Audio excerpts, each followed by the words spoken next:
When this little fatty prince challenges the hottest knight in the entire royal guard to a duel, everyone starts laughing, convinced this knight girl is way out of his league. They already despise Adrien. Not only is he fat, but he also has the worst personality imaginable. But the moment the duel begins, something doesn't add up. The knight charges forward with an aura-charged sword, attacking with everything she has. But somehow, Adrien deflects every single strike. He keeps up with all her movements like they're nothing. The knight is shocked and already running out of breath. She just can't understand what's happening. Then Adrien releases his dragon aura, and the sheer pressure is so overwhelming that she actually starts to panic. With the little mana she has left, she gathers everything for one final defense. But Adrien is just smiling. He suddenly rushes forward and slashes through her defense. His strike completely cuts her sword in half. The strongest knight in the guard is left kneeling in the dirt, staring at the broken piece in her hands. Knights around can believe what they just saw. How did this fatty prince defeat and humiliate the strongest knight so easily? But what none of them know is that Adrien spent the entire last month training like a complete maniac. He stops stuffing his face and starts training instead. He runs all day and works on his mana core. Then he trains day and night, swinging a wooden sword over and over again. Even when his instructor tells him to stop, Adrien refuses. Rain or shine, he keeps going,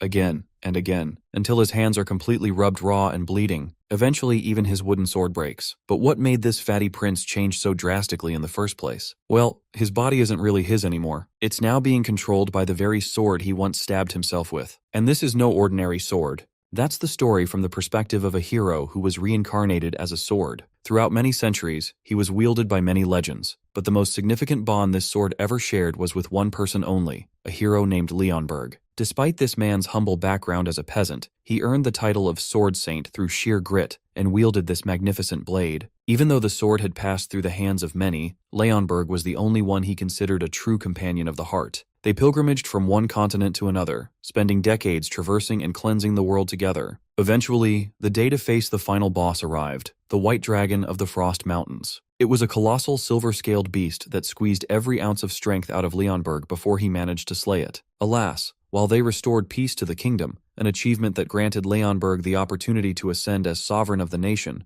the victory came at a cost. With the world once again seeing sunshine and roses, the sword was finally put to rest after centuries of slaughtering monsters. It was passed down through Leonberg's bloodline for generations, but no successor could fill the void left in the sword's heart by his beloved friend. With every prince that came in subsequent generations, they grew increasingly incompetent and lackluster. This mediocrity hit its peak when the sword was passed down to a good-for-nothing obese youth. The moment the fat prince swings his rightful weapon, the sword is appalled. This pig is an ill-mannered brat with zero knowledge of how to wield a blade. The sword quickly runs a stat check, and a system window displays everything he needs to know about the boy. His name is Adrien Leonberg, a 16-year-old obese kid who is literally nerfed sevenfold if I'm counting correctly. In simpler terms, his traits describe him perfectly as a useless gooner with little to no stamina. Plus, he suffers from a mana sensitivity disorder. Even though the kid's surname clearly marks him as Leonberg's descendant, his pathetic stats suggest otherwise. The boy is so weak he has trouble just lifting the sword upright. He is all bark and no bite, and his constant proclamations are getting on the sword's nerves. After reciting the name of the saint hero, the kid puts every ounce of strength into lifting the blade and starts swinging the weapon aimlessly,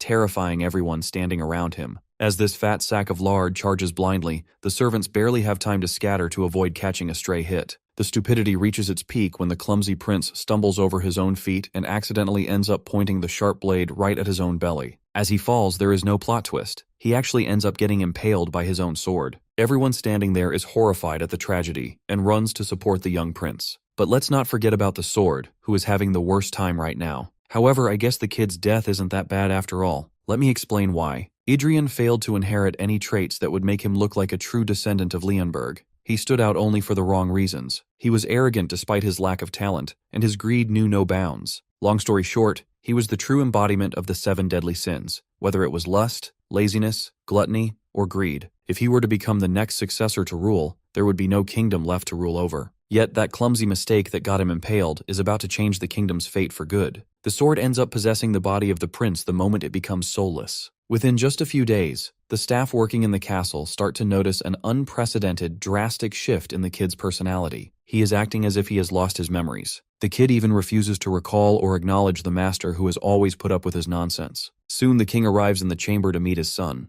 Just by looking, it's pretty obvious to the arrogant sword that this man must be the brat's father. He is somewhat surprised that the king doesn't look as pathetic as his son. Anyhow, The father finds his son's lack of manners quite disturbing, as Adrien didn't even bother to greet him. Adrien's teacher tries to shield his disciple, claiming the kid is going through some memory loss issues. The royal knights are shocked by the news and suggest having the in-house royal physicians check the prince's mental state. A while later, once the physician is done examining the boy, he concludes that there are no physical brain injuries, though he argues that trauma or psychological shock must have caused this state of amnesia. It looks like the king isn't totally convinced, and Adrien can sense His Majesty's skepticism from afar. The king lets him know that simply claiming to forget all the wrongdoings Adrien has committed won't undo them. Even if Adrien has lost all his past experiences, it means he has also lost every lesson he should have learned from his mistakes. Just the thought that they are literally back to square one regarding Adrien's growth is infuriating. After letting his son know how pathetic he is, His Majesty proceeds to leave the chamber. Meanwhile, Adrien, the sword within Adrien's body, is not enjoying how he is being treated in the slightest. This makes him wonder just how messed up this kid must have been to build this kind of reputation. Luckily for him,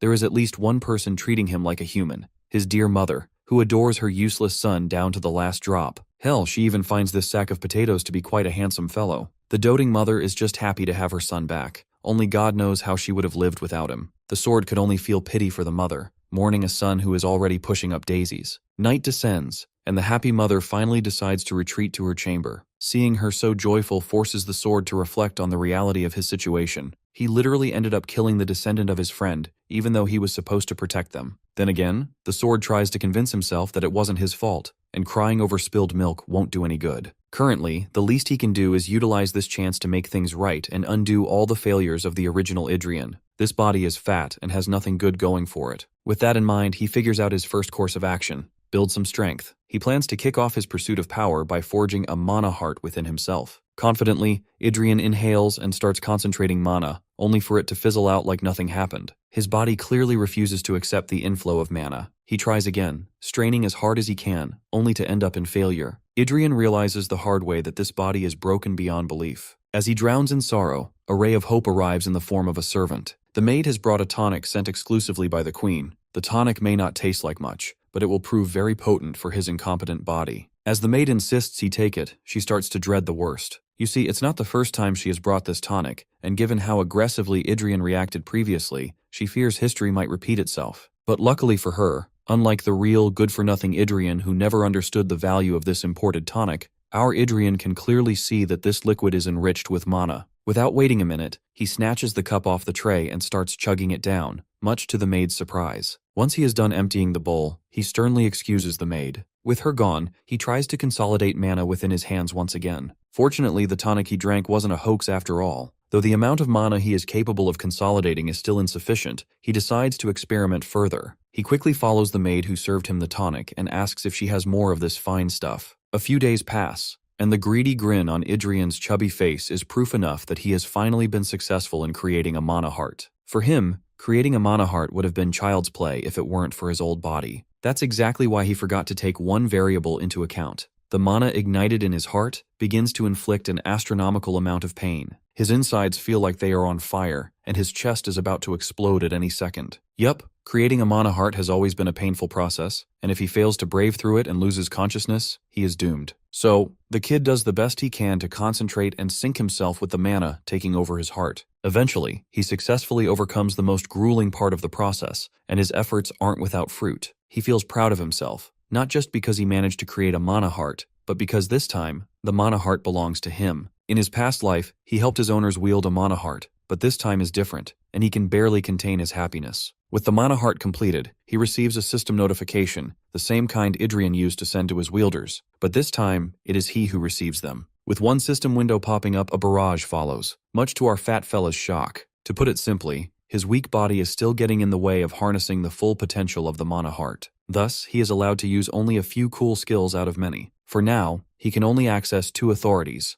Third Eye and Third Ear, and even then, he can only use these skills within a certain limit. As the names suggest, Third Eye allows him to see more clearly, while Third Ear allows him to hear a wide spectrum of frequencies. He can even hear the maids gossiping about him for all the wrong reasons. But before he can surveil the servants any further, a veil of exhaustion takes over him as the mana consumption causes him to lose his sight. Of course, Adrien doesn't appreciate these restrictions slapped on to limit his potential. Back in the day, when he was a mere sword, he had the ability to see and hear everything in all directions. but right now he can only squeeze out barely enough mana to utilize the third ear and third eye for a brief moment. However, he is optimistic that once his overall mana capacity increases, he will be capable of performing much more than just that. While his mana capacity may be low, his appetite is equally huge, and he is currently starving. In the pursuit of power, the sword almost forgot that he is inhabiting a human body and must get used to it. A while later, he gets to see his doting mother once again, and she is far happier than we had seen her before. The source of her happiness roots from the fact that her son actually consumed every last drop of the tonic she sent. Just as she is busy giving him maternal affection, a new character comes into view. When his mother asks if he recognizes this person,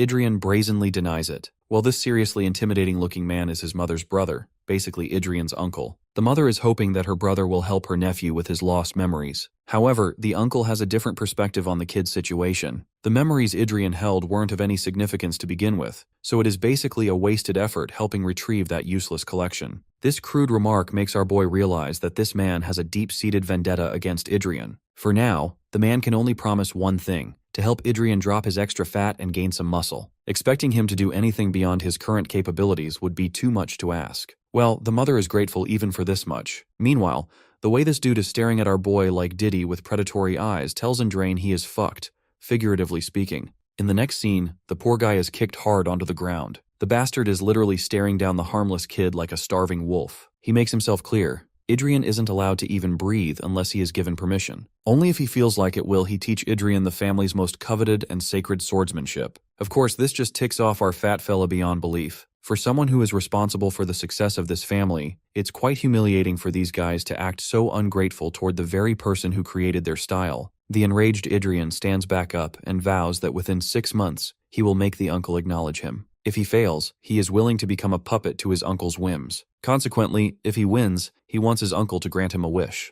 Mistaking the kid's confidence for arrogance, the most arrogant man in the world immediately caves in to the kid's terms. Adrien internalizes his situation. Even though he has brazenly proclaimed victory, he knows damn well that this body is going to give him hell. Wrapping his body in mana, he begins a sprint with the intention of burning excess fat. Suddenly, the uncle notices the presence of mana within Adrien's body, which shocks him to his last brain cell. He immediately interrupts Adrien's sprint to pose a curious question. Has he already created a mana heart? My guy doesn't waste this opportunity to brag about it because he desperately wants his uncle to feel shocked. Turns out, his uncle is indeed disappointed, but not for the reason you might think. He is annoyed, wondering who suggested he go as far as to develop a mana heart. Because the harsh truth is, this is a technique reserved for low-grade, bottom-tier mercenaries only. There you go. All the confidence our boy had has been crushed with a single revelation. The shit he learned isn't worth a dime. A while later, his confidence, previously inflated like his belly, has been deflated, and bro is losing it while reflecting on his uncle's words. His uncle demonstrated his strength by forming a mana ring and striking Adrien with it. That single wipe shatters the mana our boy had been banking on so much. The technique his uncle used, namely mana chains, can be used to crush the aura generated by a mana heart. Furthermore, it is far easier and more stable to use. Even the Count Eli family, who clung to the mana heart tradition, fell into complete ruin a century ago. Now no one attempts to use the mana heart anymore. With these new revelations, Adrien is forced to retreat to learning the basic theory of mana chains. Here is a little understanding of how mana utilization is categorized. Mages often rely on mana circles, while knights weave mana chains. The rank of the knight is determined by the number of chains they can weave. The first realm is the single chain, then double chain, and it goes down until the realm of the pentachain. After absorbing the most relevant knowledge regarding this world, he realizes that his uncle wasn't bullshitting after all. He also reads a familiar keyword in the book, Altringen. Reflecting on the past, Adrien remembers a time when a man named Ernest Altringen came looking for him. That man possessed strange arts that were neither swordsmanship nor magic. This reflection puts a smirk on our boy's face, as if he has figured out what he is supposed to do next. A new day arrives with new confidence. Outside, as our boy stretches for the training ahead, his uncle arrives and inquires if he read the books he was given last night. If yes, then Adrien must have realized how stupid he was for making a mana heart. However, contrary to the senior's expectations, our boy's confidence in his mana heart has returned. In fact, it has doubled. The man confronts him, asking if he is just that dumb or trying to act obtuse. Adrien decides to let his demonstration speak for itself. He begins exuding mana and corrects his uncle, stating that different mana hearts have different working mechanisms. Predictably, his uncle doesn't take his words seriously in the slightest and figures Adrien is just acting like those stubborn runt mercenaries who are too confident in themselves. Those same mercenaries literally failed to surpass even 2 chains before succumbing to failure. Though he does issue an open challenge to Adrien, If he thinks he is indeed different, then he can prove himself by defeating a double chain knight. If he does so, the uncle promises to become his guardian just like his mother wanted. Adrien, however, tries to crawl under his uncle's thick skin, wondering aloud if having his uncle as a guardian is even beneficial. This remark comes off as a serious insult to the knight's honor. He, who proclaims himself a count of the kingdom, commander of the Northern Army, master of the Black Lancers, and one of the 5 silver lions who serve his majesty, a knight who has woven 4 rings, a quad-chain knight, will not tolerate such brazen insolence questioning his competence. The terrifying man begins releasing a horrifying amount of mana, so intense that it shatters the ground beneath his feet, just to drive his point home. He hopes this much is enough to prove his competence. Well, this man is the real deal, and Adrien is learning that the hard way. Before the uncle escalates the situation to the point of threatening the young prince's life, the knights standing nearby have no choice but to raise their weapons against the count. The stakes are high, and Adrien finally realizes that this is going to take way more effort than he had initially thought. A short while later, Adrien is lying on the floor like a bag of wheat, exasperated by the grueling cardio he is doing to lose all the unwanted fat his body loves to cling to. The arrogant image of the count continues to surface in our boy's memories. If he fails to defeat a double-chain knight, that bastard with the smugly scarred face is going to humiliate and look down on him all his life. As our boy gets back to his room, he is suddenly greeted by the physician who had been waiting for him. While the physician does his best to smooth talk with greetings and pleasantries,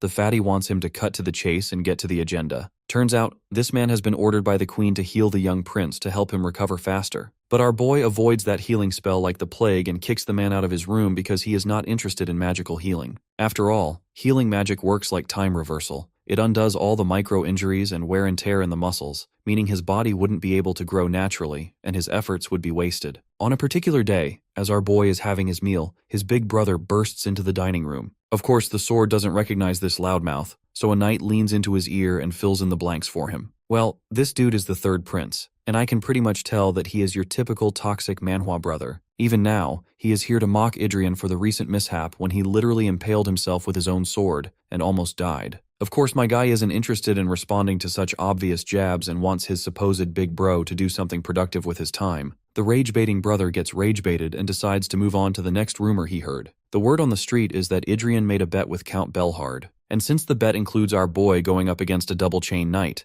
the scummy and malicious brother volunteers to be his opponent. Our boy has no idea who this dimwit asshole was. All he can think about is why the descendants of this family are all annoying. The one who mocked him just now is the 3rd prince, Prince Giliane, known for his talent in swordsmanship. The prodigy formed 2 rings at the age of 4, so he's absolutely a force to be reckoned with. One maid comes along to interrupt the fray and reveals a bunch of letters for Adrien. Our boy has no clue why all these letters have come his way, when there wasn't any interest in him before. Suddenly, his attention catches the subject of the letters. Many of the letters are requesting a duel with the prince. Some are offering themselves to become his sparring partners. Long story short, all of these people are basically trying to plot their scheme to beat up the prince for free. Our boy is royally pissed to see the sheer audacity of these people. To help them vent their frustrations, he calls out this maid and orders her to write down all the names of the people who sent these letters. In the next scene, Bro's having a training session when suddenly, the northern commander tosses him a wooden sword, strongly believing in the idea of coaching the prince some level of swordsmanship. He doesn't want to hear the excuse of being blamed because he couldn't teach the prince.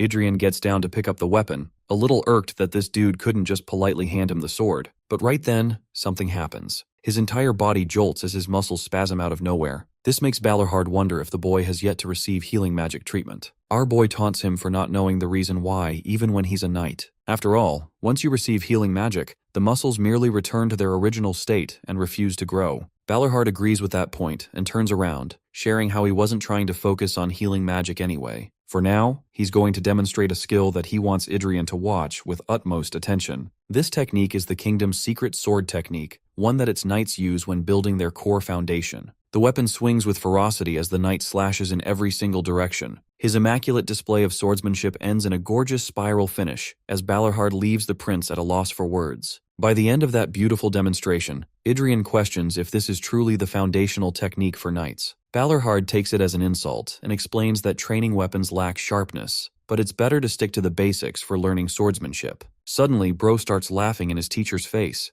Adrien has realized how sword mastery has evolved. The great swordsmanship that slaughtered the Mad Dragon is actually now being used as a lowly training technique. Bro's face is devastated, while his master urges him that this technique won't be enough to win him the bet. So after the basics, he could always go to another teacher. Prince Adrien rejects the idea of other swordsmanship, strongly believing that this technique would be more than enough. His words leave Balerhard slightly ticked, but ultimately he goes with Adrien's desires. Back to the training session, our boy is practicing the swing of his sword, analyzing why the Dragon Slayer technique is being treated as a lowly technique. He understands that nature is supposed to evolve in this direction, and that Balerhard's technique actually lacks the spirit of dragon slaying despite its execution. The people who rejected the mana heart eventually forgot how to breathe their own spirit into the sword, so they couldn't possibly understand the value of Dragon Slayer technique. While he's lost in his thoughts, Balerhard clashes his sword against Adrien, correcting his stance and advising him to put strength into his blade instead of his arms. He smacks the prince's belly and then his legs, forcing him to correct his posture to distribute strength equally and properly into the weapon. Adrien knows that his teacher's absolutely correct. His current body is weak as hell trying to imitate the technique. The same technique isn't supposed to be a piece of discarded trash, and he wants to prove it to the world with his own actions. More days passed as our boy's arduous training sessions continued. A month followed rigorous training as the system congratulated him on succeeding on a mission. Now, his severe obesity levels have been reduced to normal obesity, meaning his metabolism will adopt and his body will change accordingly. The trait of clumsiness is gone, and exercise will only sharpen him further. His mana capacity is growing too, as well as the disappearance of the mana sensitivity disorder trait. Adrien gains confidence with every swing, knowing that he's come a long way from a month ago. His whole mindset is to perfect his technique 1% better every day. Lost in his thoughts again, Adrien gets his sword crushed by his teacher, who had repeatedly told the boy to stop. They stand in silence under the heavy rain, as the prince's hands show signs of fatigue. Blood drips down from his bruised grip while he looks at his uncle, questioning what happened. Adrien looks back at the training dummy in front of him, how he literally slashed away both its limbs from his slash. Our boy is speechless, while Balerhard roars at him for being a fool who could have done real and reckless damage if he had a proper sword on him.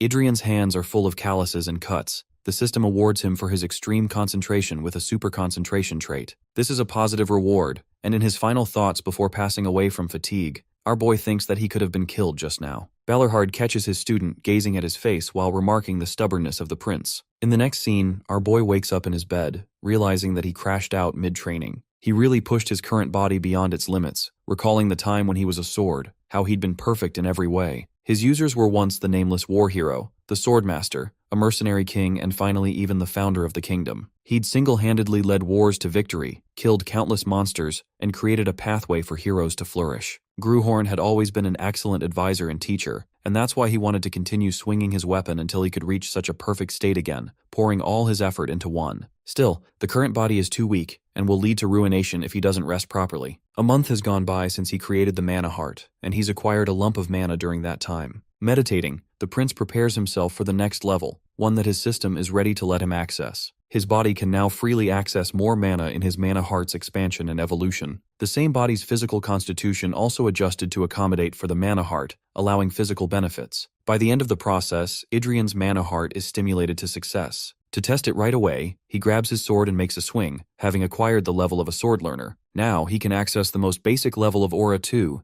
evidenced by the flowing waves of his sword. The basics have been successfully learned. In the training session to follow, Balerhard talks about certain rumors spreading throughout the kingdom regarding the bet. Because of that, Bro is forced to train the prince even harder, though he's annoyed that Adrien isn't just hurrying up to find a partner already. The person who comes to mind is actually none other than the third son of the Empire. Aside from that, our boy knows that he can't face off a double chain warrior straight up, so he was wondering if he could fight a single chain person as a starting point. Adrien looks at Carls for an update on his task. The knight responds assuring the prince that he did exactly as he was told and sent sparring requests everywhere. However, Carls is worried why the prince is hoping to have practice sessions with all these people. The reason is simple. Every single one of these opponents all have a grudge against the annoying and arrogant prince. That's why they're intentionally using this opportunity to hurt him, but that's fine with our boy, who's already aware of their strategy. His only concern is for his uncle to act as the referee for each session. It's a simple task to make sure no one dies during the match, something that Balerhard shouldn't have any resistance doing. Days after this session, the first training match is conducted. The first challenger stares in awe of the majestic palace of the scoundrel prince. This guy's called Taylor Tailheim, and he's just the second son of a baron's ordinary family. Years ago, the bastard fat pig of a prince denounced him and ridiculed his older brother and father in front of everyone, instantly smashing his family's honor into the ground. Ever since then, the Tailheim family has lost its respect and has become a subject of ridicule. That's why he's come here to exact his revenge against the snotty prince in this fight. Shortly after, he meets the prince and greets him with utmost respect. Taylor highlights his level as an apprentice knight of the single chain,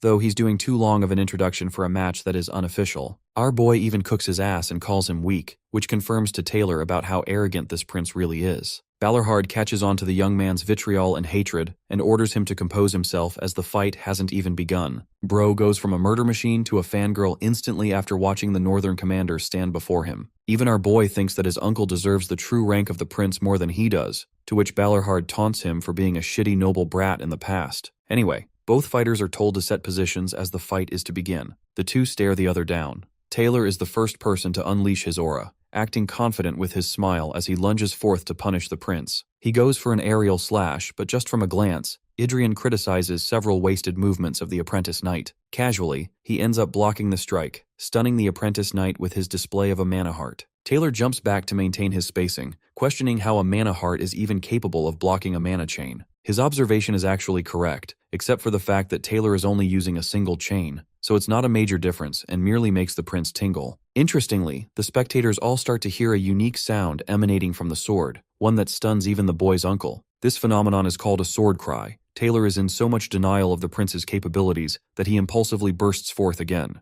This attack is heavier than the last, but our boy defends it well. The attack turns into a proper sword clash between both fights, their blades exchanging blows as each fighter draws back. At this point, Adrien is catching up on fatigue, highlighting how mana rings are the polar opposite of mana heart. Just one confrontation just now made him feel like his mana was about to crash and backflow. At the same time, his opponent's expression is quite the sight to see. Adrien remembers Taylor's position as the second son of his family, and taunts him for being far too hard-headed in his emotions. As for our boy, he collects himself and submerges in even deeper concentration. Adrien calls for an awakened spell, as even if the sword is called magical or divine, it's part of his soul. The mana heart officially accepts his grand will as the first color is imbued over the colorless mana heart. The dormant sleeping will of the Dragon Slayer is officially summoned. Thus is the memory of the sword paired with a heart specifically designed to slaughter dragons. The skill heart of the Dragon Slayer spirals into action as Adrien transforms into a draconic state. His body is now aided by the will of the dragon as part of the Dragon Slayer sword's powers. From a distance, the same powerless prince now looks like a manifestation of literal death as crimson aura exudes from him. Taylor is frightened by the mere sight of it, while Balorhard demands the duel to be stopped. Filled with determination, the ruthless prince rockets ahead to slaughter his opponent. In a flashback, it is revealed that the prince made a special request to his uncle to stop him if he ends up trying to kill his opponent. That's exactly what's happening right now, forcing the northern commander to sweep right in, activating a skill to pulverize the prince. The boy was launched into a wall, but at least Balorhard could stop him in time. Suddenly, the rest of the knights come to seize him from every direction, believing that his recent attack could have resulted in the prince's assassination. It's a grievous offense, but our boy quickly gets up to stop them all from annoying his teacher. It's true that he's the one who ordered Balorhard to act, except he wasn't planning on Bro to actually knock him out like that. The prince faints, and resultantly, the next time he wakes up, his mana heart is pounding from the effects. His uncle is a goddamn monster with incomparable strength, and the second he took that kind of attack head-on, the backflow took him out. The good thing? There weren't any after effects, so it's fine because he ended up winning the match too. The prince was laughing when suddenly, his master and uncle came along for an important discussion. He recalls the sight of the sword the boy used, emphasizing that he never even taught him that kind of style. The prince reveals that he divulged himself into the essence of the sword and became one with it. What bothers his uncle is that the same prince who hasn't even experienced a real fight was exerting godlike murderous intent. The essence of his so-called spirit reeks in bloodlust, though Balorhard can't disagree with it either. This comes as a shock to the prince who was fully expecting to be given a corny lecture. The northern commander scoffs, sharing that he's a soldier first, one that walks the path of winning by any means necessary. Despite his own philosophy of ruthlessness, he still takes issue with Adrien's bloodlust, as the weapon can't distinguish between friend or foe. The prince argues that he's putting in the work to fix his weaknesses, while his maternal uncle shows him interest in his development, wondering if the boy will eventually be consumed by his inner demons. After the 3 days of the sparring session, Taylor stood in defeat, while the prince thanked him for his assistance over the past few days. It's unfortunate that Taylor couldn't get his revenge, and our boy even taunts him for not being able to get what he wanted. Adrien tells his maid to bring a special present, one that he's been meaning for the Talheim family. He already knows that the old snobby prince has done terrible things to people in the past, and though this gift won't be enough, it's still something to make amends with their family. Taylor is flustered by the shift in the scoundrel prince's personality, while our boy tells him to fudge off, reflecting how he shouldn't even bother with cleaning up the mess-up of the original shitty prince. The news of the sparring session of the scoundrel prince quickly soared throughout the kingdom. People wanted warriors to go up against him and put the puny prince in his place. They all thought the first prince would suffer greatly, but even after many practice sessions, no one could hear the news of Adrien's suffering. Instead, the warriors who returned from the session actually gained a positive impression of our boy, painting the first prince as a kind and benevolent man. Their personalities completely shifted, to the point that normal citizens thought these guys were brainwashed by the royal family to stay silent. Hilariously, when this news makes its way back to our boy, it makes him enraged. The only reason these warriors weren't saying anything is because of how badly they got smoked in their fights. Adrien thought of these nobles as shitty and a waste of space, but his uncle mocks him for also fitting the same description. The first prince is fed up and looks at his recent opponent, politely threatening him to go and reveal the results of the sparring sessions this time. Our boy is hoping that this change will silence all his haters and the rumors spreading about. But the next day, even more rumors start spreading. This time people think the fat prince is fabricating the outcome of the matches to save his skin. This dude just can't stop catching L's. Refusing to focus on the nobles, he pours all his tantrums and frustrations into his training. Each swing of the prince is more ferocious than the last, cutting apart with wind with blazing mana. His mana heart is fired up full of life as he turns to Cals to ask him about the remaining sparring partners. The knight explains that he'll be seeing his final opponent today. The first prince has already gotten to a level where apprentice knights are no match for him, but Cals assures him that this final opponent is actually a proper knight who has mastered her sword. This same knight wasn't satisfied with her own family's techniques, and became an elite who entered the Knight Order to further hone her sword. It's an attractive description to Adrien as he welcomes the arrival of Arwen Kirgayan. The woman walks up to the battle arena, while ordinary knights recall her as the warrior of the Iron Light Knight Order. Nicknamed as the flower blooming on the cliff, the thorny rose, and even the woman who breaks the hearts of men, she is an elegant beauty with her every stride. The fact that the first prince was able to invite her attention is a praise in its own league, as the determined Arwen looks forward to her fight. The spectators? They for sure think Arwen is going to dogwalk the prince in a humiliation ritual. The Iron Lion Knights are an order that is considered an elite set of knights. The probation knight among them is Arwen, a prodigious talent whose membership is already confirmed. The question is, why would Adrien be receiving such a talented opponent? Apparently there was some kind of misunderstanding between the two of them in the past, making our boy think that the trash prince must have picked an unnecessary fight again. He asks one of his maids to recount the tale of how he looked. Flustered, she reveals that this snob actually harassed Arwen, which basically means bro is about to get a dozen backshots from Arwen for their earlier grudge.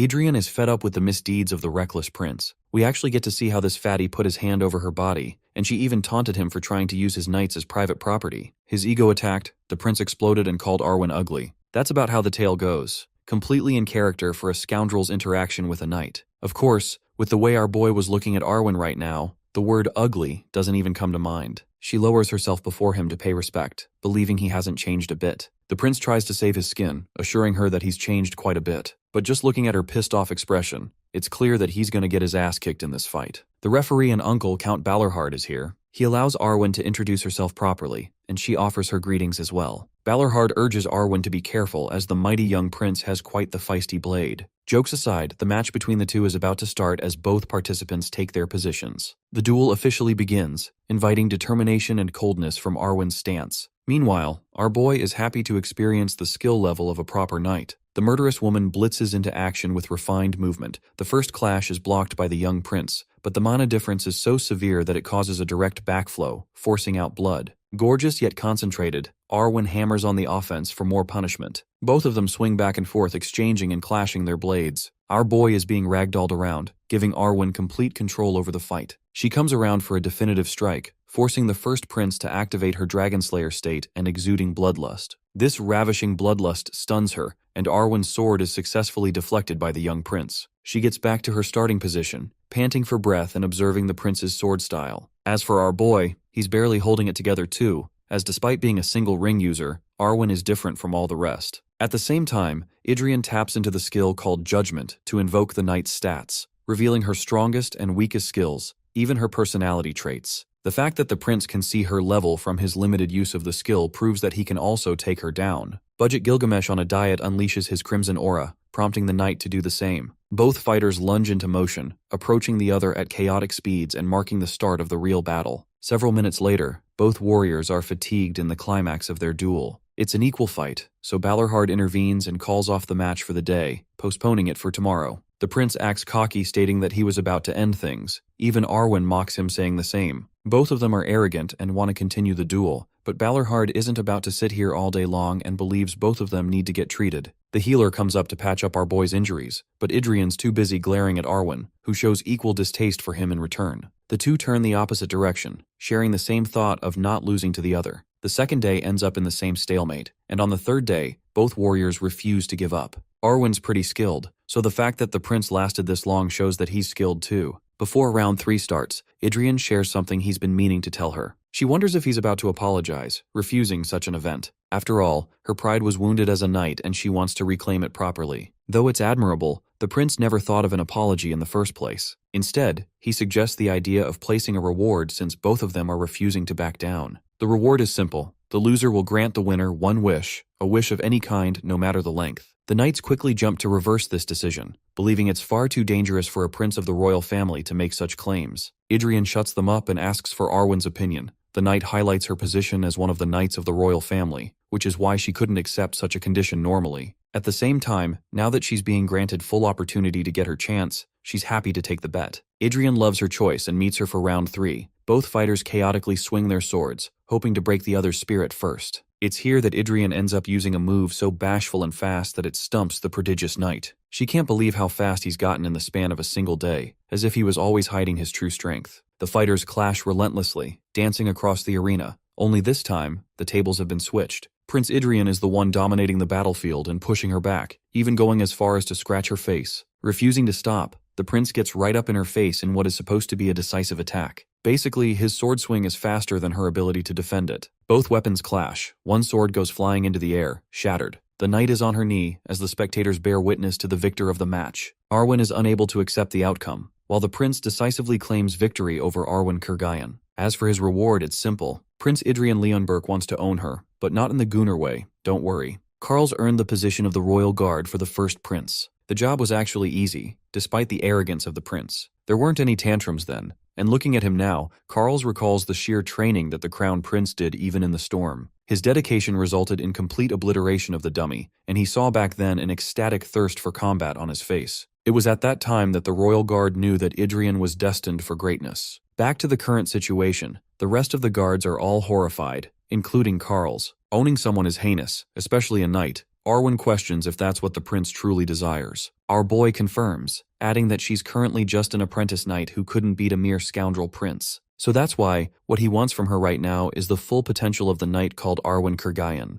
Luckily, this clarification set a better tone and surprised her, while Adrien declared his intention of keeping a loyal knight. One that doesn't just guard him out of royal responsibility, but a knight that is loyal to him through thick and thin. Thanks to his scanning ability, he can foretell Arwen's exceptional talent in sword mastery, which is why his decision to own Arwen as a knight stands true. Now let's explore her own backstory. As a younger version of Arwen longed to become a knight. She was among the best of the best for her age, and despite her talents, no one would give her the recognition she deserved. So she worked even harder, twice as hard to beat every opponent in every fight. After defeating every single apprentice member she knew, she boasted astounding results. Even after everything she did, they couldn't recognize her as a proper knight. However, right now, she's being shown proper appreciation. She's being given credit, a potential and a future promised by the first prince himself. She almost doesn't believe his words, so she begs Adrien to promise one thing, and that is to treat her as a knight first and a woman second. If Adrien can do that, she will obey his every command. It's an admirable task. The two of them meet eye to eye as Adrien accepts the offer. Immediately, the same prodigious knight takes a knee before her acknowledged prince, swearing herself to Adrien Leonberg for life. The spectators watching are stunned by the event, and to answer her properly, the first prince officially honors her as a knight. He spouts the prayer that reminds me of that one scene from Game of Thrones when Jaime offers knightship to Brienne of Tarth. In the next scene, we have Arwen training relentlessly. Her fellow colleagues can't believe that she swore loyalty to such a scoundrel prince. Many of them spread nasty rumors, wondering if she has some kind of creepy relationship with the prince in secrecy, using her as a mistress while keeping her as a knight as a cover. All of these stupid rumors are starting to annoy the heck out of our boy, who still can't escape his shitty reputation like Lloyd Frontera. Everyone treats him like the scum of the earth, and watching the prince's helplessness, the royal guard calls out to him for Adrien's words from that day. On the final day of the duel, Adrien declared that he didn't yearn for a knight who guarded him for royal responsibility. His words clearly impacted Karl's deep down, but even then our boy confirms that he strongly stands by what he said. After all, if the crown assigned Karl's to a different position, he would have to abide by it instead of remaining loyal to the prince. To put him at ease, he assures Carls that he can make an oath similar to Arwen if he wants. With sincerity in the royal guard's eyes, he asks the prince if he would accept such an oath from him. Shockingly, our boy declines it, believing that he has no interest in Carls or the joy of nurturing him. It's a simple comment, but our boy is actually serious about what he said. Anyway, Adrien gets an official notice from the royal family, releasing him from probation period and granting him entrance in the upcoming banquet.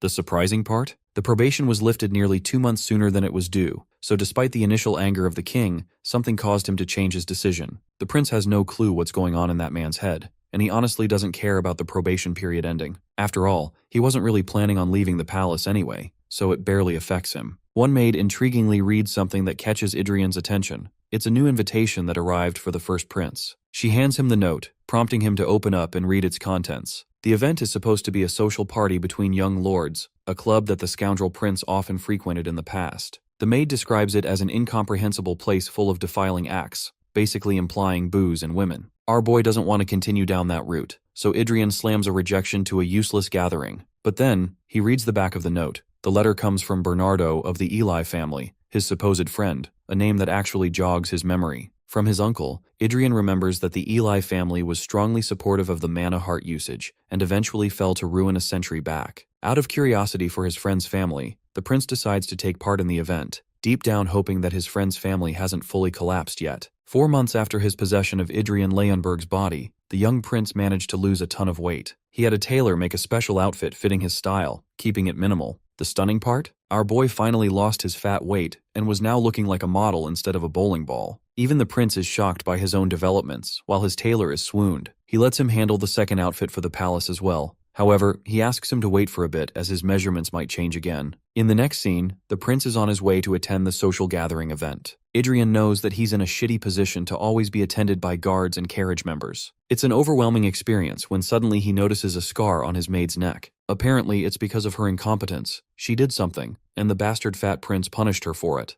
Adrien genuinely despises the old prince for traumatizing the people. Despite seeing her around several times, he never even asked the maid her name. So he directly asks and learns that it's actually Adelia Bayern. The mention of the Bayern family clicks in Adrien's head, as it is barely even noted on the noble registry. In the past, when not even cities existed, there were several races flourishing aside from humans. Mankind was robbed and killed for being weak, but there came an era where humans became the saviors of their own fate at the end of the Great War, rising as the strongest species on the continent. The most notable among them were called the Five Electors, and of those 5 heroes, one of them wielded the sword Gruhorn, a woman who stared down a horde of titanic monsters, questioning what she and her loyal sword would be doing after the war ended. She leaped into battle to fiercely behead Ida, the king of the giants, with a single sword slash. Killing him marked the end of an era of exploitation, earning her the name of the iron-blooded sword Marquise, Agnes Bayern. She was one of a kind who cursed out monsters and slashed the shit out of him, dropping F-bombs in every sentence, making combos out of swear words and rapping them faster than Eminem. Even Gruhorn at the time felt discomfort by that woman's cuss words. Bro is traumatized by the mere memory of her, but he's stunned that her descendant is sitting before his eyes. It makes him wonder what became of the Bayern family to be reduced to a lower rank. Anyway, Carl shares that they've arrived at the destination.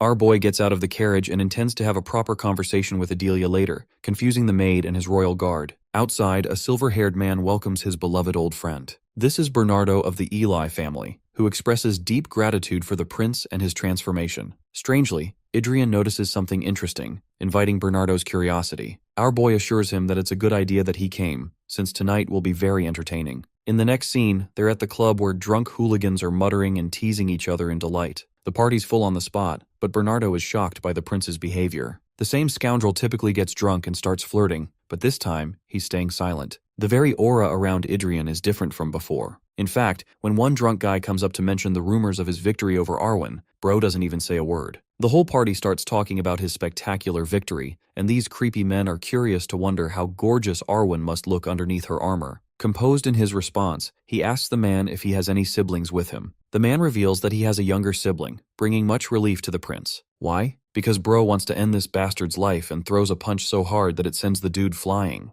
The scene is tense, sobering everyone on the spot in fear and shock, even Bernardo. Adrien is ecstatic that this guy has a brother, because he can happily now stomp this guy's eggs without bringing an end to his family's legacy. The man screams like a bitch, while our cold and majestic prince declares his younger brother as the new heir of the family. The beatdown only continues as Adrien's bloodbath horrifies the crowd. The beaten-up man doesn't even understand why he's being used as a punching bag. Using this as an opportunity to educate everyone, the prince emphasizes that he won't tolerate being treated like a scoundrel, even if he's perceived as one. Bro's Shakespearean words confuse the shit out of the party. To clarify what he means, Adrien launches another punch because they do the talking much better than his words. After smashing the first guy with a billion Mike Tyson punches, he calls for Bernardo, who literally gets on his knees instantly. Bro does not want to end up like this guy. The prince even scarily reminds him of his earlier statement that he'll make today quite entertaining. Bernardo has no clue what the hell happened to this guy, and receives an order to summon the royal knights. He takes off at rocket speed to fulfill the order, while the rest of the party members simply gaze at the prince in silence. Adrien calls out the women at the back to leave, inviting the attention of a certain man. This guy tries to sneak his way out, but Adrien notices his presence. He's fine with letting this guy leave alongside the woman, so long as he can rip this dude's balls off like what he did earlier. The very thought paralyzes all the men in fear because, let's be honest, there's no worse threat than your balls getting curb-stomped until the eggs break. Adrien tells them that they were disrespecting him earlier by refusing to kneel before him, even mocking him and insulting his knight. To offer fitting charges and punish these men for the consequence of berating royalty, he has brought royal guards, specifically Carl's, who dubs them as treasonous individuals. With a single order, the royal guards are pleased to force them all in. Adrien excitedly gives the order, ensuring no one escapes punishment. After this encounter, the prince is called before the king for another ravenous attempt at creating chaos. 14 noble children were arrested for every possible excuse. The king is pissed that his son invoked the royal family's authority and brought punishment upon the victims' families. But with 14 families involved, the king will face severe backlash. Adrien knows his father well and calls out his exact fear before highlighting that all these people are outcasts and irredeemable trash anyway. In fact, he recommends his father to send a letter to certain individuals, specifically the brothers and sisters of the arrested scumbags. Hearing the boy's words, the king orders him to leave, to which the prince does without any worry. Now let's go back to his appointment with his maid. Despite his best efforts to comfort Adelia, the poor girl is breaking apart in tears, questioning what she did that was so wrong. She's like a puppy who was tortured by the old prince to the point of ruin. Her family isn't even on the list of proper nobles. Not even the descendants of the Leonberg family seem to know about the significance of the Bayerns. It's as if a part of history was erased. The peerless contribution from Agnes Bayern is no longer a thing to remember. Everything finished from the Bayern family. And yet, our boy can clearly see latent potential in Adelia's swordsmanship. This woman is a secret S rank with a crazy level of traits imbued in her. For starters, Butcher is a trait that activates upon seeing blood. War Maniac is another trait signifying a woman obsessed with battle. At the same time, the maid has fragile heart and caregiver traits, making her an excellent and passive person. So this maid has unrivaled swordsmanship and combat prowess, but not a single one of her traits can control her once she's gone mad. It comes to a point where even our boy is contemplating the idea of unleashing her carnage upon the world. In the end, it would be a waste not to try, since she's an S-rank talent. Let's talk about the slave mentality trait,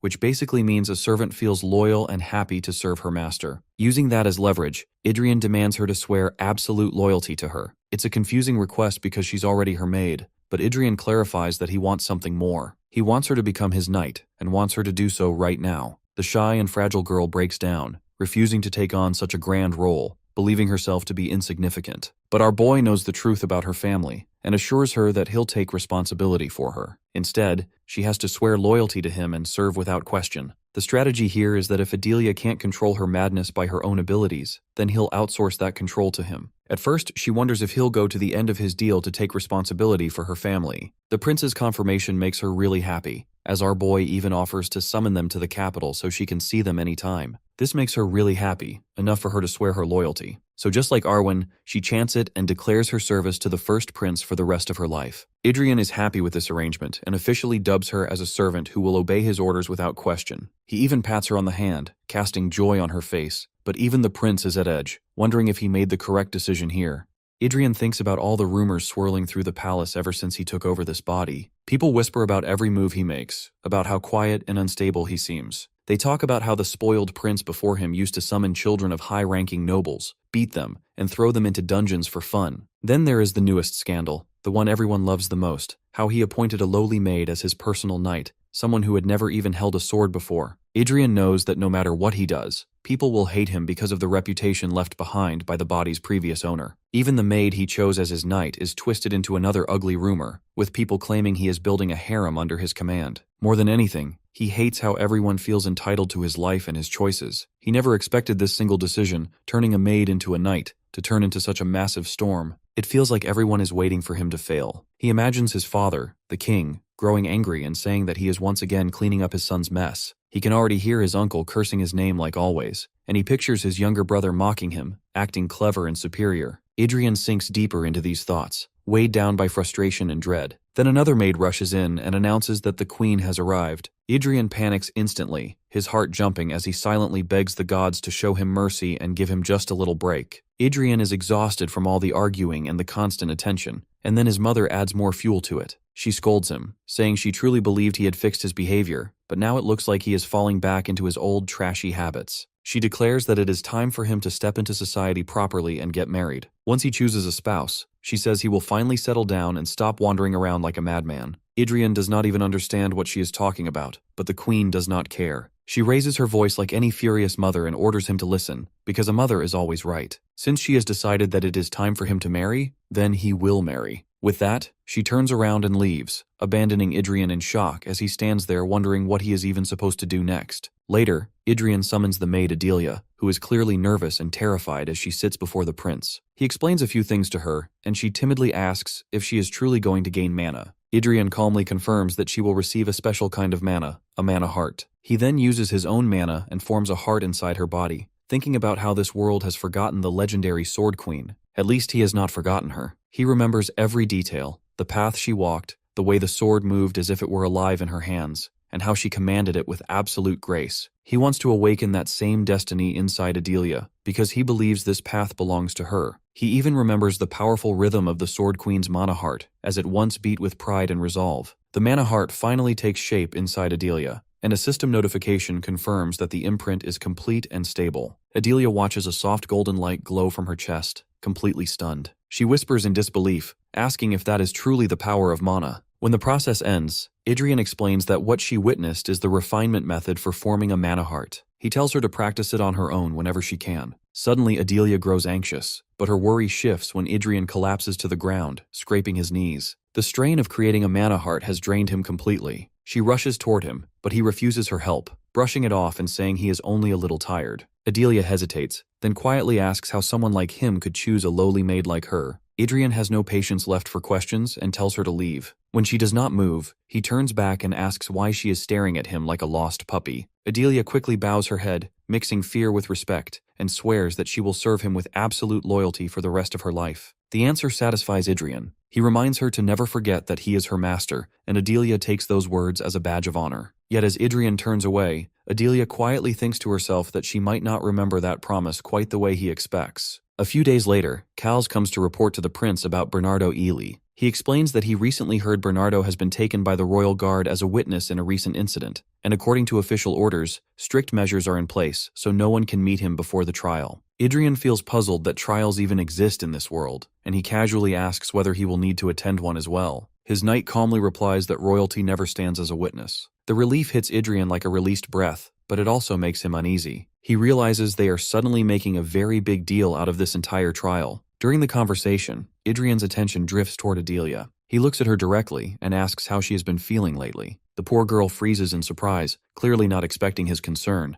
Adrien then asks her about the mana, whether it has stabilized or not. Adelia gathers herself and answers that it has. Hearing that, Adrien stands up without hesitation and declares that from now on she will join him during training. He tells her to go change and meet him at the training ground, and to leave the cleaning rag behind, because from this moment onward, she is a knight. At the training ground, Adrien begins stretching his body, slow and relaxed. Before he can settle into his routine, someone interrupts him. It is his uncle, Belhard. He asks a question, and Adrien responds with sharp sass, clearly uninterested in dealing with him today. His attention is focused elsewhere, on a girl struggling to run across the field. Adrien asks his uncle if he has heard the rumors, then openly states that he is turning her into a knight. The words immediately anger Belhard, as always. He lashes out, accusing Adrien of recklessly forcing a maiden into knighthood and wasting his time on foolish ideas. Adrien snaps back, telling him to stop meddling in his affairs like he always does. Their argument grows louder, sharp words flying back and forth, until Adelia finally completes her 10th lap and collapses onto the ground. Belhard does not spare her a glance. Adelia, breathless and shaking, starts apologizing, begging forgiveness for being such a poor runner. Adrien immediately tells her to forget it. He steps forward and places a wooden sword in her hands, explaining that today he will teach her only the basic stances. He demonstrates a few simple movements, steady and precise, then asks Adelia to try them herself. What happens next freezes everyone in place. Like a skilled ballet dancer, Adelia begins to move. Her steps flow smoothly, her posture perfect, her sword following each motion with surprising grace. Both Belhard and Adrien stand still, staring in disbelief, as she flawlessly recreates his techniques after watching them only once. When she finishes, she looks at him and softly asks if she did it correctly. Adrien feels a chill crawl up his spine. For the first time, fear grips him. At this rate, she might surpass him far too soon. He thinks bitterly that control only works when the weak fear the strong, and if she grows beyond him, she could become dangerous. But his thoughts break when he notices Belhard watching Adelia with a greedy glint in his eyes. Adrien steps closer and nudges his uncle, warning him to calm himself and not entertain any filthy ideas about her. Belhard only smirks and mocks him, saying that Adrien is still a novice who has held a sword for only a few months, and that someone like him cannot handle such overwhelming potential. That is where Adrien draws the line. He refuses to be talked down to. His mana heart surges to life, the same heart that holds the depth of the giant king, the light dragon, and beings who drank deeply from the blood of countless lives. A portion of his soul answers his anger and rises at his command. Red flames wrap around his body as his presence explodes outward. He stares at Belhard with cold authority, his voice heavy and final as he declares that Adelia belongs to him. Adrien warns his uncle not to look at Adelia, or even think about her, because he truly hates it when someone tries to force what does not belong to them. In that moment, he suddenly realizes that his sense of reality is slipping away. His awareness fades into a strange state filled with cold and darkness, where he can feel neither life nor death. He understands the danger immediately. At this rate, his body will merge with the sword, and his soul will be devoured by the demonic blade, Blackhorn. Adrien knows he cannot allow that to happen. He fights back against the pull, confronts his inner demons, and forces the demonic power back into its cage. Slowly, he returns to himself as Prince Adrien, just in time to catch the end of his uncle's speech. The uncle speaks grandly about how one ordinary knight can save the lives of 10,000 soldiers, and how a single outstanding knight can protect hundreds more. Adrien barely listens. To him, his uncle is no longer just family, but the great frontier commander, the man who leads armies among corpses and war. Even so, Adrien has no interest in the lecture. His indifference irritates the uncle once again, and he begins to lash out at the boy. That is when Adelia finally speaks for herself. She declares that her body and soul belong to Adrien, and that she will not follow the uncle's words. Adrien feels a spark of pride at her resolve and smirks toward his uncle. He calmly says that his original goal for the training was simply to help her lose weight, and now that she has come this far, he has nothing more to teach. He tells his uncle to leave and stop interfering in his business. The uncle storms away, stern and clearly irritated. Even after that day, he continues to visit the palace without stopping, watching Adelia and observing their training from a distance. Since Adrien has strictly forbidden him from stepping in or interfering, the uncle can do nothing but watch. Seeing that arrogant man struggle in silence becomes strangely entertaining for Adrien. Before long, Adelia once again takes her stance with the sword, and Adrien can hardly believe his eyes. She has already learned the sword's renaissance. He applauds her, genuinely pleased with her progress, and for the first time, Adelia herself looks proud. The peaceful moment does not last long. The uncle interrupts again and demands to know whether Adrien has taught her the mana heart as well. When Adrien confirms it, the uncle's anger explodes. He starts shouting, accusing Adrien of teaching her foolish travel tricks instead of keeping them to himself. Adrien turns sharply and orders him to leave at once. The uncle curses him,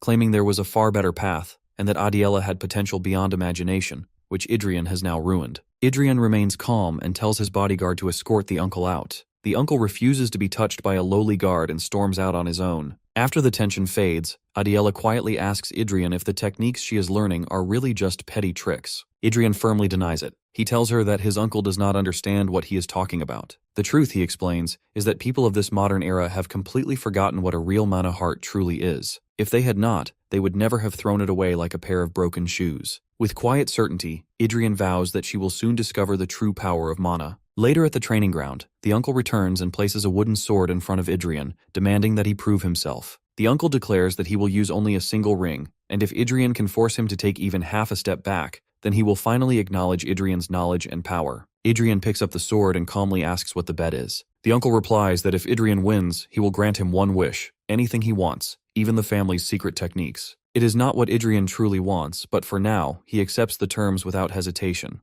Adrien charges forward at once, aiming straight for his uncle's throat. The uncle only smirks and says it was obvious that Adrien would go for the neck. Just as predicted, Adrien attacks the uncle's throat again and again and again. Each strike is fast and sharp, but the uncle dodges every single one with ease. He moves effortlessly, avoiding the attacks until he finally blocks Adrien's sword and lightly nudges him back, asking if that is all he has. He then pushes Adrien away and mocks him, asking if he has already given up. Adrien grits his teeth. He is stubborn, and he finds his uncle unbearably annoying, but he cannot deny one thing. His uncle is terrifyingly strong and smart. He is waiting for the moment Adrien draws out his mana, because only then can he deliver a far more crushing defeat. But Adrien is not going to give him that satisfaction. With that thought, he starts speaking to himself, finding it strange how 400 years ago there were countless mana hearts, and knights who possessed a mana heart achieved unbelievable feats. Yet when a somewhat useful skill appeared later, everyone simply forgot about the mana heart and adapted that new skill instead. Over time, people began to believe that the mana chain technique was a far superior method of mana management than the mana heart. Belhard hears him muttering and asks what exactly he is trying to say. Adrien calmly replies that he disagrees with that belief entirely, and that the comparison itself is flawed. Adrien says it was never that the mana heart was weak, it was always that the owner was weak. He states clearly that not all mana hearts are fragile or inferior. He then asks Belhard if he has ever heard of the heroic martial poem. Belhard snaps at him to stop talking, saying that the training ground is a place for trading blows and swords, not a place for songs and poems.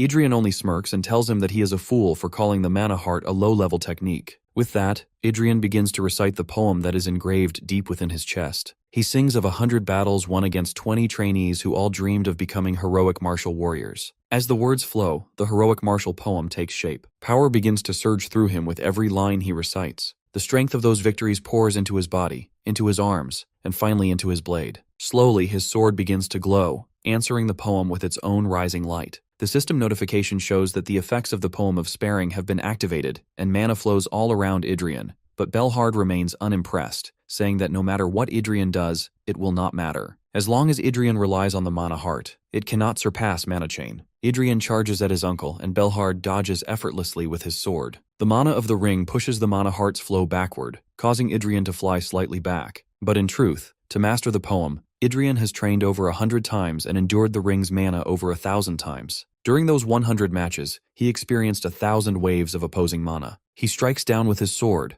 unleashing the power of the stained say. His blade now feels fully presentable, but when he attacks again, Belhard dodges once more. Adrien presses on, striking repeatedly, and for the first time, Belhard begins to show concern. Belhard gathers his full power to push Adrien away. He tells Adrien he is arrogant to claim that not all mana hearts are equal. He slams his sword into the ground, causing an explosion that throws Adrien backward against the wall. Belhard announces that he is bored with this fight and declares that it is over because he has already won. Adrien, however, realizes that at a common rank, heroic martial points alone are inefficient. He uses his sword to rise to his feet and begins recounting the history from 400 years ago. He explains how the knights made a critical mistake. They left no enemies for their descendants. They believed their stories, sword techniques, six beating of the heart, and poems of their victories would pass down intact. But this new world has forgotten the songs of dragons and giant kings, turning them into myths too absurd to be true. Belhard does not listen at all. He believes Adrien is daydreaming and cannot understand a word of what he is saying. Adrien grows tired of the games and thinks of his uncle as an arrogant and foolish knight. Suddenly, the darkness of the sword's demon, Blackhorn, rises like a storm above Adrien's eyes. He declares that if Belhard does not understand true power, he will teach him. The demon hands fully consume Adrien's body and mind. He begins chanting the dragon-slaying poem.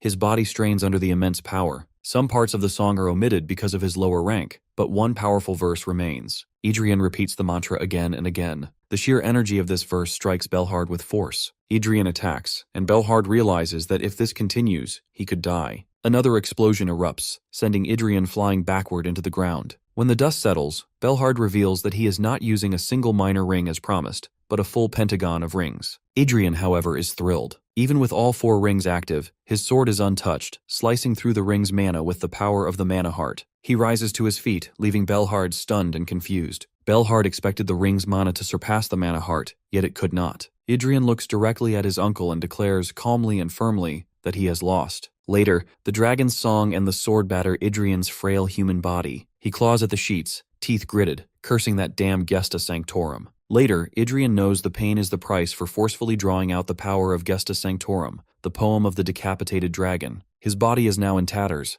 but he knows it is worth every risk. This is his first martial feat that he wove entirely himself, and he feels proud of it. He recites the poem again and again from his heart. The system shows that his rank as god of duels has slightly increased, and he thinks it will be enough for the duel with the third prince. Suddenly, Adelia interrupts him, beaming with joy because he has finally regained consciousness. She tells him how, after he collapsed, the queen was furious at Belhard, and it was the first time she had seen her so angry. Deep down, Adrien feels a little pleased, thinking that it serves his uncle right to be scolded by the queen. Adelia also tells him that Belhard asked to be informed as soon as Adrien woke up. Adrien does not like the idea, but he lies down, telling her that he has woken up just long enough to know, and that he wants to rest. He knows if he does not properly recover the spirit damaged by excessive use of Gesta Sanctorum, he will pay a terrible price. Memories of realities in the past will mix into chaos, and eventually, the boundary of reality will collapse in his mind. He will become a madman, good for nothing, trapped in the sword's memories again. Even thinking about that hole makes him shudder because it is the worst fate he can imagine. Then he tells Adelia about her ancestor Agnes Bayron,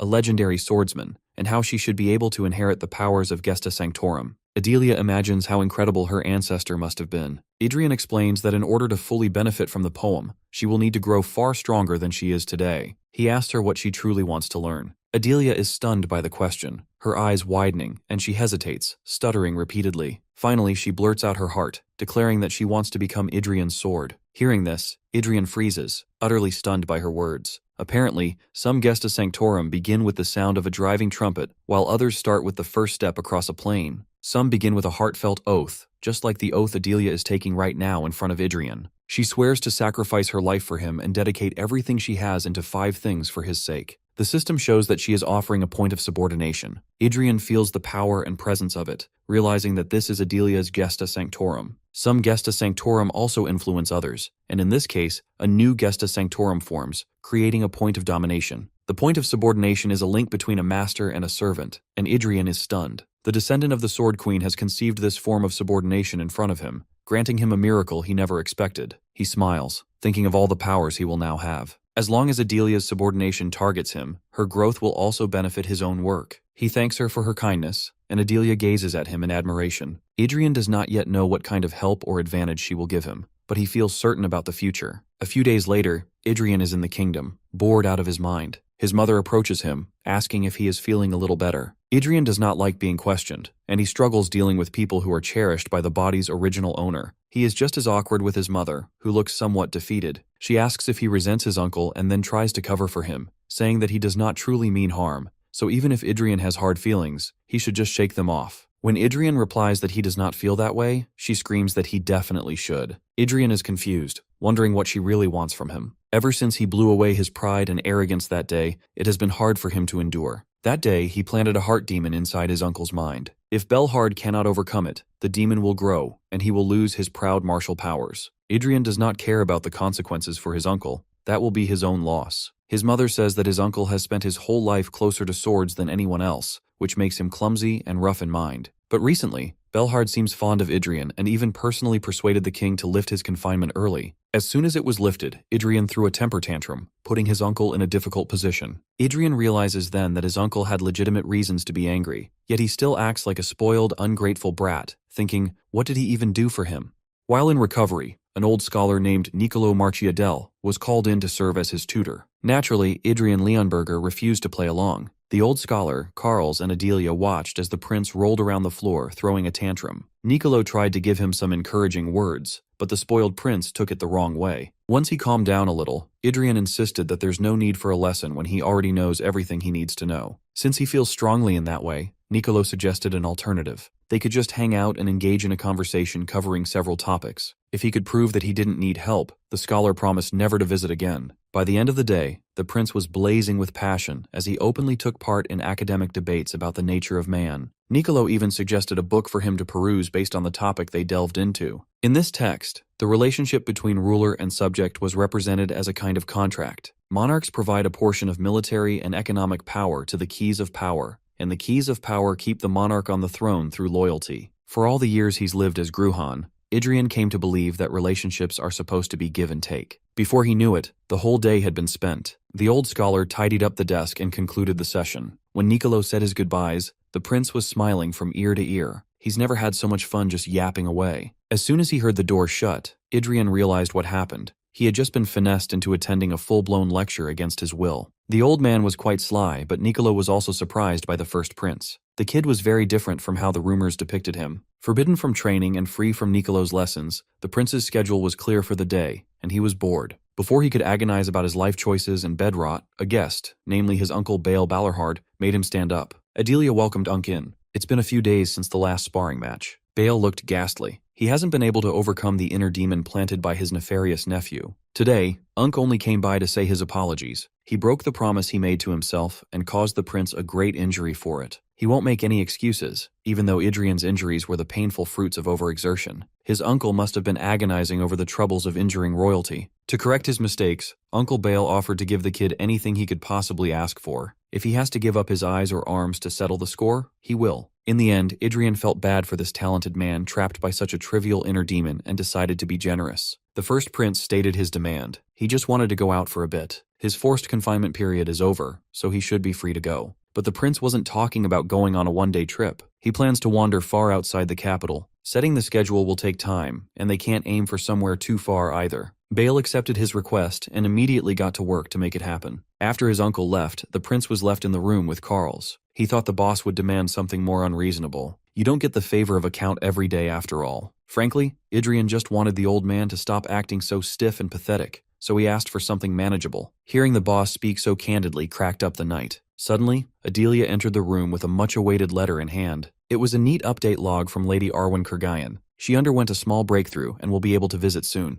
The message was short and sweet, a perfectly timed piece of good news. 5 days later, Uncle Bael sent word that everything had been taken care of. After 2 more days, the day of the departure arrived. The first fief they'll be passing through is called Ellen. The prince was so excited, he couldn't sit his ass down. You see, the county of Elin is the royal palace's best armament production site. It has an iron mine to supply high-quality material and a blacksmith's guild to refine it. More than half of the weapons and armors delivered to the royal family came from Elin. Since Adrien's level has risen a lot lately, he's been itching to find a new blade of his own. Originally, he planned to pick up a nice sword from the royal armory. Unfortunately, he was blocked by a royal order from the king. Considering how the fat prince was moving, he couldn't really blame his father. At least he can score a proper weapon outside the palace. Surprisingly, Unk was taking the excursion seriously. Thus, the approximately 20-day journey had begun. 3 days from the capital, they'll reach the first stop, Elin. Afterwards, they'll venture for another 2 days toward the Iron Lion Castle. Currently, Adrien is stuck sitting inside a carriage for 3 whole days, bored out of his mind. Adelia is sitting across from him, but she's no fun either. Maybe his time would be better spent checking on his mana heart instead. Currently, his tank is empty as a side effect of overstraining the use of the dragon-slaying poem. It should be safe to start filling it up again slowly. He sensed the rattling vibration of the carriage, the cold draft of the wind, and the chatter of knights, and gathered the specks of mana born from those things. Eventually, he was able to reform and fill his empty mana heart. Much to his surprise, the mana heart he conjured was much bigger than the last. This is just a small glimpse of the greater will. It is the influence of forcing himself to use the poem. His physical constitution underwent a qualitative change, expanding his mana heart and improving its ability to store more juice. Through unconventional means, he reached the level of sword expert, improving his connection with the source and lifting the restriction for some of his authorities. His third eye and third ear have been upgraded significantly. Overall, a single meditation session pushed him to a different level. He could feel the drastic change in every little movement. He's taken another step forward. After those long 3 days of carriage riding, the caravan finally reached Elin. The first prince was respectfully welcomed and personally escorted by Edgar and Torrance Elin, sons of the city lord. In consideration of their long journey, Edgar offered to guide everyone to their rooms first.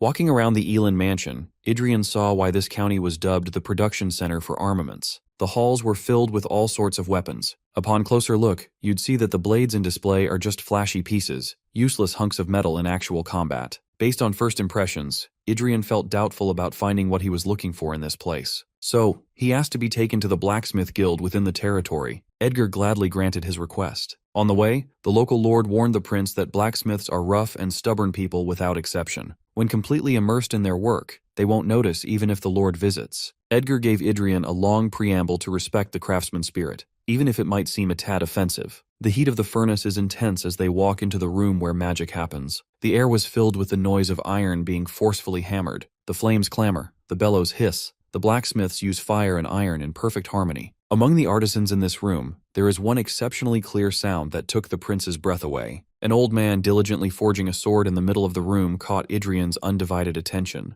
For some reason, every rhythmic beat of the hammer reminded Adrien of his first memory as Gruhan. Adelia wiped the sweat off her lord's cheek, knocking the prince out of his nostalgic daydream. While the rest of the forge had stopped working to offer their humble greetings to the prince, the old man continued his focused efforts. Edgard introduced the man leading the welcome committee as Saxon, head of the blacksmith guild. Adrien didn't give a damn. All he wanted to do was watch the forging masterclass in front of him. Saxon tried to curry favor with royalty and yelled at the old man to stop working and show some respect to the prince. Adrien had to grab that son of a bitch by the mouth to stop him from messing things up. Based on the empty workbenches and uncomfortable looks he was getting from the other blacksmiths, it looks like the head of the guild dragged everyone out without being asked to do so. As a sign of respect, he implored the blacksmiths to get back to work. With everyone back in their rightful stations, the prince locked in and continued watching absolute cinema. He just stood there, watching a shirtless old man beat his hammer into some hot steel repeatedly. The prince was completely engrossed by the process. He was in the midst of a burning world. For all the years of his existence, he's never felt this sensation before. After they left the forge, Edgar explained that the old man had been repeatedly forging and melting the same sword for the past half-year. Every sword the man forged is said to be a masterpiece. He's not called the master artisan for nothing. None of his creations lacked in quality, yet he melted them all down the same. Furthermore, for the past month, the old man barely slept. He has devoted himself completely to his work. Given his age, it's a bit worrisome. Several days after they reached Elin, the prince made visiting the forge early and leaving late at night a regular occurrence. He just watched the master artisan continue the intense daily routine in silence. Contrary to the tension caused by the first prince's arrival, he caused no incidents at all. His stay in Elin eventually reached its last day. On the day of departure, the master artisan was going harder than usual. The prince was hoping to stay until he could see the final product, but who knows how long that will take. He can only leave with a deep sense of regret. There are countless matters to attend to. On the eve of their departure, Adrien commanded his people to prepare a farewell banquet. After the banquet, Edgar came running to his door first thing in the morning. He was excitedly yelling about the master artisan's finished sword. Hyped as hell, the prince ran towards the forge and saw the old man holding a majestic weapon. He was gently cleaning the edges of his newest deadly creation. Once it was 100% clean and sharp, the master artisan willingly surrendered the weapon to the prince. Looking at the blade, Adrien could visualize the words that perfectly encapsulated the moment. It was a weapon heated like the sun rising on the horizon, and it cooled until its hue matched the royal crimson robes. A sword akin to the sun, and the king was born. When it came to naming the sword, the artisan suggested the moniker Damarung. To the artisan, it means twilight. To the prince, it shall be the dawn. Once the weapon was surrendered to its rightful owner, exhaustion quickly caught up with the old man. Before he could collapse on the floor, the prince caught the master artisan. Sensing the weak pulse in the old man's body, Adrien decided to spend one more night in Elin. On his deathbed, the old man recounted the moment he saw the prince watch him work. On that first day, the sword took shape in his mind as if guided by fate. The sword itself chose the day it would be born. Knowing that the artisan was already on the way to the afterlife, Gruhan decided to be truthful and spilled his secret. Surprisingly, the old man took the revelation quite well. A blacksmith and a former sword can understand each other's hearts best. As his final request, the artisan extended his quivering hand and asked to hold the last sword he forged for one moment. Holding the handle, he blessed the sword to be as great as its owner once was. Adrien promised that it would be, and the old man finally croaked. When the sun came up, Edgar came running back to the prince's tent to glaze the new sword, Damarung, a blade forged with one's very soul. He tried to convince the prince that the old man's sword was not suitable for wielding, and that he should use a magic sword instead. Though not top tier, the magic sword presented by Edgard was at least a fine mid-grade. Seeing through Edgar's scheme, the prince shamelessly took the magic sword and refused to give up Damarung. To make sure that he won't get pushback, he made sure to pressure Edgar using the Elin family's loyalty to the crown. All the sly noble could do was swallow the loss and play it cool. He planned to lure the prince with a flashy magic sword in exchange for the master's blade, only to end up giving away two precious weapons for free. With no more delays, the caravan rolled out. The cavalry rode ahead at full speed while the carriages and infantry followed at a measured pace. To make up for the delays, they must hurry. On the way up to his carriage, the prince bumped into Uncle Bale. They barely saw each other the entire time they were in Elin since Bale was busy with a separate task. From now on, they'll be riding hard to reach Iron Lion Fortress by nightfall. Funnily enough, the prince doesn't know how to ride a horse. He was a literal sword for God knows how long, so how would he know how to ride a horse? The road to Iron Lion Castle was messy. He had to learn how to ride on the way, There were lots of puking, crazy horse wheelies, and very preventable twists and turns. Even if it wasn't the half-day journey originally planned, they managed to reach the destination in roughly a full day's ride. The prestige of the Iron Lions from the House of Wolroden was embodied by the welcome party arranged to receive the noble scion of Leonberger. These lions were a lot more spirited than expected. The reason was obvious. These boys must not be happy that their goddess was snagged away by a wastrel prince. Thinking that it would be fun to provoke the lions, Adrien confidently walked towards Arwen. Once face to face, the honorable knight bent her knee and gave the most respectful greeting to her lord. The Iron Lions almost pounced on the first prince right then and there. Their reaction was quite immediate, but so was Adelia Bayern's. If Adelia loses her bearings to hostility at this moment, it would be bad news. The prince had to snap her out of boiling, murderous rage. It's a good thing he's been developing her subservience constantly. He turned back to Arwen and invited the Thorny Rose to follow him somewhere else. There are many stories they haven't shared yet. It would be better if the lions behind her tag along. The prince's first stop upon arrival was the training grounds. He was very eager to witness the Iron Lion, who are said to be the best in the kingdom, in action. Adrien issued an open challenge for anyone brave enough to step up, but his status as first prince was a bit burdensome. So, he pledged under the Leonberger name that no one would be held accountable for the results of any duels today. When coddling them didn't work, he resorted to provoking the lions. If no one crosses swords with him, the world-renowned reputation must be nothing but a bluff, right? Unable to take the trash talk any longer, Dale of the House Donant stepped up to the plate. He claimed to be far from worthy of representing the sword of the Iron Lions, but he's ready to make a stand. The prince was just glad someone actually fell for his rage bait. Dale here decided to take the initiative and charged with his wooden blade drawn. Adrien received the first exchange with a thunderous response that wrecked Dale's body from the inside out. His red head slid across the muddy floors of the training ground. One down, a lot more to go, the prince implored the knights to line up and try him. Next on the chopping block was Paul Rothheim, a third year as opposed to freshman Dale. As expected, the baby-faced knight was clobbered without a fight. Hallie, a fifth-year apprentice, thought he got the sauce. He didn't. Judith followed suit, and the prince showed him equal rights, equal fights. Every person sent by the proud Iron Lions lost in a spectacular fashion. This beatdown went on for half a day. Adrien never sustained a single scratch. After cleaning up the apprentices, the prince felt the itch to mess with the official members of the Knight Order. To stir some more trouble, he loudly announced that Arwen would be coming with him on the way home. The Thorny Rose didn't show any hesitation and accepted her lord's whim. This simple trick got one of the official members of the Iron Lions to stand up and speak. The knight had heard about the prince's love of gambling, so he suggested a small bet to liven things up. Before the knight could foolishly embarrass himself, Adrien put his foot down and established that Arwen is not a prize for a tournament. They should just wager something else instead. He threw the worn-down training sword and asked Carls for a real blade. The first prince unsheathed the magic sword and put it up on the line for a duel. Anyone with decent eyes could see that the magic sword is a treasure. Uncomfortable with the arrangement, Arwen tried to volunteer as the prize, but she is simply 1,000 times more precious than a mere sword. The value of a future Swordmaster is incomparable to forged steel. Dunham of House Fahrenheit accepted the challenge. As an official Iron Lion Knight, he is on the verge of breaking through a triple chain. He's basically on double chain. His sword is the 17th blade made by the master artisan. To keep it fair, he's also willing to bet this treasured weapon in single combat. Taking this fight a little more seriously, the prince decided to use his main weapon. In his hands is the master's 100th and final work, completed only a few days ago. Dunham stoked his chains. Although he disagrees with the sword path the prince is walking on, the efforts to get there are evident. Out of respect for that, Dunham vowed to give this duel his best. Adrien will never get used to people pettily referring to his mana heart as the wrong path. He's learned that the respect directed towards him should belong to his hardworking people instead. The prince implored his knight-in-training maid, Adelia, to watch what's about to go down closely. This path is the one the two of them will be walking on. Affected by her lord's aura, Adelia unconsciously matched his frequency from the back. Without fail, she is ready to do whatever the prince wants and needs. While the prince was flexing on the Iron Lions, his uncle Bale was having some political tea with Lord York of House Williden. According to Lord York, the Iron Lion Fortress had been visited by 4 of the 5 princes recently. The 4th prince already expressed his disinterest in vying for the throne, but the 3rd and 5th princes paid the fortress a visit while the 1st prince was under confinement. Just before Adrien arrived, the 2nd prince stopped by. No matter how bad the crown prince's reputation may be, it is undeniable that he's the kingdom's legitimate heir. Admitting that left a bad taste in Lord York's mouth. He partly blames Bale for the deterioration of the race for the throne. As the commander of the 3rd Legion,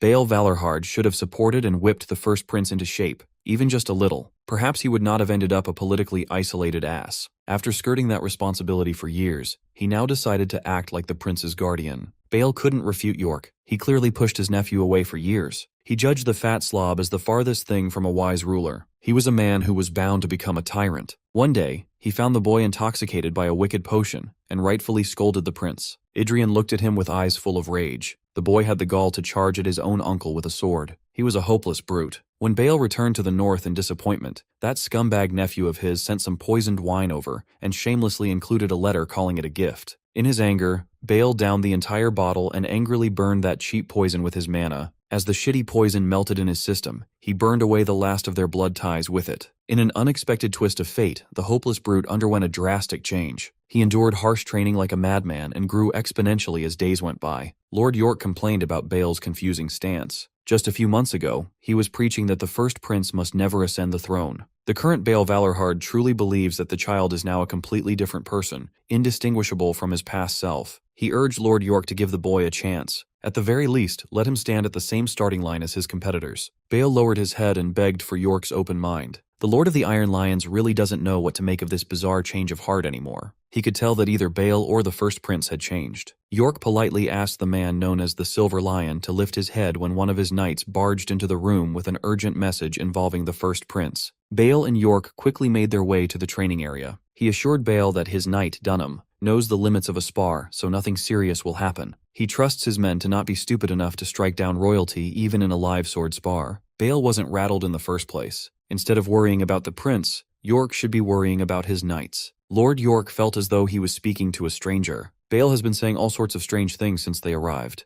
As soon as they entered the training ground, a man clad in Iron Lion armor helplessly tumbled right in front of them with impressive force. Dunham, the knight, was knocked out cold while holding his prized sword. The referee announced that Dunham was out of commission. The first prince won once again, and the other knights celebrated. Lord York Williden was utterly confused while Bale gloated by his side. Adrien Leonberger was shrouded by intense mana as he wiped the blood from the corner of his mouth. With an excited look in his eyes, he requested another bout with whoever had the balls to step up. Beating Dunham didn't happen easily. His uncle always said that the real test for a knight begins at the second chain. With his mana heart, he was supposed to be hard countered by any decent double chain knights. Sparring with Dunham made him understand that his uncle wasn't exaggerating. He quickly found that the current poem of sparring wasn't enough. He has the poem of the true dragon in his back pocket, but it would be foolish to use it against a regular knight. Instead of panicking, he adapted. First, he activated his hyper-focus trait as Dunham charged. The surrounding noise suddenly disappeared, and he was able to concentrate on his mana heart. Dunham was intense. He came out of the gate swinging with his fancy blade. Under the influence of hyper-focus,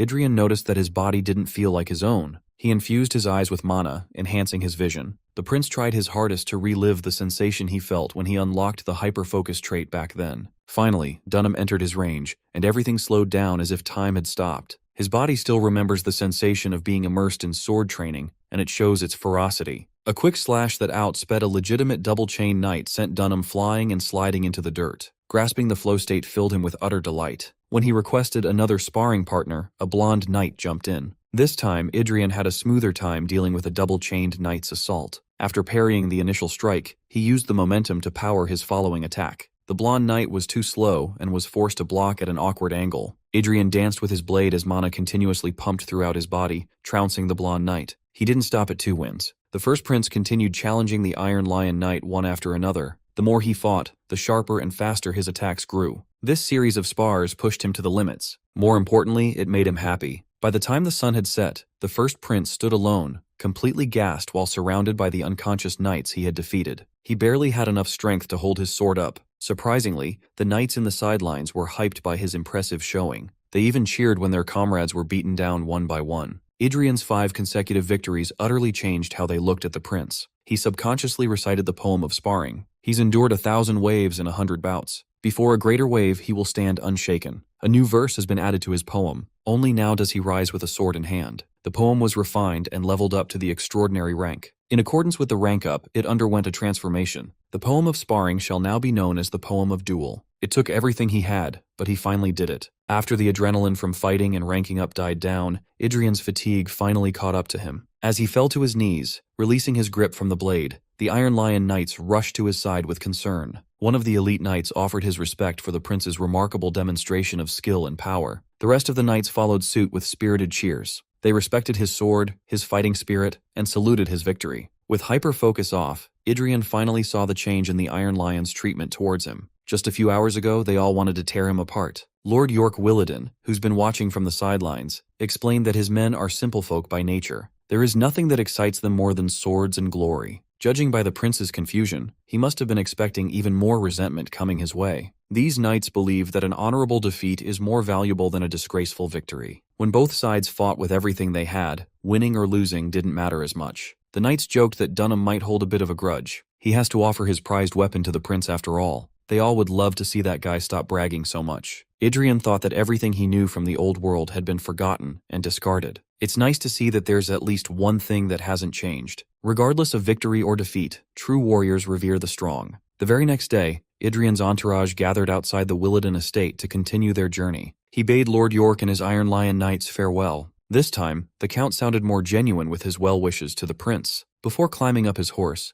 Adrien remembered something he wanted to say to the nobleman. He asked the Lord of the Iron Lion Fortress to keep everything that happened on this visit a secret, even though spreading word about it would help the prince a lot. Adrien's reasoning was very simple. He just wanted to mess with his bothersome brother a bit. The caravan trudged on until before the sun had set. They decided to set up camp for the night and unloaded the necessary supplies. Carls asked for approval to scout the perimeter to ensure the clearing was free of threats. Behind Adrien, Arwen Kurgayan looked uneasy. He wasn't too worried about her, though. She should be able to adjust soon enough. Feeling a wave of exhaustion washing over him, the prince entered his private tent to maybe get some rest. Upon entry, he was blinded by the spotless room devoid of a single speck of dirt, thanks to Adelia's supernatural cleaning prowess. He took in a sword genius with the potential to reach the pinnacle, and yet she insists on acting like a maid. His shoulders slumped in defeat as he gravitated towards the soft bed. Adelia worried that she had messed up and something was not to her lord's liking. The prince assured her that everything was all right and gave her permission to leave. Throughout today's journey, he couldn't stop thinking about the Iron Lion Knights and how different they were from what he expected. He used the authority of judgment on everyone and found that most of the full-pledged knights had swordsmanship talents that did not exceed B rank. In the past, even with a lifetime of effort, they would barely reach the level of an intermediate sword expert. They would be relegated to cannon fodder who would fall in vain. Yet these knights have already reached a level equal to a sword expert in their 20s and 30s.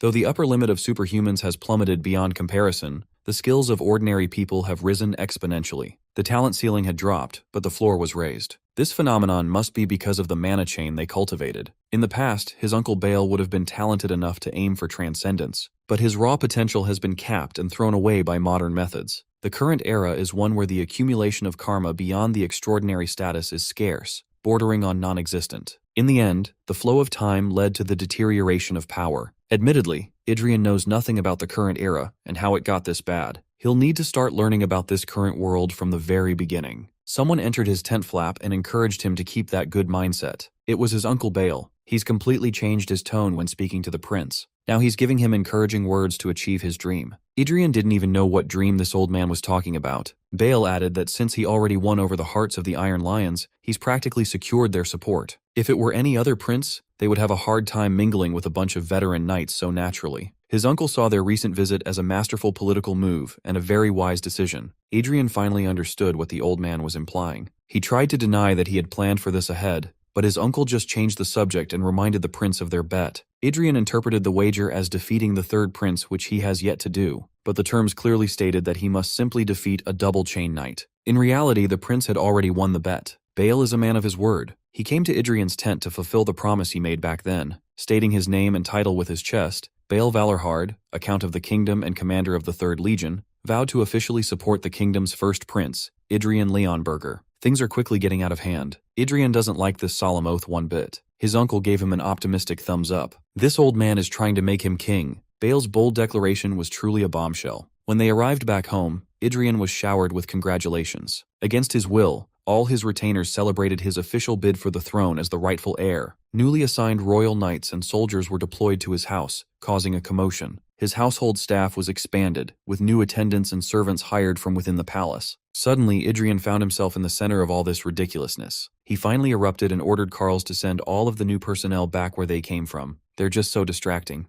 Carls apologized. Those people were deployed by royal decree. They will not listen even if ordered to return. Adrien compromised and agreed to keep them as long as they stayed out of his sight. He's not a fan of all the chaos in his home at all. The only room he could find some peace and quiet without being mobbed by armored royal knights was his study. He was planning to take it easy and rest after such a long journey out of the capital, but his asshole brother decided to disturb his peace. Little bro barged into his study, visibly shaking and fuming in anger. Third Prince Gillian Leonberger barely hid his resentment. He lambasted his big brother for secretly learning the sword from Count Valorhard and revealing such grand intentions to seize the throne. Gillian claimed that he tried to save some face for Adrien, but all this time he's been making political moves in silence. The first prince called out Gillian with a sarcastic jab. The third prince is itching to make his big brother pay dearly for his deceitful practices. Adrien's plan to unwind was ruined. Every single person around him is a dumbass. He already made it perfectly clear that he's not interested in the throne. The culprit behind all this ruckus is none other than his uncle. Just to stop the old man's nagging, he agreed to play along as long as his uncle backs off when the time is right. He expressed his disinterest in the throne plainly. He's just irritated that Count Valorhard arranged a bunch of bothersome bullshit without consulting him. The old man explained that House Valorhard is the shield that protects the kingdom from the monsters of the northern mountains. As long as the royal family and the nobles do not forget the harshness of winter, House Valorhard will stand tall. Game of Thrones type shit. He added that all the bothersome business was bound to come. It was just a matter of time. Uncle Bale asked his nephew if he knew the fate of the eldest son who failed to ascend to the throne. Continuously rejecting his obligation won't change the situation. The Count agreed to give the Crown Prince as much time as he wants to accept his circumstances,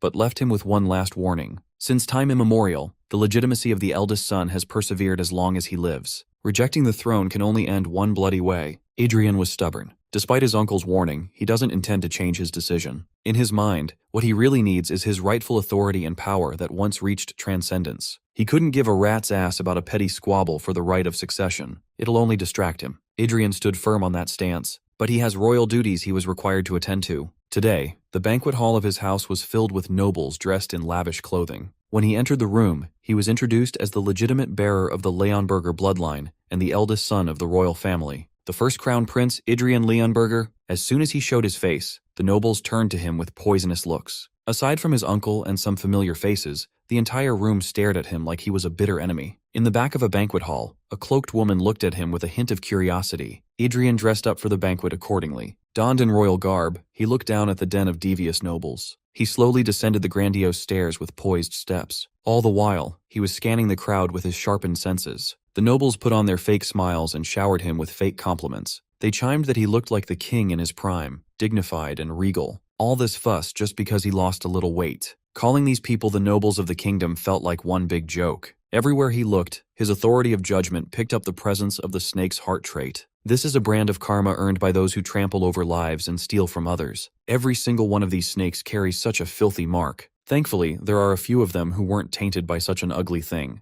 Adrien ignored all the flattery and ran towards the noble knights in the back of the banquet hall. He recognized Taylor, the trainee knight he had sparred with before, alongside his other sparring partners. The first prince invited them to this extravagant gathering, and they were clearly uncomfortable among the snobs. They lack competence, but at least they aren't corrupt at heart. These boys will serve well enough as vessels for the seeds he's about to sow. While he was chatting with the boys, the knight manning the gate demanded everyone's attention. Recognized with legitimate imperial authority by the Bourgogne Empire, representing the Marquisate of Montpellier, Ambassador Cléon de Bourgogne-Montpellier made his grand entrance. Adrien's ears burned as soon as he heard the guy's name. This time, the devious nobles bowed and curtsied with utmost respect. Cléon de Bourgogne-Montpellier was a heavy-set man who looked down at everything. He spotted the first prince among the crowd and immediately approached with a casual greeting. Adrien was stunned. His emotions were in turmoil. He would never forget the Bourgogne name. They were the nemesis he fought against alongside his last wielder 400 years ago. Some fat bastard dared to carry the accursed name that left countless scars on this very land. This ambassador fella had the nerve to stand before him. As his mana started to go out of control, one of the nobles accidentally tripped and spilled wine all over his royal garb. The wine cooled him down, and it brought him back to reality. The old noble nervously stuttered an excuse while making sure that the first prince was all right. Standing between Adrien and the fat bastard,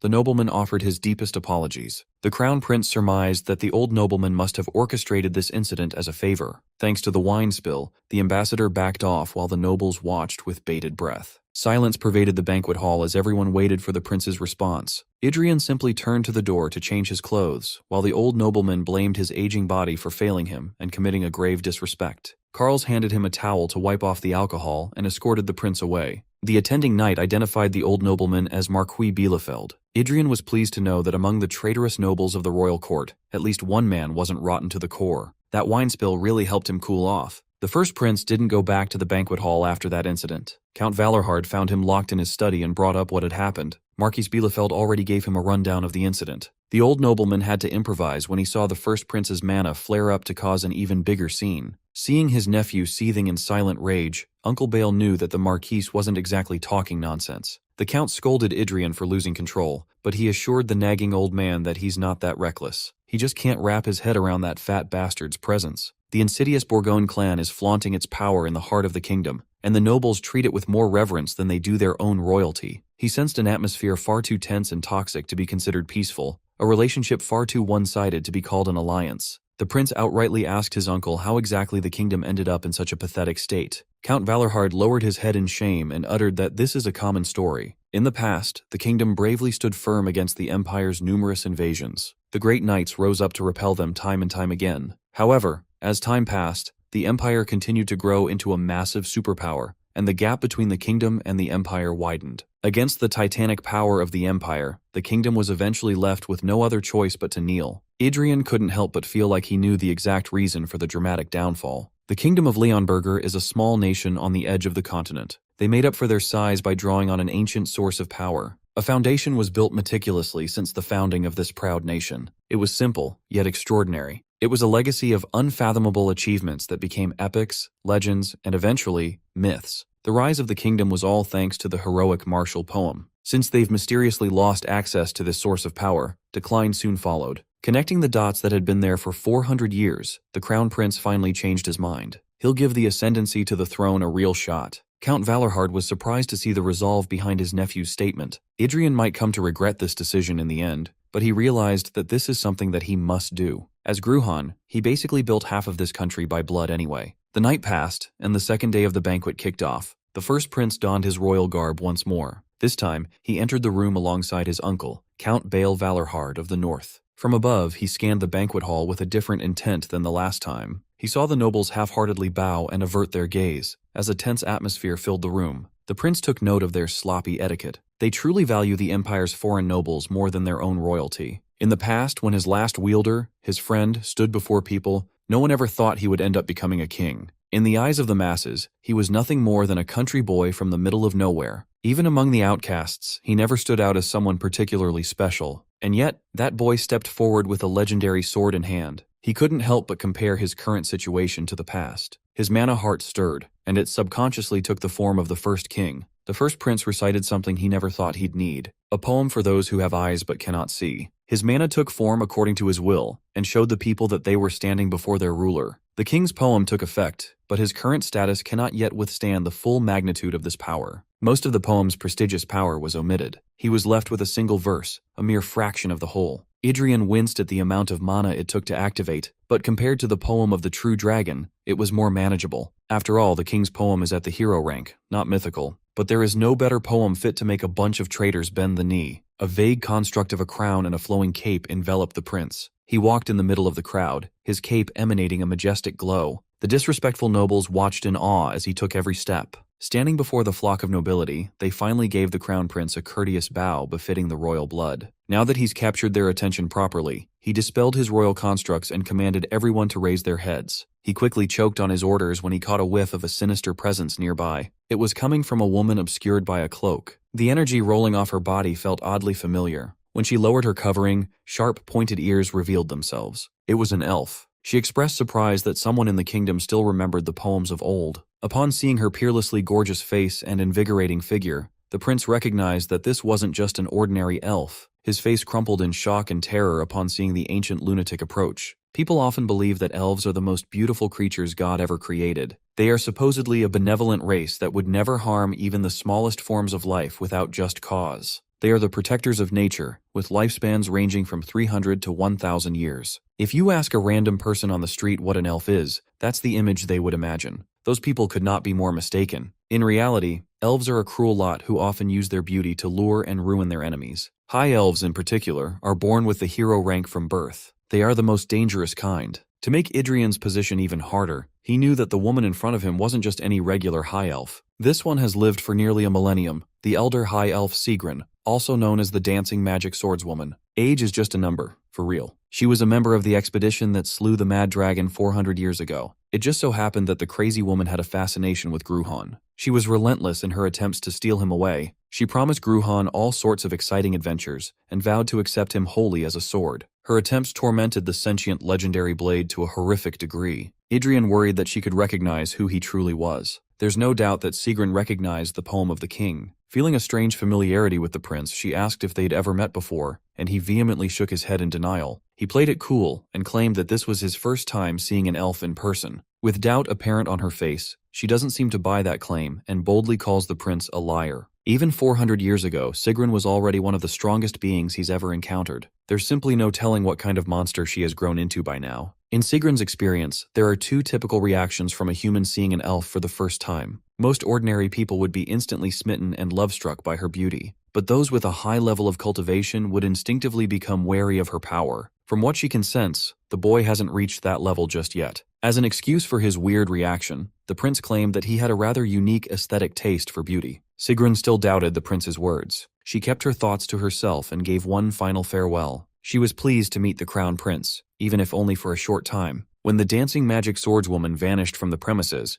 Adrien heaved a sigh of relief. He's managed to survive for now. After the banquet wrapped up, the following days were equally tiresome, as his mom forced him to meet with potential princess consorts. Some insane nobles presented their literal children. One of the candidates doesn't even want to make eye contact. Another one came into the room with fiery steps. She looked like she came over to fight, not get coupled up. A lot of these noble parents need to be in prison for the way they offer their babies. As the day went on, more and more bizarre candidates popped up. Someone even presented him with a teddy bear and a miniature figurine to marry. Both the queen and the crown prince were absolutely floored by the selection, and not in a good way. Adrien's mom kept on nagging him about picking a proper partner, a wise, gentle, healthy, and politically aligned princess consort. At the tail end of the day, the queen was surprised to hear that a delegation from the elven race had requested an audience. When the delegation entered, the familiar cloaked woman led the march. Sigrun introduced herself as the representative of the Mistletoe clan, and respectfully greeted the beautiful Queen Margarita. It's been a long time since the elves visited the kingdom, so this is a welcome surprise. Sigrun brought up the search for a possible match to be the prince's spouse, and Adrien felt a headache coming right away. With a perfectly manufactured blush, she called herself a high elf from a noble family with a very long history. She even had the gall to act cute and insist that her age isn't that much different from the first prince's,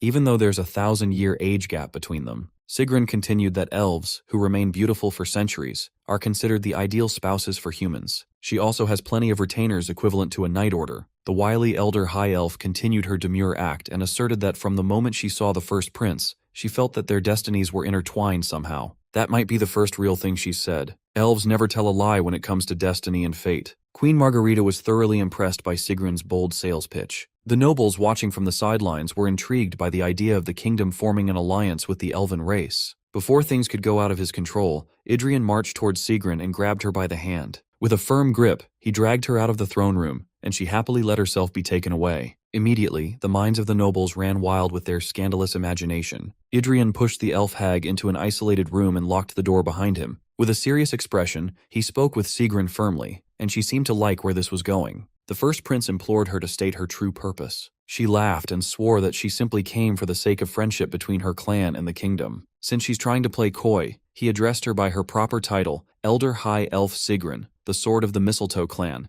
the executioner responsible for the clan's killings for hundreds of years. He wanted to know if she was here to investigate or to carry out a death sentence. Sigrun stifled a laugh as her interest in the boy grew. Seeing the little bit of chaotic mana she let loose, Adrien admitted that this woman is a monster far beyond his current ability to measure. The fact that she felt a sense of destiny from him means she possesses a rank high enough to catch a faint glimpse of the past engraved upon his soul. Since he knew who she really was, Sigrun found it a little foolish that he didn't keep his mouth shut. But the crown prince knows precisely what he's doing. He's aware that blabbering and outing someone like Sigrun is practically a death sentence. He's also aware that she's just trying to fuck with him with her sinister mana. He implored her to stop interfering with his destiny. Adrien could tell that this old monster was currently feeling a slight sense of curiosity towards him. If things continue according to her pace, he'll be just another trivial human torn to shreds by a mad elf. For the sake of his survival, it's better to draw her interest even more. Instead of a snack to be finished in a few bites, he must become a delicacy to be aged and savored with time. Right now, Sigrun is looking at him with more genuine interest. She examined his body thoroughly while Adrien, truthfully, described himself as just a pitiful prince, abandoned even by his own father. If she really wanted to see who he is and how he rolls, he invited her to stick around and watch. Sigrun was taken aback by the boy's confidence and boldness. She knew from the jump that something was odd when her people sent her on this trivial mission for seemingly no valid reason. But now she sees that he was the reason, and she is itching to peel whatever secrets he's hiding. In sword and human form, this woman never fails to give Adrien the creeps. After their brief life-and-death discussion in the private room, the prince and the high elf returned to the throne room. Everybody saw the young man and the gorgeous elf hold hands the whole way through. Adrien and Sigrun stopped in front of Queen Margarita as he drew a deep breath. He asserted that he's come to proclaim something.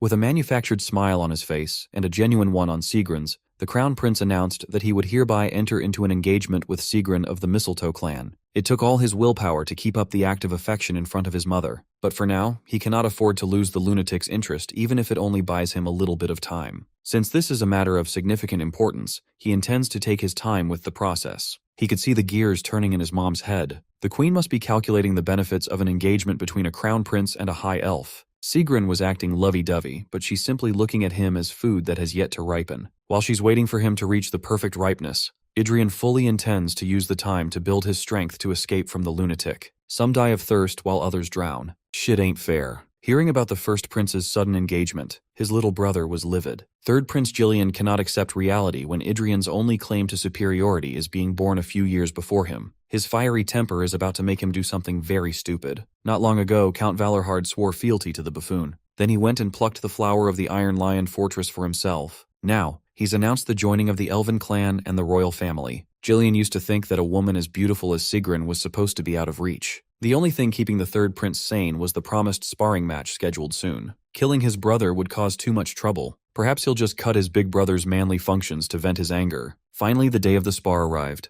The duel was notarized by Schirmhelde Stuttgart, commander of the Royal Knights. Rules dictate that no one shall be permitted to object to the results. When the commander allowed both princes to raise their swords, Adrien yawned. He was not a fan of all the yapping before crossing blades. Standing in front of him, Jillian proudly revealed that he brought a crowd with him to witness the beating he was about to deliver. Adrien's patience had already run thin because of all the preamble, and his little brother is just another useless yapper. Triggered by the insult, Jillian charged forward, intent on shutting his brother up. Initially, the Crown Prince was planning on playing along for a bit, but he changed his mind. He has bigger fish to fry, so he swiftly dealt the finishing blow in one attack. Jillian helplessly fell to the floor, utterly unconscious as he choked on his own blood. The nobles he brought to watch were slack-jawed. Even Commander Stuttgart was taken aback. This was not the first prince he once knew. Adrien didn't drag the fight out. He speed-ran that shit without blinking. He didn't even bother to turn and look at the damage he dealt. In his capacity as the notary and observer of the match, the commander of the Royal Knights pronounced the first prince as the victor. All eyes were on Adrien as he walked out of the training grounds. More than anything, he felt irritated by all these nobles flocking just to see a fight between royal children. News about the kingdom's promising double-chain prince losing to the first prince, who had only started training a few months ago, spread like wildfire. When third Prince Jillian finally woke up, he felt his anger swell like the sore loser that he is. He burst out of his room and ordered his servants to prepare his gear. He wanted to go for another round. One of the royal knights regrettably informed him that after the match ended, the first prince immediately left the capital with Count Valorhard. They say he is heading north to the land of Valorhards. As they journeyed up to his uncle's territory, the weather quickly took a turn for the worse. Bale complimented his nephew for his much-improved horse riding, and the prince's ego quickly inflated. Still, the count doesn't see the reason for the rush to head up the treacherous north. The banquet just wrapped up. It would have been prudent to stay and rest for a few days before going on a long journey. Adrien simply thinks that the capital is a hopeless place. He has no desire to pathetically beg for the support of snakes who can't recognize their ruler while fawning over imperial dogs. Mingling with soldiers and knights suits him better anyway. They may not be as calculating as nobles, but Bale knows how hard it is to sway the hearts of real warriors. Adrien's plan was simple.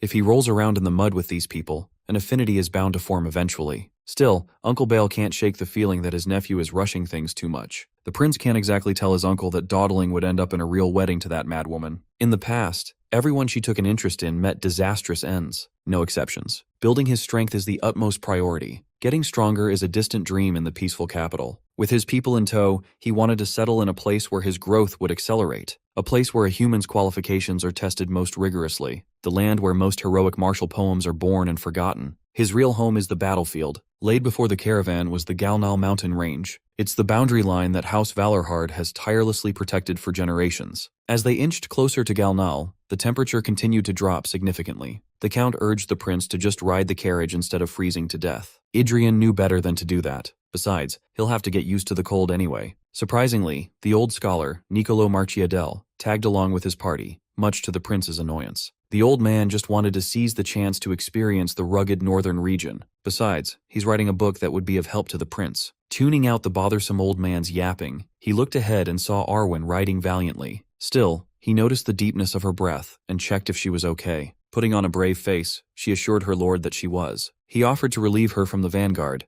but she firmly believes that a knight shouldn't seek his own comfort over her lord. Adrien was worried about nothing. Arwen was having a tough time, but she's full of motivation. On the other hand, he heard nothing but complaints from the royal knights forced to come along by royal decree. If Carls were here, he would have kept these fools in line. Unfortunately, the king explicitly told him that the royal guards were not his personal knight order. Since he recently took in several direct knights under him, the narrow-minded old geezer told him to fuck off and use them. That vindictive father of his relieved Carls of his duty and prevented him from joining the trip to the north. Adrien felt that the king's attitude felt a bit excessive. The previous owner of his body was a piece of shit, but there's still flesh and blood. Surely there's an inside story he's unaware of. While he was lost in thought, the harsh winds of winter blew harder. Count Valorhard instructed everyone to pick up the pace. If they don't hurry, they'll all get trapped in the worsening blizzard. The gentle snowflakes turned into a snowstorm in an instant. The knights couldn't even hear the voice of the people next to them. Noticing that their pace was lagging, the count infused his voice with mana. He ordered everyone to drop the carriage and anything slowing them down for later retrieval. Adrien was impressed with his uncle's mana shout. He slowed down and called Adelia to hop out of the carriage, offering his hand like a real gentleman. Arwen also ran to his side to make sure that her prince was all right.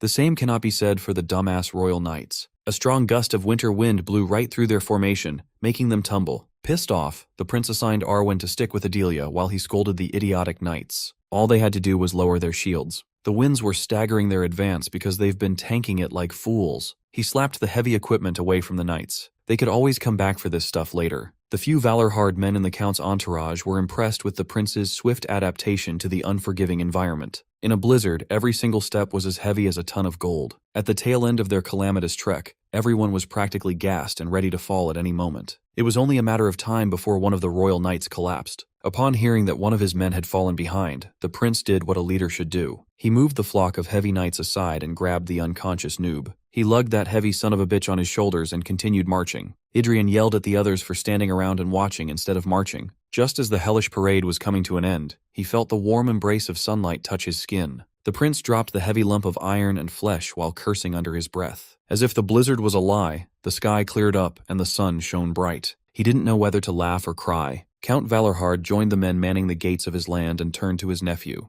The Valorhard banner flew freely with reliable stability. As the rightful ruler of Valorhard and commander of the kingdom's 3rd Legion, Count Bael Valorhard formally welcomed the crown prince. The Winter Castle arc had finally begun. The renowned Winter Castle is a fortress situated at the northernmost edge of the kingdom. It was built to repel the monsters lurking within the Blade Mountains. To common soldiers, it is perhaps the most dreaded post in the realm. The cold is biting and miserable, danger is constant, and the survival rate for soldiers is abysmal. High-ranking nobles stay in their warm homes, weighing the political significance of the fortress. But to those born and raised within the northern territories, it is a place of lifelong duty and solemn pride. When the gates of Winter Castle opened, a dark-haired young man strode out with conviction. With a sharp salute, Vincent Valorhard formally stepped down as acting commander to return to his post as the Ranger Company commander. Once the formality was over, Bael and his son were happily reunited. Adrien didn't even consider that his uncle had a son, making this Vincent guy his blood cousin. Looking at the young man closer, he noticed that Vincent really resembled Bael, especially that stubborn set of mouth. The Count ignored the rude statement and formally introduced the first prince to his son. Vincent respectfully bowed and showed deference as he introduced himself as the commander of the Ranger Company. The prince replied with a casual nod and a few polite words. Inside, Vincent's blood was boiling. He believes that Winter Castle is a sanctuary for true warriors. It is not the place for scoundrels exiled from the capital to wander about with a harem in tow. He could not understand why his father would support and bring this fool to their home. As soon as the prince was out of sight for the tour around the castle, Vincent confronted his father about this dubious move. The Count simply asserted that he's Adrien's guardian now. The prince will be staying whether Vincent likes it or not. Vincent questioned his father's judgment. He only knows Adrien as a talentless nuisance. Hell, Bale was his #1 critic not too long ago. Count Valorhard simply responded that people have the capacity to change. All he asks from his son is to keep an open mind and watch over the prince without prejudice. After the tour, they all head into the Winter Castle's strategy room. While the prince munched on a scrumptious meal, the grown-ups strategized. According to Vincent, they've been actively clearing out monster settlements, but several hotspots remain. With the Count back in action, a full-scale operation can begin. Adrien passively listened to their discussion while shoving meat down his gullet. He heard Vincent emphasize the castle's orc problem. They recently found a small group of fewer than 20 orcs in a settlement near the foot of the mountains. That scale should be easily handled by the rangers. Vincent concurred. He's already made preparations to select knights for the clearing expedition. That's when Adrien decided to hop in on the discussion. He took the orc piece off the strategy board and demanded to be involved. Some of the Valorhard elders tried to warn him that the orcs of Blade Mountain are different from the common variety. If things go wrong, Viscount Rizard could be in deep trouble. Count Valorhard asked his son what the size and strength of this particular orc force was. As stated in the report, there were roughly 20 orcs. The presence of an orc warrior or shaman cannot yet be ruled out. After hearing all the details, Bale asked his nephew whether he was confident he could pull off the mission. Vincent couldn't believe his father was really considering involving the trash prince. He asserted that the foot of the mountains is an integral part of the Rangers' route. Turning it into a chaotic battlefield will compromise their future operations. Moreover, putting the prince in harm's way would only harm House Valorhard. Admittedly, the Count's son was sharp,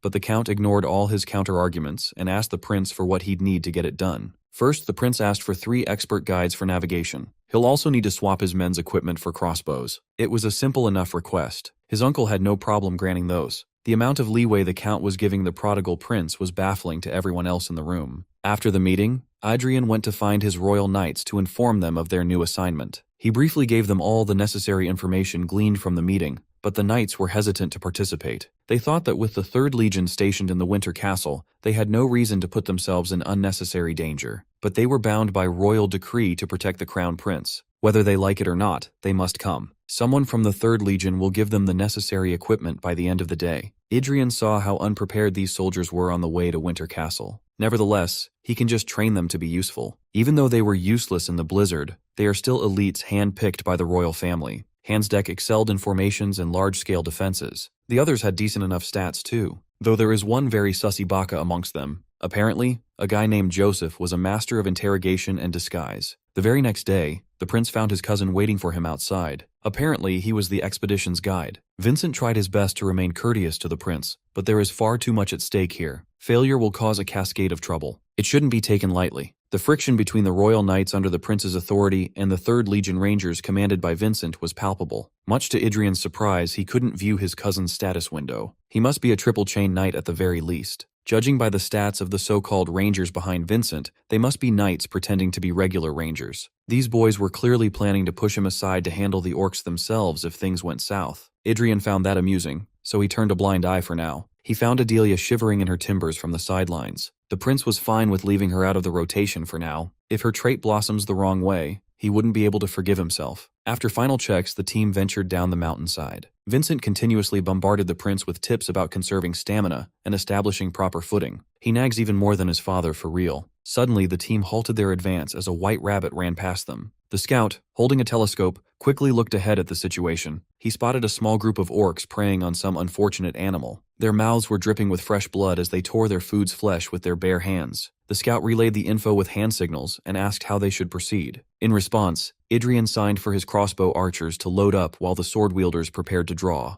They slowly and steadily closed in on the orc feast until the woods couldn't obscure them anymore. Adrien stood at the vanguard with a devilish expression. It's been a long time since he last saw these green fuckers. With their cover blown, he readily issued the fire order. The orcs aggressively snarled as an intimidation tactic. Still, a lot of them were heavily wounded by the barrage of crossbow bolts. Standing at the forefront, the first prince was the first one to intercept an orc at melee range. He would never forget about their thumping footsteps. He drew his blade. The orc's roar filled with murderous intent. He closed the remaining distance with a single step. From above, he coldly slashed the orc's gut open. He felt nostalgic when the thick, metallic scent of orc blood assaulted his senses. This was something he missed and longed for from time to time. The first kill plunged him into a murderous daze. The commotion attracted the attention of the rest of the orc settlement. Surrounded by hulking orcs from all sides, he breathed in the heavy air of the battlefield. Seeing her prince encircled by the enemy, Arwen cleaved her way to the middle to assist him, but Adrien warned her not to come any closer. She stopped in her tracks, sensing the seriousness of his warning.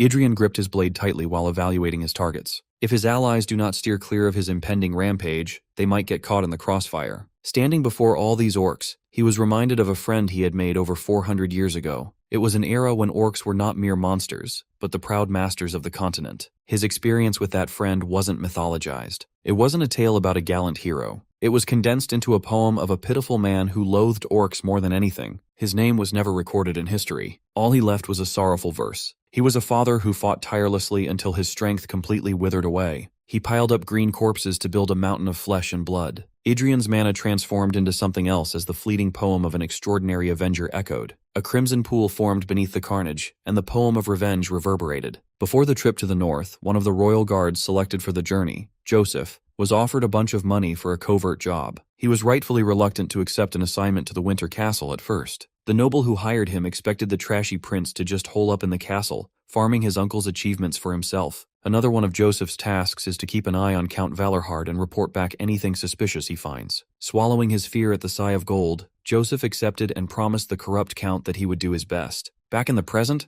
the poor guy realized the intel he'd been given was a lie. He thought he could kick back in the Winter Castle, but he was dragged into an orc subjugation mission instead. He belonged to a unit led by Lady Arwen Kurgayan, and she was fierce. Her orders to advance were loud and decisive. The shield bearers up front tanked the monstrous force from an orc swing. Holding a spear and trembling, Joseph was completely at a loss. When orders for the second row to attack were given, he closed his eyes and blindly stabbed. His attack hit something hard. When he opened his eyes, he saw the monstrous orc holding his tip and looking at him like a juicy piece of meat. Accepting his doomed fate, he let go of the spear. That's when Lady Arwen made her move. She left the rear and joined the vanguard. She moved as fast as lightning and struck with thunderous severity. One attack was all it took for her to take down one of those green shitters. She looked at the spear held by the dead orc and turned to the soldier it belonged to. Arwen reminded the guy that this is a battlefield. Dropping one's weapon so recklessly is unacceptable. Joseph nodded his head and responded affirmatively. The shield bearers regained their composure as Arwen rallied for a counterattack. They're going to need all hands on deck, given that a pack of 5 orcs just turned their attention to the Royal Knight's direction. Given their current numbers, Arwen cannot see a scenario in which they win this fight. Thankfully, a bigger and badder monster came to their rescue by stabbing an orc from behind. Every Royal Knight, including Arwen, was showered with the sizzling orc blood. They watched as the first prince dispatched an enemy that could have wiped them out. The mana emanating from Adrien was savage. He was massacre incarnate. Arwen wanted to run by his side, but couldn't move her feet. The laid-back air he usually portrays was completely gone. After retrieving his blade from the flesh and guts of the orc he killed, he turned to the rest of the green monsters. His every move had an uncanny resemblance to the way his old friend wielded the legendary blade. No matter how many orcs he killed, he was never satisfied. It was never enough. And so, he killed and killed, stacking up a staggering body count. His thirst for the blood of his enemies was unquenchable. He wandered through barren lands ruled by the orc overlords, and gave them a taste of what he went through. His mana burned through flesh and bone while his blade drank their blood. The Avenger painted the whole world green and red. Before long, the mana in his heart had been thoroughly exhausted. Against the natural law, he refused to stop. He used orcs' blood as his water and their flesh as his bread. With every step he took, the man grew older and withered, burning through his remaining lifespan. The only thing by his side was the magic sword that tirelessly supported his rampage. To grant his final wish, the Avenger burned through the flickering remains of his life force. He would gladly endure the torture of getting sapped dry for the sake of his wife and daughter, who were mercilessly murdered. The orcs didn't even leave a single morsel of flesh in their wake. He had nothing to bury. His blade will play the orcs' requiem. At his last legs, he stood face to face with his lifelong enemy. He was already a wreck, far from his power in his prime. Yet the Avenger smiled. He utilized every little bit of mana he could muster and attacked like a man with nothing to lose. The giant orc was terrifying in its own right. It was a beast that once ruled the continent through sheer strength. The Avenger's attack couldn't pierce through the green inhuman skin. He was captured and crushed like an insignificant bug. Despite the pain and the hopeless situation he found himself in, the fire in the Avenger's eyes never faltered. But at the end of the day, there's no such thing as miracles. The Orc Lord left his mangled body splattered across the desolate land. With his lifespan burned out all the way through and the various fatal injuries, the Avenger held on until the very end. As his world dimmed, he engraved the figure of the Orc Lord deep in his soul. This was a story never told, a story no one will ever know. Gruhan witnessed it the whole way through. By the time he finished reminiscing about the past, Adrien was jolted awake. The sun had started setting, and the battlefield was littered with brutish green corpses. Their blood tainted the pure snow. His senses slowly came back, and he heard the sounds of war around him. The 3rd Legion and the Royal Knights were trying their hardest to stay alive. Adrien's little trip down memory lane made him realize something important. The poem of revenge is an incomplete song. It's a hymn filled with regret. Perhaps he can use this precarious situation to finish what his friends started all those centuries ago. Drawing upon the power of the poem, he wrestled back control and consciously jumped back into the fray. He slaughtered orcs with ruthless efficiency. 1 slash, 1 kill. They tried to catch him in the act, but the chunky monsters were far too slow to keep up. The poem of revenge sought to deal as much damage to the target of its rage. Feeding more orc blood into the incomplete song led to the addition of a new verse. A mountain rises from the pile of green corpses. Beneath it, a crimson pool begins to form. He stands before it to honor thy soul. The poem of revenge has transformed into the poem of requiem. He looked around and saw no more orcs standing on their feet. From a distance, Vincent plucked the orc settlement's banner. Breaking the banner signaled the end of the fight. The winter castle emerged victorious. Vincent waved the banner around, raising everybody's morale. Seeing his cousin in better light, he recognized that Vincent shared the same name as the pitiful Avenger. The successor of a family that made the war against monsters, their life's work must be connected to the man who threw his everything for the extinction of orcs. After all, the man's dying wish was for another chance at vengeance. With a visibly annoyed look on his face, Vincent approached his cousin with the orc banner in hand. Against his will, he handed it to the prince. Even though he wanted to keep it himself, he respectfully surrendered the flag to its rightful owner. It is the tradition of the 3rd Legion to give the enemy's colors to the soldier who fought most bravely. It is a trophy of honorable victory that cannot be traded for anything. Accepting that the Crown Prince deserved it more than anyone was hard, but Vincent is a righteous man. Arwen and the Royal Knights wholeheartedly extended their congratulations and respect to the boss. This time, their bows contained genuine admiration for the prince's bravery. Adrien took the banner and felt its weight in his grasp. Vincent urged him to share a few words with his people and speak loudly so everyone could hear his victorious call. The prince felt very proud of himself. He raised the orc banner and shouted a victorious roar. The knights, disguised as rangers, rejoiced and showered the prince with reverence. This was the welcome to Winter Castle he was expecting. Victory, cheers, and glory. At this moment, everything was within Adrien's grasp. He proudly claimed ownership of the banner like an excited kid. Vincent matched his childishness by claiming that he has 16 banners to his name. The disguised rangers laughed at their commander's juvenile behavior. The prince didn't give a rat's ass that his cousin had 16. He earned this one with blood and sweat. Vincent was annoyed, but he let his cousin have his moment. After the celebrations, a solemn atmosphere filled the battlefield as they burned the remains of the comrades who fell. There were tears and silence as they watched the fire turn their peers into ash. Considering that they fought an elite orc combat unit, the casualties aren't that high. Still, it's quite a shame that many loyal soldiers have fallen. Vincent believes that victory alone is enough mourning and remembrance for those who fell. This is the valor-hard way to comfort the spirits of those who passed in battle. Fire and orc blood. Adrien's suspicion about Vincent's connection to the pitiful Avenger deepened.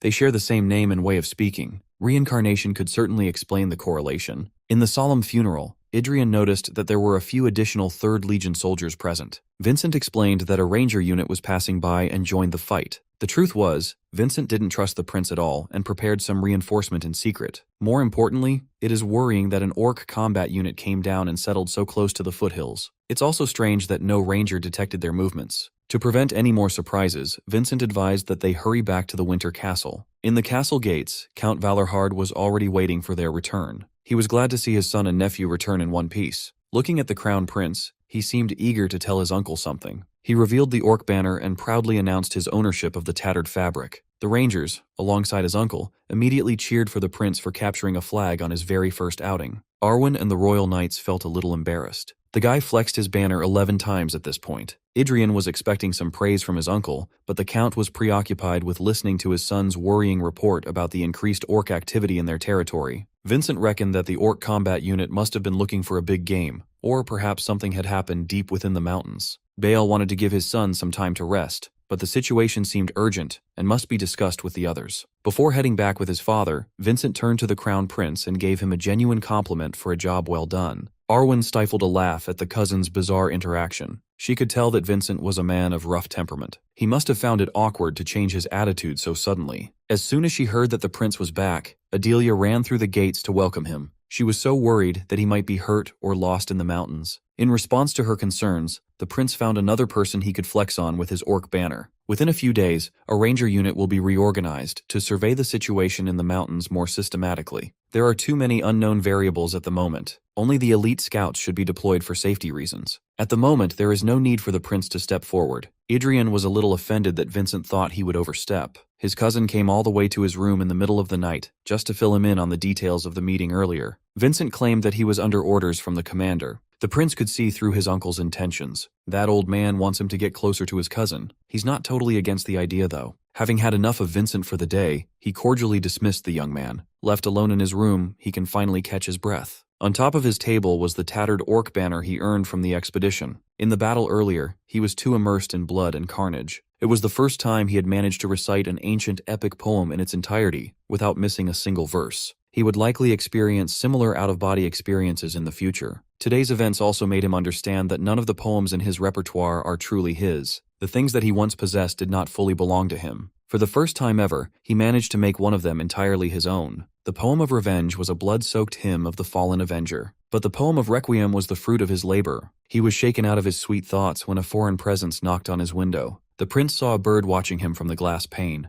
No, this is not an ordinary bird. Not at all. The bizarre bird entered his room and perched on the orc banner. Adrien has a rough idea as to who sent it. That lunatic fiancé of his must have delivered it as a gift. He couldn't help but feel that the high elf had a hand on the orc combat unit's appearance at the foot of the mountain. She only hoped that the prince would face an opponent more suited to his status and capabilities. Sigrun truly believes that she was doing him a favor. Adrien was obviously pissed off. Dozens of rangers died because of her meddling. Elves are notorious voyeurs. She probably had a great time watching after deploying that orc combat unit. She complimented his hatred-filled poem directed at the entire green-skinned clan. He's grown tired of the witch beating around the bush. He urged him to get to the point. She insisted that she simply wanted a return for her unrequited love. She's looking forward to the day the prince opens his heart to her. Finally, she revealed that deep within the mountain range lies something that would greatly benefit Adrien. A very ancient being slumbers deep within. Using that being's blood would certainly work wonders for his poetry. Unfortunately, the time given to her creepy bird has come to an end. It literally exploded on top of his shoulder, staining him with its accursed blood.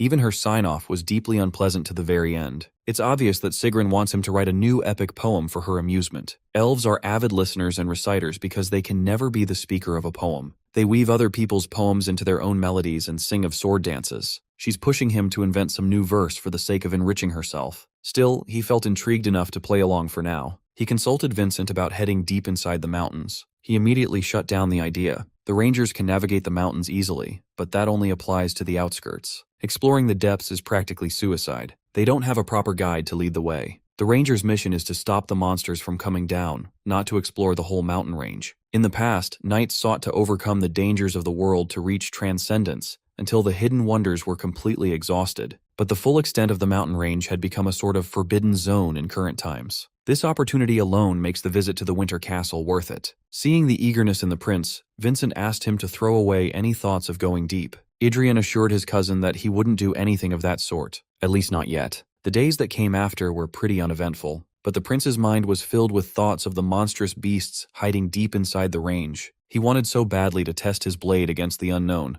but he recognized that he needed more battles and victories on his belt for a meaningful attempt. The Valorhard territory is a place where battles are commonplace. He'll get his chance soon. He must have spoken his desires into reality. Count Valorhard sounded the horn of warning. The rangers immediately ran to their posters and gathered on the walls. They called in the troops patrolling outside the castle and brought out the arrows. Their first line of defense was the ranger company led by the count himself. The prince followed them up to the walls, and his uncle showed him what the Winter Castle has to deal with on a regular basis. Injured scouts ran towards the castle gate like their lives depended on it. Their comrades yelled at them to run faster. Hot on their heels were the so-called wolf riders, armed orcs using wild wolves as their mounts. The monsters were quickly gaining ground and catching up to the fleeing scouts. Those four-legged beasts have seemingly infinite stamina. Adrien and Bale noticed that something was wrong. It looked like those green bastards were toying with their prey, intentionally slowing down. Still a few meters away from the effective range of the bows, one of the scouts began to falter. Knowing that he was cooked beyond saving, the exhausted scout stopped running and turned to face his demise just to buy a little bit of time for his brothers. He bravely drew his blade and bravely taunted the towering wolf riders. His comrades on top of the wall paled as soon as they realized what he was trying to do.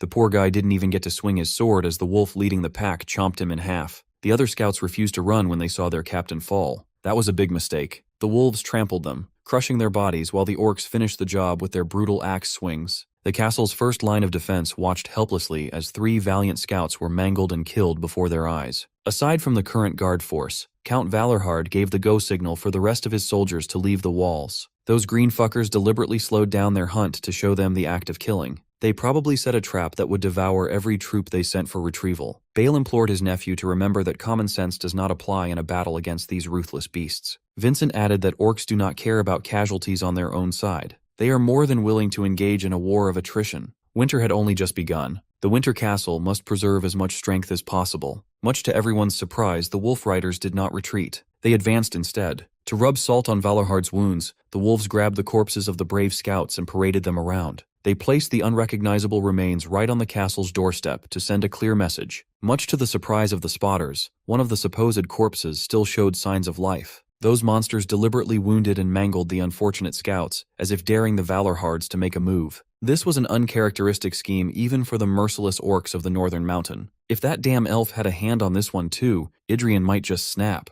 The Wolf Riders stepped aside and made way for an orc double the size of a normal greenskin. The gargantuan monster held a full banner and exuded a savage aura. It looked directly at the people watching on the castle walls and grinned. The giant orc roared a violent war cry as its aura flared up. It looked like those green fuckers are about to hold an execution right in front of Winter Castle. Adrien knew better. Those bastards are not gearing up for an execution. Right now, the giant is requesting a proper duel. It reminded the prince of Sigrun's message. Deep within the mountain range, an ancient being slumbers. Instead of making him search for the opportune moment, the ancient being got off his ass and is now demanding an honorable to reclaim his legion's honor in the name of the great king. Ian relayed the orc's demands to his uncle. Naturally, Count Bale Valorhard had a hard time believing that his nephew somehow understood the greenskin tongue. It was tough to hear that those drooling bastards had taken his men hostage and were challenging them to a duel. Both the Count and his son were very skeptical of his explanation. They were making the exact same doubtful expression. If they don't want to believe his words, it would be better just to show them what's up.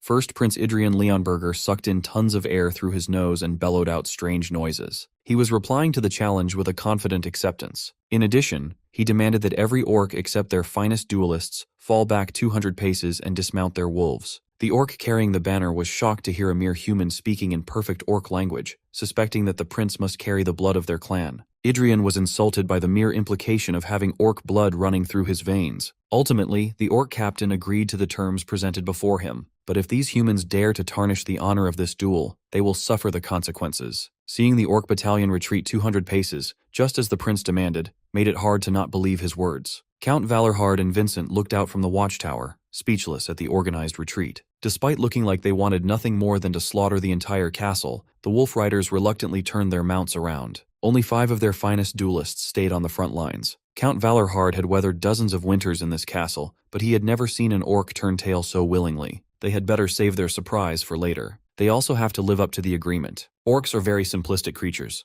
They demanded a 5-on-5 duel. However, the participants must be selected exclusively from those who fought in the recent mountain battle. In that battle where the first prince scored his first enemy banner at the foot of the mountains, Count Valorhard wasn't a participant. Naturally, Vincent was selected to represent the might of Winter Castle. As expected, the rest of the rangers were eager to volunteer for the sake of avenging their fallen comrades. All of them harbor a deep grudge against orcs. Before they could finalize the lineup amongst themselves, Prince Adrien asserted that he would take 2 spots for himself and Arwen. His royal guards paled upon hearing that their prince was participating in the bloody duel himself. Ian silenced them by asking if anyone else could speak with the orcs other than himself. To compromise, they asked for at least 1 spot for another royal guard to keep an eye on him, but that would be a waste of a precious slot. Instead of picking a scrub that would only hold him back, Ian picked Arwen to fight alongside him. With a grateful bow, she assured her master that she would deliver. While they were finalizing the lineup, Bale approached his nephew to ask where on earth he had learned to speak Orcish. This was his first time learning that orcs are even capable of communication. Instead of giving his uncle a serious answer, Ian just told the old man to study more. He also asked Uncle Bale to toss aside any thoughts about whether he could have settled things with words in the past. Today is a very special case. Only orc nobles, like that meathead down below, who directly serve the king, can speak the ancient tongue. Seeing the greenskins growing increasingly antsy to fight, Ian led the way to get the party started. There are not many true coincidences in this world. As soon as he stepped out into this world, things had gone out of whack real quick. An elf envoy visited a kingdom they had long ignored. Up in the frozen north, the king of the orcs appeared for the first time in 400 years. Something big is underway, and he has no idea where everything is headed. But now is not the time to worry about the bigger picture. Today all that matters is the fight up ahead. No thinking required, just full-on unadulterated blood sport. With the first prince at the tip of the 5-man spear, they faced off against the green-skinned meatheads. Gripping his war axe tightly, the noble orc snarled at the humans before him. Ian asked if the leader of the pack was disappointed that a pretty boy wearing fancy armor picked him as an opponent. He answered that he wasn't. Out of all the fighters participating in the impending bloodbath, the orc noble could tell that Adrien possessed the greatest spirit. He was branded a worthy with delicious flesh and blood comparable to a rare delicacy. The first prince could help but chuckle. Who would have thought that the first opponent who would acknowledge him without any prejudice would be a mere orc? Before the battle officially started, Vincent tried to take Ian's position at the helm, warning him that the beast might be too much for the prince. He only made it a few steps forward before a wolf rider violently cut off his path. These green bastards won't let the duel between the best fighters get interrupted. Vincent locked in, drawing his sword and focusing on his attacker. Arwen leaped into her position with sword and shield in hand. Unlike honorable human knights, orcs have no concept of taking turns in a fight. They have to play by their savage rules and survive on their own. Leading by example, the first prince charged forth. The other duelists picked to fill the 2 remaining slots focused on defending themselves. Arwen adopted a more aggressive approach, maintaining a perfect balance of offense and defense. Vincent was exchanging blows 1 for 1, axe against sword. Adrien's first attack came from a high angle, forcing the orc noble's war axe to block. Insulted by the pathetic attempt to take his head, the orc roared and sent him flying like an insignificant bug. With a clean landing, the first prince reassessed his approach. The orc noble pitied him for having such pathetic strength compared to the grand spirit he exudes. Starting to warm up a little as flickers of flame ignited in his mana heart, Ian didn't let the weak talk get to his head. From those little embers he let his mana heart explode into a massive blaze, manifesting around his body. It was so palpable and powerful that the heat reached the castle's watchtower. The knights who were spectating the match cheered loudly for the prince. They called upon him to kill the orcs, tear them to pieces, slit their throats, and gouge out their eyes. Hundreds of rangers manifested their hatred, grudge, and every deep-seated emotion against orcs.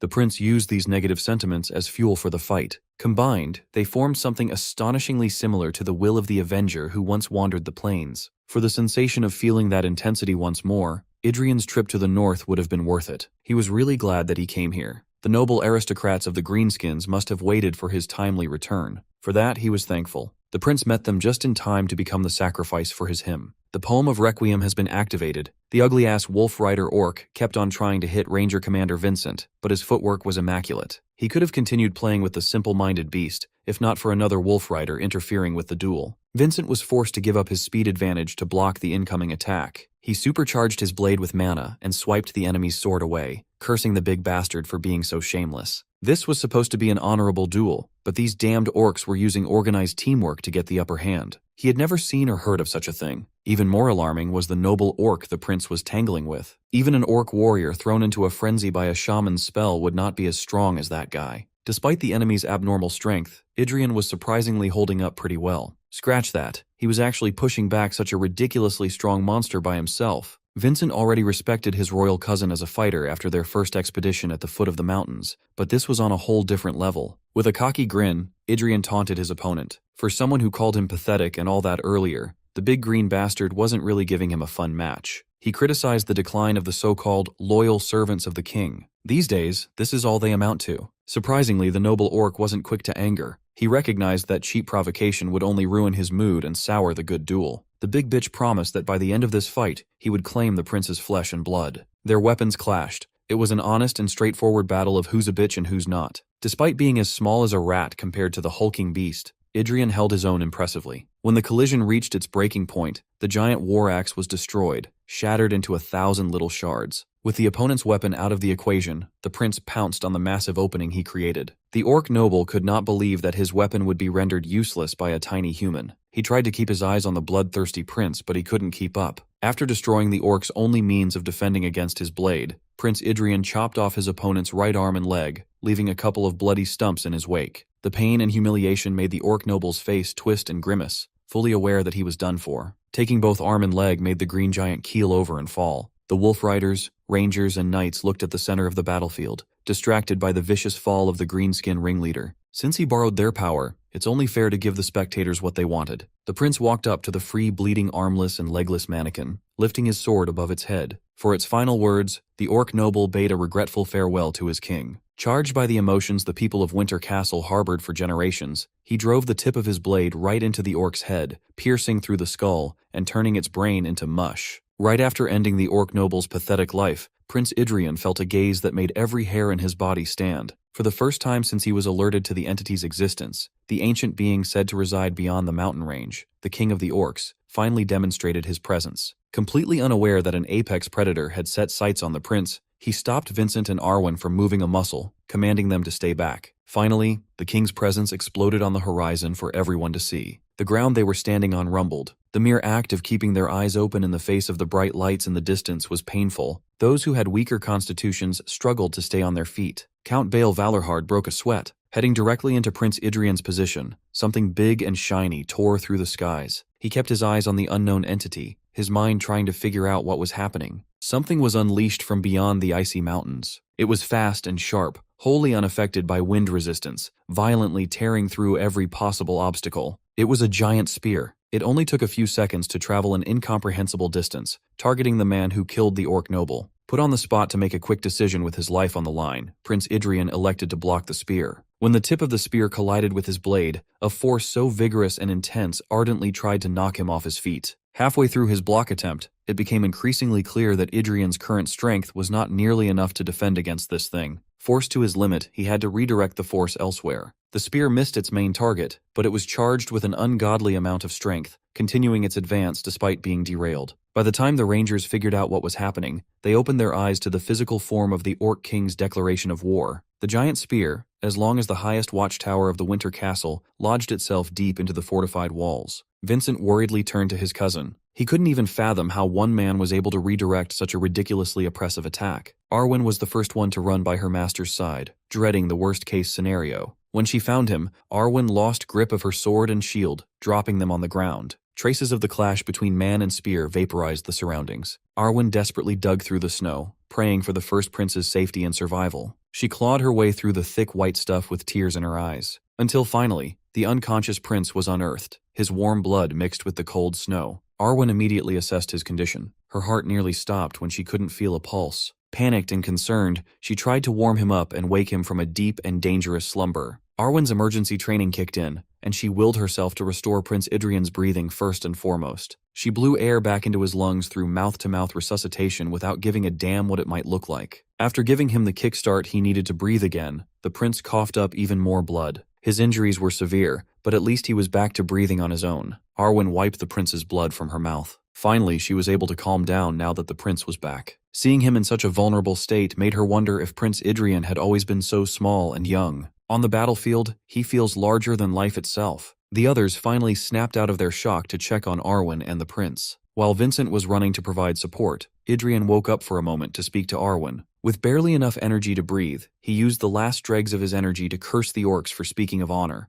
only to pull such bullshit on him. The only good orc is a dead orc. He also reminded him that the duel wasn't over yet. Arwen had better finish up the remaining wolf-riding bastards and make it hurt. Arwen took on the reins of leading the charge under the prince's command to put a quick end to this battle. Vincent and the Rangers raised their weapons, ready to abide. This time, they attacked as a single unit, making the wolf riders suffer with each sword strike. A decent bit of time has passed since that disgraceful duel. When the prince woke up, he was still royally pissed off at the bastard who threw an oversized spear at him. Vincent was by his bedside to make sure that he was feeling better. In truth, his whole body still aches like a bitch. His sword-wielding arm took the brunt of the damage. Even so, the bodily harm cannot measure up to the pain in his heart. He was so furious that it physically hurt. He didn't even clash with that interfering bastard directly. He only faced a cheap shot thrown from an impossible distance. Yet the damage reduced him to such a miserable state. While he was beating himself up for falling in such a manner, Vincent and the Rangers extended their thanks to the prince from the bottom of their hearts. Because of his heroics,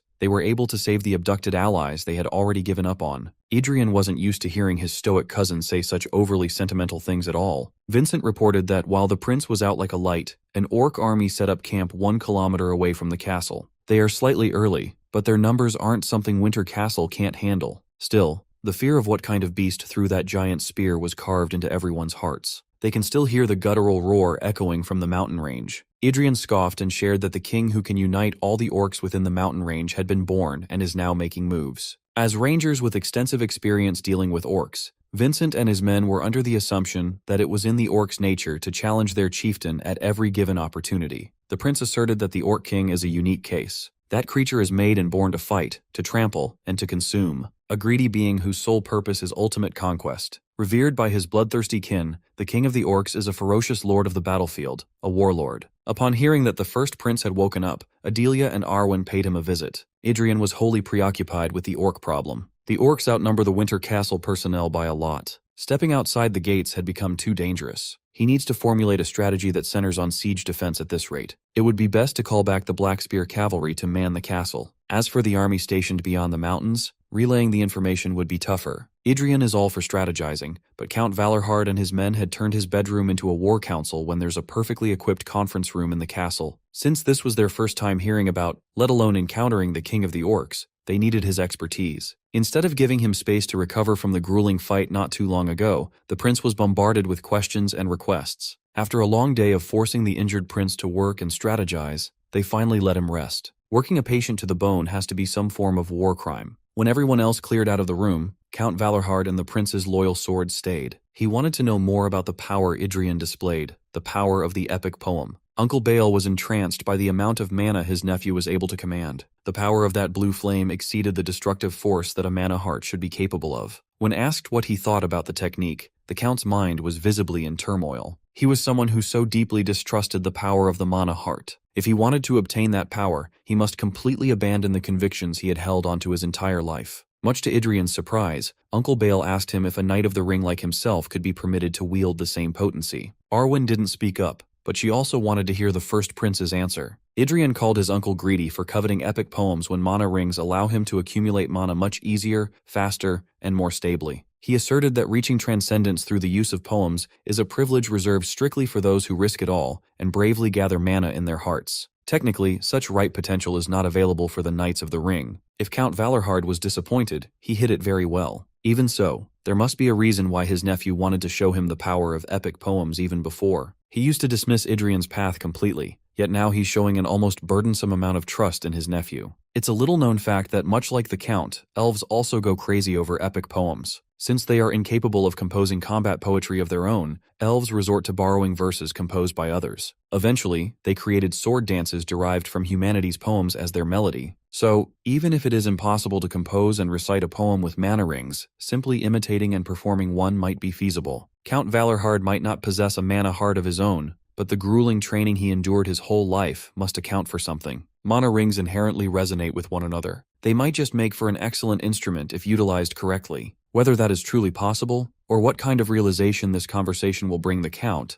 is entirely up to him and his conviction. The same goes for Lady Arwen. From the very beginning, finding new paths had always been up to the Knights of the Ring themselves. The first prince was all for giving them the necessary tools to reach their own conclusions. What he couldn't stand was their blatant disregard for his privacy. They kept hanging out in his room past normal hours. After fighting tooth and nail to drive them out of his room, Adrien finally got some proper rest. When he woke up in the middle of the night, only Adelia remained by his bedside. Thankfully, his uncle left while he was in a deep sleep. That stubborn uncle of his agonized over the topic of an epic poem for quite a while. He might have failed to gain any significant realization. Well, it had never been easy to achieve meaningful results right from the get-go. Speaking of the devil, Count Valorhard spawned in his room out of nowhere. It's barely been a few hours since they spoke, yet a mighty presence that fears nothing with a single sword at its side emanated from the Lord of Winter Castle. He exuded the essence of a pillar that never cowers before countless adversaries. Overnight, Uncle Bale achieved the aura of a Swordmaster. He finally attained a soul worthy of his physical vessel. Count Valorhard bowed before Ian, thanking him for opening his eyes to new possibilities.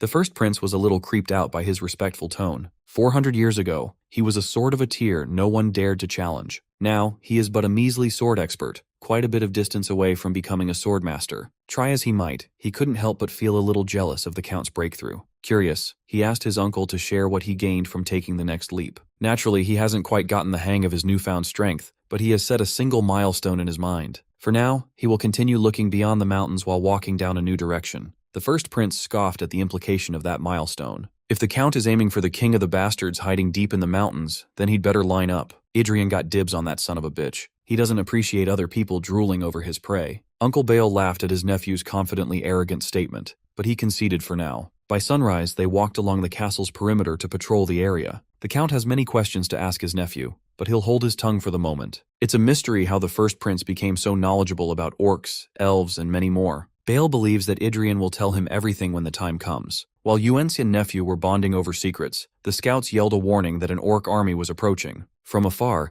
the estimated numbers are well over several hundred. No, 1,000 greenskin bastards were encroaching on their territory, perhaps more. The winter castle had never been besieged by this many orcs all at once. Their training and preparations kicked in as archers got into their positions to stand by. At the tip of the massive orc army formation, one figure emanated a suffocating presence that extended up the castle walls. Even the count was taken aback by such a thick and formidable fighting spirit assaulting his senses. He feared that the warlord had finally made its move, but that wasn't the case. The first prince identified the bastard at the tip of the formation as the vanguard for the Lord of War, one of the most ferocious orcs serving the king. Those eyes belonged to the most valiant general in the greenskin army. Ancient people branded this type of beast as a nightmare for knights and swordmasters. Even bigger and stronger than the orc noble, vested by the king as a combat legion commander, the Night Slayer. Just as knights use mana, orcs use something called battle spirit. To build a stronger battle spirit, they engage in more battles, accumulating more combat experience through violence. But on rare occasions, there exist mutants born with an immense battle spirit from birth. They are more sensitive to all forms of energy and bloodlust than anyone else. These mutants can often develop an ability to see intangible energy with their eyes. They are revered by their tribe as bearers of the supernatural power, known as Mind's Eye. The Night Slayer encroaching on Winter Castle is a natural-born commander with an overpowered mutation. He may not know intricate tactics and strategy, but he inherently understands what it takes to crush an enemy better than anyone else. His mind's eye can see everything, read everything, find the weak points in his target, and hit the enemy where it hurts.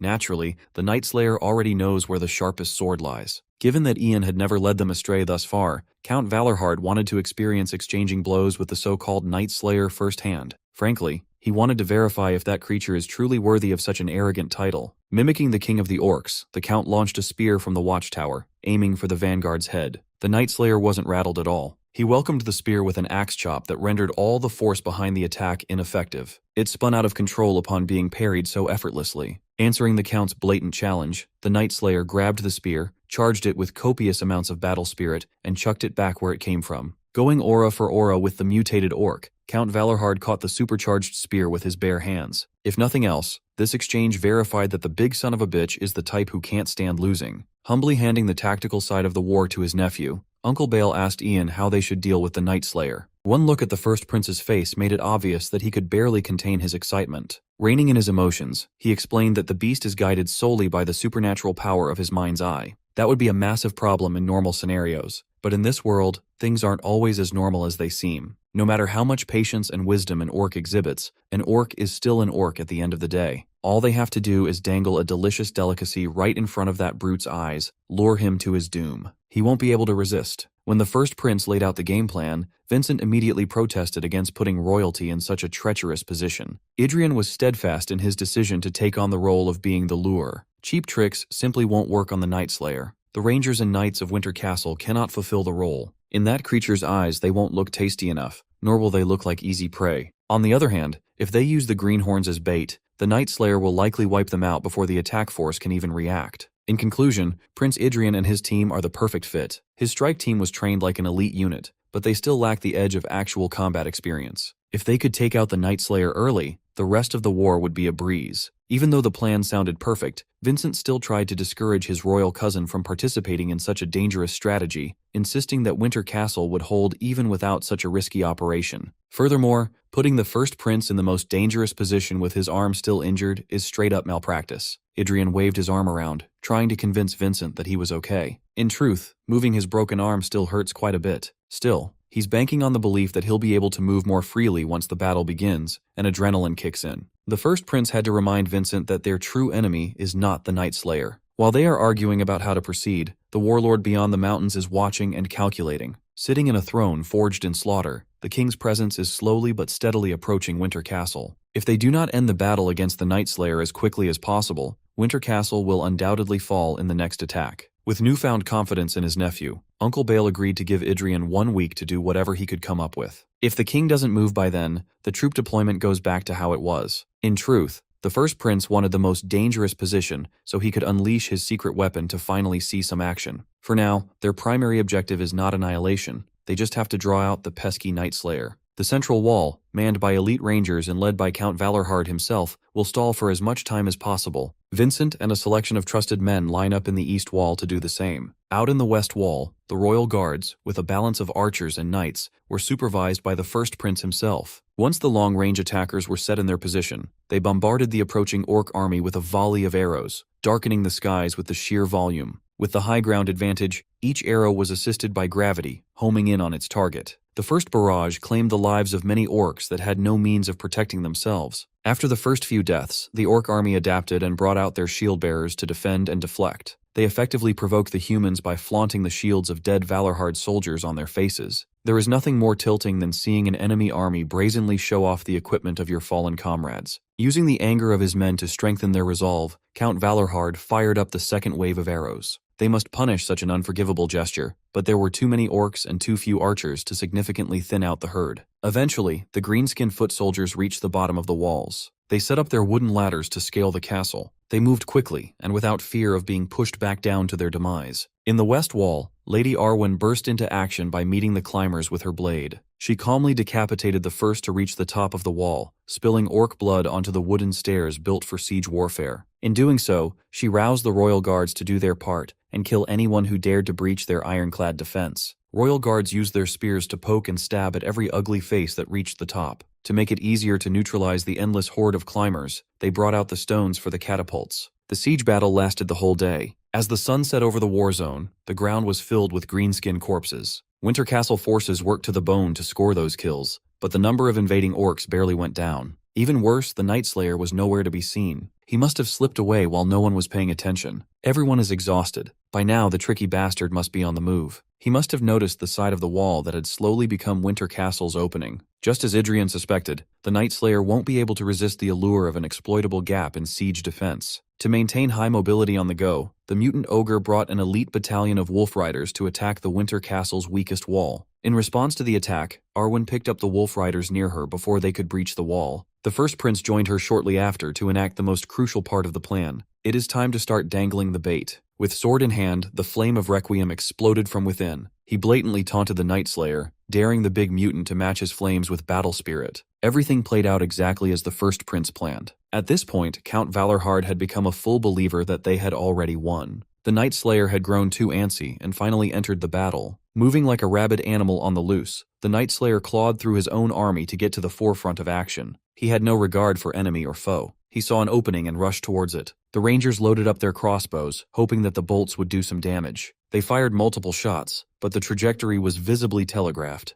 The Night Slayer grabbed one of his underlings by the head and used the poor orc as a meat shield to catch the bolts. Untouched by the crossbow shots, he looked in the direction of the Rangers with a challenging glare. They kept on firing, but it was nearly impossible to aim at a rapidly moving target headed for the western wall. Finally, the first prince made his move, concentrating his mana in his blade. Despite the warnings from his subordinates, he met the charging behemoth with a cocky provocation. He dared the commander of the 1,000-orc army to come on up and fight him head-on. The Night Slayer held onto the wooden ladder, its frame crushed by the monstrous grip. Using the steps as a launching pad, the gigantic bastard leapfrogged into the wall in one go. Prince Adrien commanded his knights to stick to the plan. Despite the risk, everyone steered clear of the western wall. The Night Slayer singled him out as the pesky human who fanned those wicked flames. His king commanded him to slay the prince first and foremost. Honestly, Adrien was honored that the warlord put so much importance on vanquishing him. Thanks to Warlord's orders, he doesn't have to worry about the Night Slayer chickening out halfway through. Seizing the initial momentum, the prince attacked with all his might, forcing the greenskin to defend. He tried to turn the tables by crushing Adrien in midair, but the prince moved out of the way like his name was Levi Ackerman.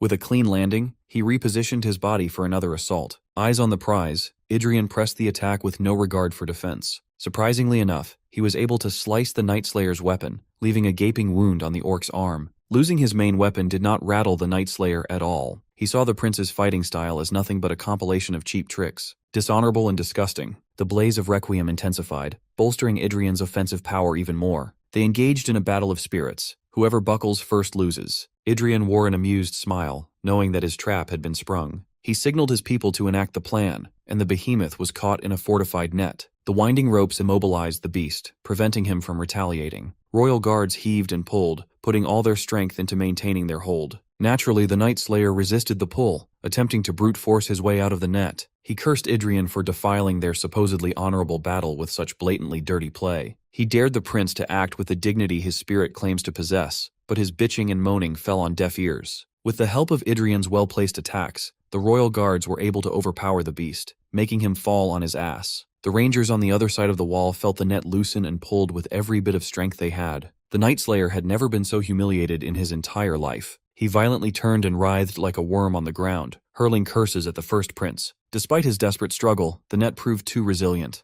Adrien wiped the orc blood from his blade and gave praise to Arwen for carrying out the shameless plan perfectly. He sat on a pile of hay, commanding the guards and rangers to pull even harder. While the first prince rested, they pooled their strength and battled against the struggling giant. Once he recovered an adequate amount of stamina, he walked right in front of the beast to talk trash. In his eyes, the Night Slayer looked right at home, sprawled out in the dirt like a turd. Below his line of sight, the big bastard actually looked like a pathetic orc. His trash talk rage bait worked very well. The beast wanted nothing more than to feast on his flesh. That rage was enough to give the Night Slayer the final push to break free from the net. He attacked the prince, eager to crush him into bits. Unfortunately for the green bastard, Count Valorhard had come to do his part. Just like his nephew, Unk's mouth disrespected the enraged creature, calling him even more hideous up close. Uncle Bale will take over for now, but the first prince will be back soon. With supreme confidence, Count Valorhard warned his nephew not to take too long. The Night Slayer might just die while he's out. The Count's mana rings worked in tandem with one another, enhancing his physical form enough to stand toe-to-toe against the beast.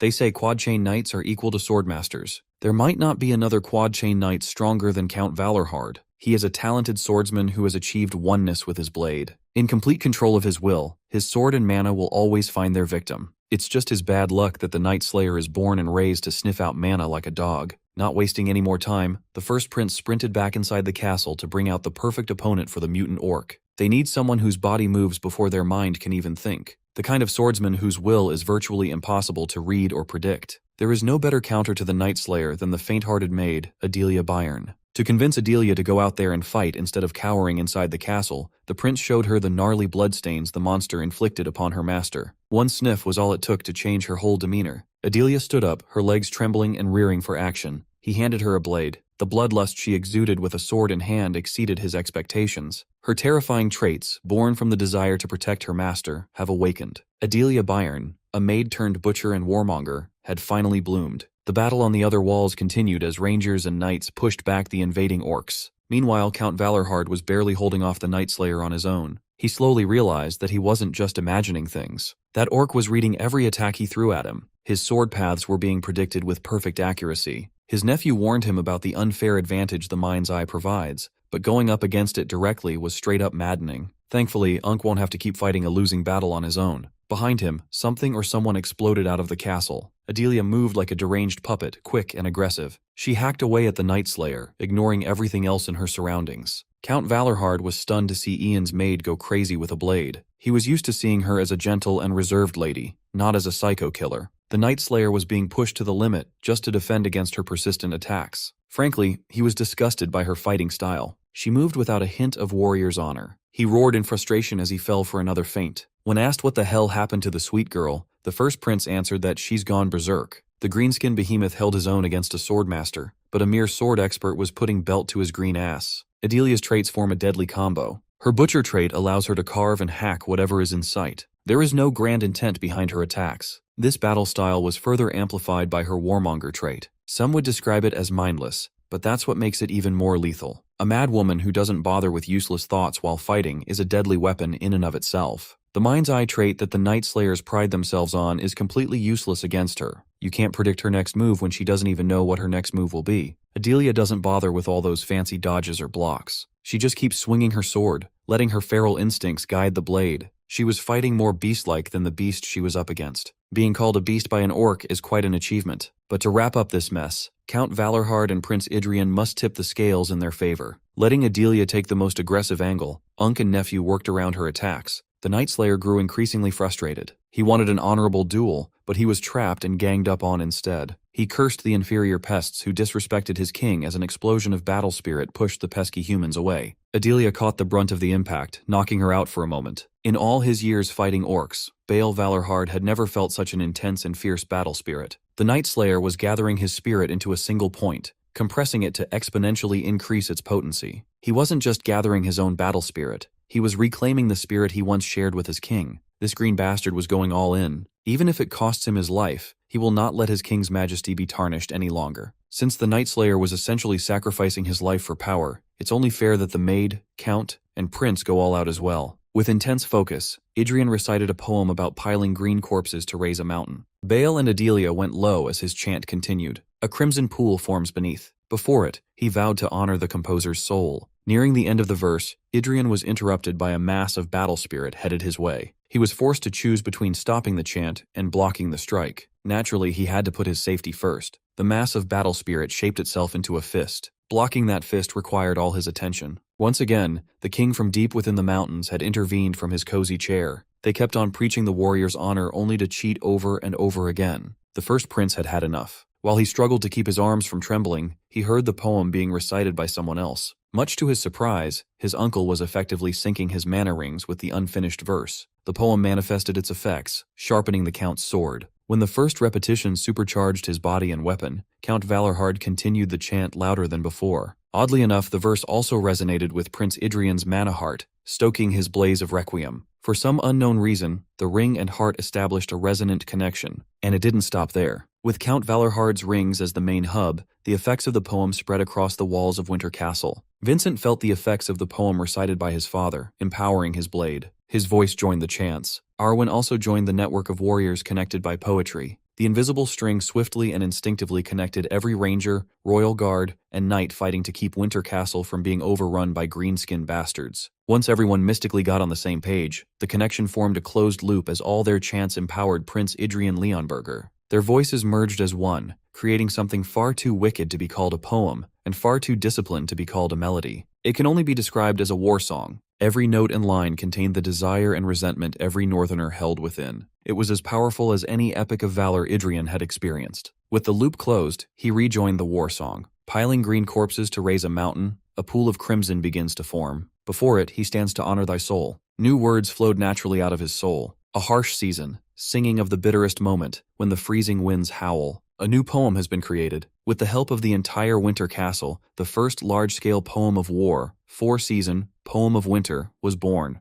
Disregarding the inordinate amount of blaze emanating from the first prince, the Night Slayer dared to attack Adrien again. He looked at the green behemoth like an insignificant bug. Empowered by the poem of war, the prince cleanly sliced the orc army's commander in half. His final words, as his body burned in two separate pieces, were in honor of his king. The people of Winter Castle just created something very special. The royal guards remained on their toes as the Night Slayer was cremated by a blue blaze on the spot. Adelia finally ran out of battery, collapsing after overloading her body. The tense, silent wait was broken when one of the royal guards declared that the Legion commander had fallen and that the prince had won. Before they could freely celebrate the kill, the main gate of the castle started cracking under the sheer weight of the orcs pressing upon it. Unable to hold on any longer, the gate was breached. Hundreds of angry orcs came pouring into the castle in droves. The prince raised his blade, prepared to continue his streak without a moment's rest. He implored those in need of a break to step down, but no soldier would leave the prince without backup. Even Adelia, who was on the verge of collapse just a moment ago, caught a second wind. All Ian had to do was give the signal, and every able-bodied warrior in this castle would willingly die for him.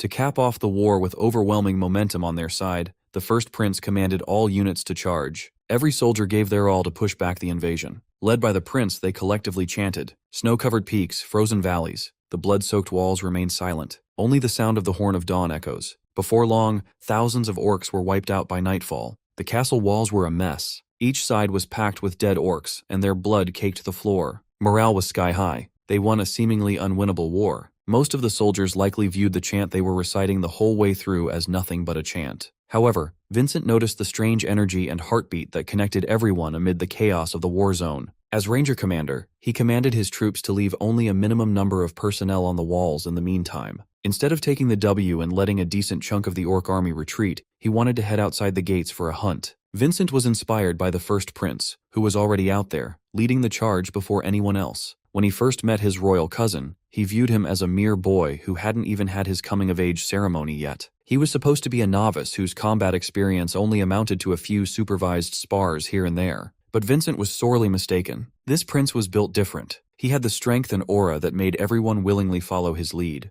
The knights he chose were insanely gifted in combat. A renowned commander gave him utmost support. Even Vincent himself, a veteran ranger commander, was swept up by his regal wave. The stubborn knights of the north had never accepted a leader so readily as they accepted Prince Adrien. They surrendered themselves to a heartbeat that wasn't their own. As a result, they moved as one and vanquished every greenskin bastard along the way. By the time everyone finally came to their senses, the sun had set and risen again. They chased the retreating orcs without mercy, killing every single beast that dared to encroach on the winter castle. In the end, the spoils of victory were collected by the rightful owner. Throughout the bloody turn of tables, Prince Adrien grabbed every orc banner, massacre after massacre. With the final banner in hand, he finally announced their complete and utter victory. The royal guards and rangers cheered for the prince, seeing him in a new, brighter light. The battle had concluded, and the poem of war's effect wore off. Those who were being propped up by its effects collapsed one by one. Thankfully, they just fell asleep out of exhaustion with big dumb smiles on their faces. Those who managed to stay awake were relegated to lifting duty just to make sure those who collapsed didn't die in the cold. Before joining the others in Dreamland, the first prince asserted that what they made was a war poem. His subordinates had to carry him back into his tent after his overnight rampage. The next step would be to gather the fallen soldiers and cremate them with respect. As for the Night Slayer's corpse, there has to be some use for it. From afar, a familiar, mischievous elf watched the whole sequence of war unfold with keen interest. Sigrun's fascination with the first prince had only grown after personally witnessing the creation of a new poem. Perhaps she should give him a little surprise gift for such an impressive showing. For now, Sigrun used God knows what kind of ancient technique to hold off the king of orcs from crushing Adrien once and for all. She would like to give the boy a bit more time to grow.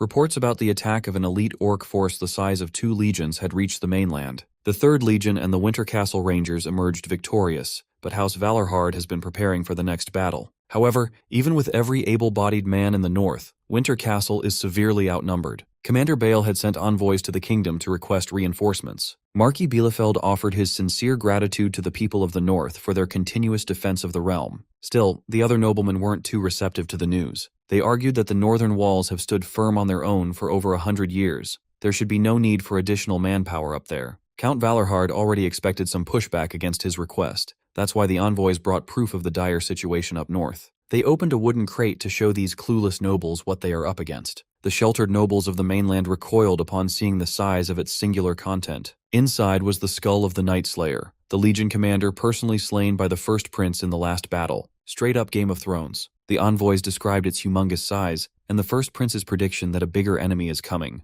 These mainland nobles must take the matter of the Orc King seriously. At the moment, the confirmed number of orcs under the king's command is at least 16,000, equivalent to 8 elite legions. Despite the emphasis on the gravity of this situation, the insufferable nobles still refused to send their own men to the north. They protested that the first prince, who hadn't even held a sword for a full year, could not possibly defeat something so big, downplaying the threat the Night Slayer must have posed. They even accused House Valorhard of lying to gain political leverage. Marquis Bielefeld was the only real one in that room. He stood up for Count Valorhard and vouched for the man's honor. Before the meeting could devolve into political grandstanding, the king gave credence to Count Valorhard's words. If Bale says the matter is grave, then that is the truth. The king mandated that all houses bordering the north provide the maximum number of troops and supplies. The palace count will also hire a suitable mercenary group to be dispatched right away. There are those noble sons whom the first prince arrested not too long ago. Sending them to the battlefield to serve in plain clothes could be a great way for them to atone for their crimes. The envoy wanted to argue that Winter Castle needed more than this.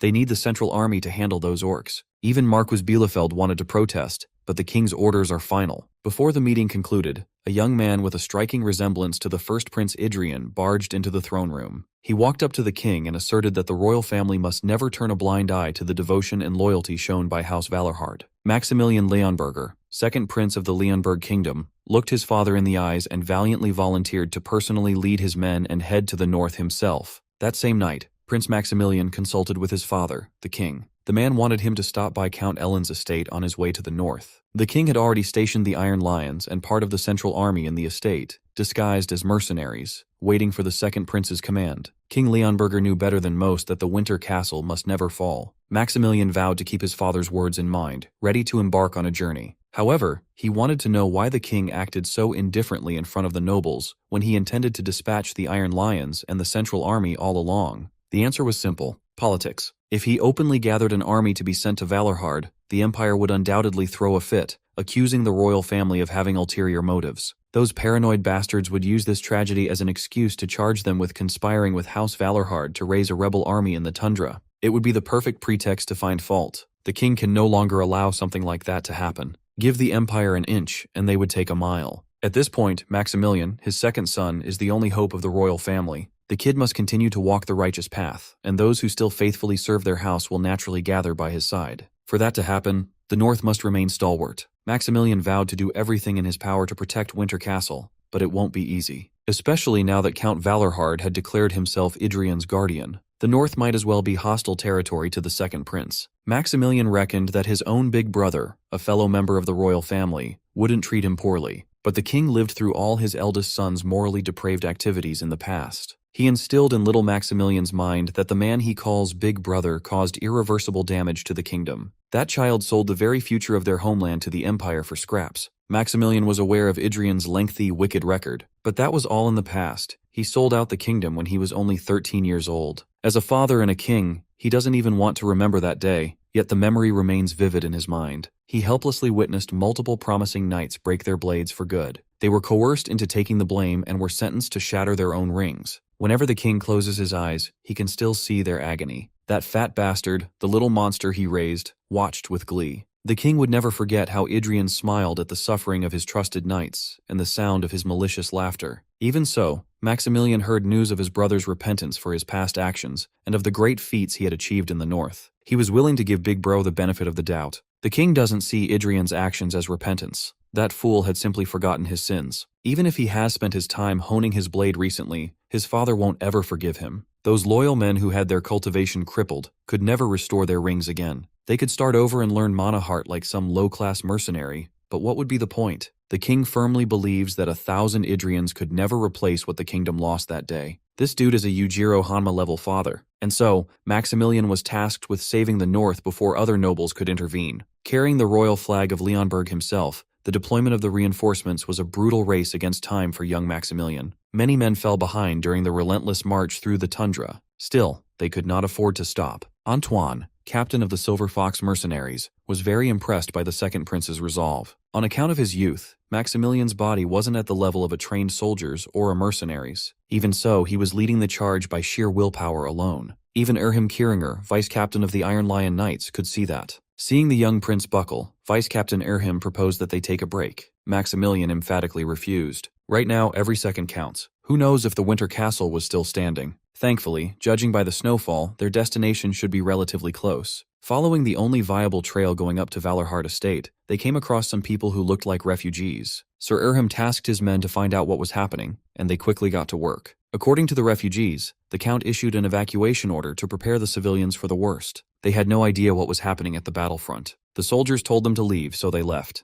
Maximilian finally felt the weight of the situation. Count Valorhard might be considering the possibility of Winter Castle's fall. With renewed urgency, he picked up the pace. A few more grueling hours later, they encountered a severe blizzard that obscured the view ahead. For most of Maximilian's party, this is their first time experiencing Winter Castle's harsh reputation firsthand. Suddenly, they all heard the faint sound of marching and synchronized chanting. Snow-capped peaks, frozen vales. Soaked in red blood, the silent walls stood tall. At the break of dawn, only the horn of the charge resounds. Based on their gear, the marching patrolmen must be Valorhard soldiers. They only halted their march and stopped their chorus when they saw the caravan trudging through the blizzard. The man leading the charge commanded his company to fall in. He introduced himself as 3rd Legion Ranger Company's 17th Platoon Captain, Jorgen, and gave a respectful greeting to the second prince. Maximilian was relieved to finally see some friendlies in the wild. Since the weather had become terrible today, Jorgen suggested they leave the wagons and move out first. The Rangers will guide them from here on out. Surrounding the caravan to keep them from wandering off the formation, the 17th Platoon pushed the pace while resuming their chant. Sir Erhim thought northern men were supposed to be rough and silent,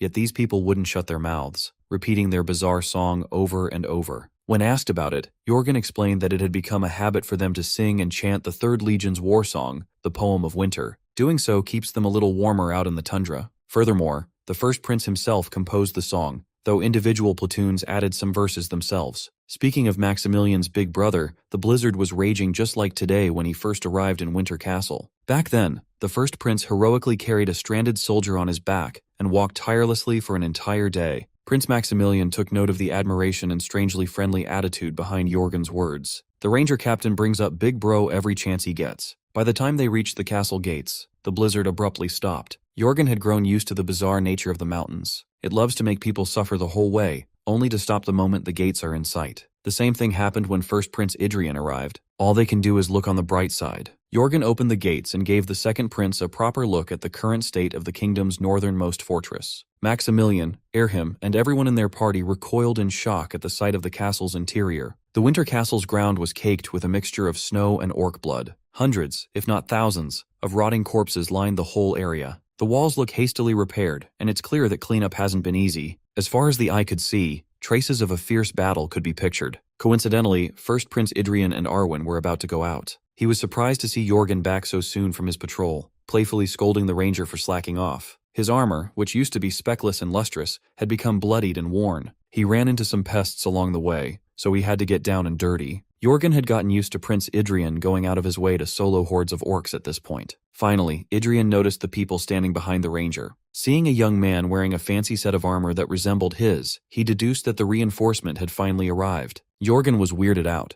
It sounded like the first prince didn't even recognize his little brother. The same could be said for Maximilian. Full-blood royal brothers who look nearly identical to each other didn't recognize each other. It took Adrien a few seconds to analyze the kid's features before it finally clicked. In his eyes, Maximilian Leonberger is a spitting image of his old friend, the man who built the kingdom through sheer strength. Walking into the castle was a challenge in and of itself. It was hard to find a clear space unoccupied by an orc corpse. The second prince and his party were disturbed by the relaxed attitude of the locals. Unable to contain his curiosity, Maximilian asked his big brother about what went down. It's only been 3 days since the last attack. If the kid stays for a while, he'll get used to being surrounded by death soon enough. The second prince wondered just how many battles his brother fought to remain so calm in the face of fragile mortality. Jorgen joked that once Prince Maximilian faces his first few packs of living orcs, the dead ones will actually start looking pretty. The young man did not appreciate the dark humor at all. When they arrived at the entrance proper of the castle, they were received by the welcoming party. Led by Count Bale Valarhard himself, the warriors of the north paid respects to the second prince. With a stalwart salute, he introduced himself and gave glory to the Leonberger royal family. Prince Maximilian paid his respects in turn to the shield that blocks the north wind. He was clearly a fan of the kingdom's renowned Silver Lion. This collaboration shall strengthen the unwavering friendship of House Valarhard and the royal family. Given the podium to speak, the second prince wholeheartedly delivered a speech to thank every single soldier for their struggle, devotion, and sacrifice. He might be young, but he sure can speak. Even Big Bro quietly approved. With formalities out of the way, Bale invited the newcomers inside his castle. It had been a while since Adrien last saw his little brother. He had grown and changed beyond recognition. Sharing a meal at the dining table, the officers who came with Maximilian seemed wary of the first prince. Prince Adrien's intensely glistening stare right at his brother freaked them out. Feeling a bit awkward, Maximilian asked if Big Bro had something he wanted to say. There was nothing of that sort. He just liked watching Lil Bro eat. Changing the subject, the second prince asked him how Winter Castle compares to the royal palace. Adrien sprang up with joy and declared his love for the north. Battles happen almost every day, and he gets to kill as many monsters as he wants. Maximilian wasn't expecting such a savage answer, given his brother's old reputation. Like a caring big brother, Adrien shoved even more food into the little one's plate. It's good to fuel up now while he still has the chance. He'll regret going out on the front lines with an empty stomach later. The second prince was raised to be polite. He didn't want to make the others uncomfortable while they ate. This kid's stubbornness reminded Adrien yet again of his old friend. They have the exact same personality. Before they go out on the field, the second prince wanted to know the exact situation here at Winter Castle. He and his men have seen the morbid sneak peek on the way in. He estimated at least 1,000 orc corpses freezing and rotting near the walls. Count Valarhard reported that they've been under continuous attack every 4 days. The scale varies, but the number of orcs never dips below 500. Vice Captain Erhim interpreted these constant attacks as a good sign. By now, the enemy forces should have suffered significant losses. Unfortunately for them, this line of thinking was wrong. The number of orcs hasn't decreased at all. If anything, the Greenskin army had actually grown and continued to grow as they spoke. Vincent has been sending scouts to monitor orc hordes around the mountains every day. They've counted at least 9 different Legion units thus far. The initial report only accounted for 16,000. The updated number is now 18,000 orcs. The situation is far more serious than anyone expected, and yet the people of Valarhard don't seem discouraged at all. There was no panic or fear in the air. Prince Adrien seemed to have adapted perfectly to this new, harsher environment. Little Bro never got to spend much time together with his big brother. Almost everything he knew about the first prince came from rumors, but the man in front of him is nothing like the rumors say. Noticing Prince Maximilian's fascination, Vice Captain Erhim shared the story of Prince Adrien's visit to the Iron Lion Castle. At that time, the prince sparred with Iron Lion Knights dozens of times in a row and didn't drop a single match. The current first prince seems to have improved even more since then. Rumors of such an impressive achievement didn't spread because the first prince did not want it to get out. Maximilian believes that talent cannot manifest overnight. It is far easier to hide an existing skill than to create one from nothing. One thing is for sure, his big brother has a lot of secrets he keeps close to his chest. After a hearty meal, the Winter Castle officials and the reinforcements gathered in the conference room. Antoine and Erhim started off the strategy meeting by asking if the King of Orcs really exists. Maybe they're just up against a particularly fierce and cunning orc. After all, no one had actually seen this so-called king with their own eyes. Instead of talking in circles, Prince Adrien simply directed the newcomer's attention to what looks like a massive pillar outside the window. One look at the giant spear the king used in his attempt to end Adrien's life should be enough proof of the beast's existence. Considering how far the distance was from the mountain range to the castle, no mere orc, no matter how fierce, could throw that. A ballista could have. It is up to them to believe whether a mere monster somehow learned how to operate siege engines, or an absolutely yoked beast threw it through sheer strength. If they don't believe that the latter is possible, it would be better if they just go back to the mainland. The North needs men who are ready to fight against impossible odds, not a nagging interrogation team. Vice Captain Erhim apologized for expressing doubt. It was just hard for him to wrap his head around the concept of something so powerful. He humbly apologized for nagging the first prince needlessly. To ease the tension that had built up, Count Valorhard called for a break. When everyone else cleared out, the only two people left in the conference room were the brothers. Prince Maximilian heard that Big Bro was the first to notice the changes in the orcs and the existence of their king. He's always been interested in primeval stories and myths, so he wanted to know if Big Bro found and read some ancient texts that led to his discovery. Adrien had never considered using his interest in myths and legends as a pretty plausible excuse to cover up the truth. Considering his body's horrid reputation, stealing the founding king's treasured sword, and stabbing himself while showing off, practicing with an outdated mana heart technique, he can simply reframe others' perception of him as a fool obsessed with the legends of founding kings.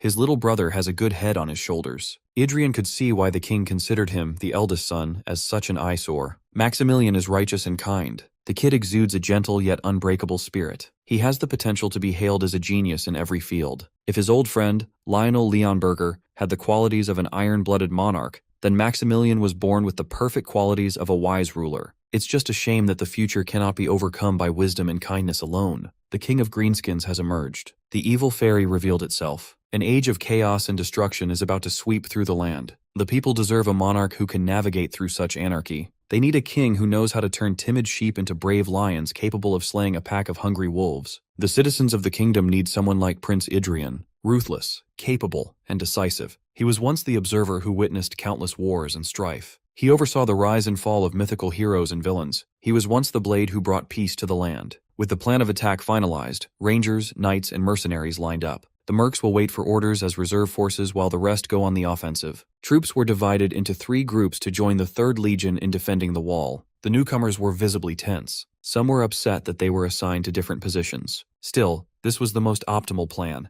Splitting the reinforcements into smaller groups to join the Valorhard forces could be seen as undermining the Central Command's authority. However, inexperienced forces who've never slain a single orc cannot be trusted to man one of the 4 walls. Once the real battle begins, they won't have any room in their heads for politicking. More importantly, the first prince wanted to lodge a complaint against his uncle for dumping so much work on his lap. Uncle Bale retorted that thanks to all the work dumped into him, the warriors of the north have realized how important he is to the campaign's success. Adrien wasn't buying that excuse. He noted that the Count had been handing all the paperwork to his son. Honestly, Count Valorhard wanted to be selfish for once. He thought there was no path left for him to improve his blade, but that had changed. He wanted to indulge his greed, not as a commander, but as a knight. The Count is aiming for the warlord's head. Adrien scoffed at his wishful thinking. The old man couldn't even take down a Night Slayer by himself, yet he's aiming for the king. Well, he was partly to blame for igniting a new fire under Bale. Thanks to the first prince, he found a new path and realized what he must do in his final years. The sincerity behind those words made Adrien's skin crawl. Finally, the marching sound of an orc legion made the ground they were standing on. It was followed by the sound of a horn, signaling the arrival of a fresh batch of orcs. The walls are ready to receive their greenskin guests. They've been maintaining combat readiness at all times. While the veteran soldiers of Valorhard were rushing to their positions,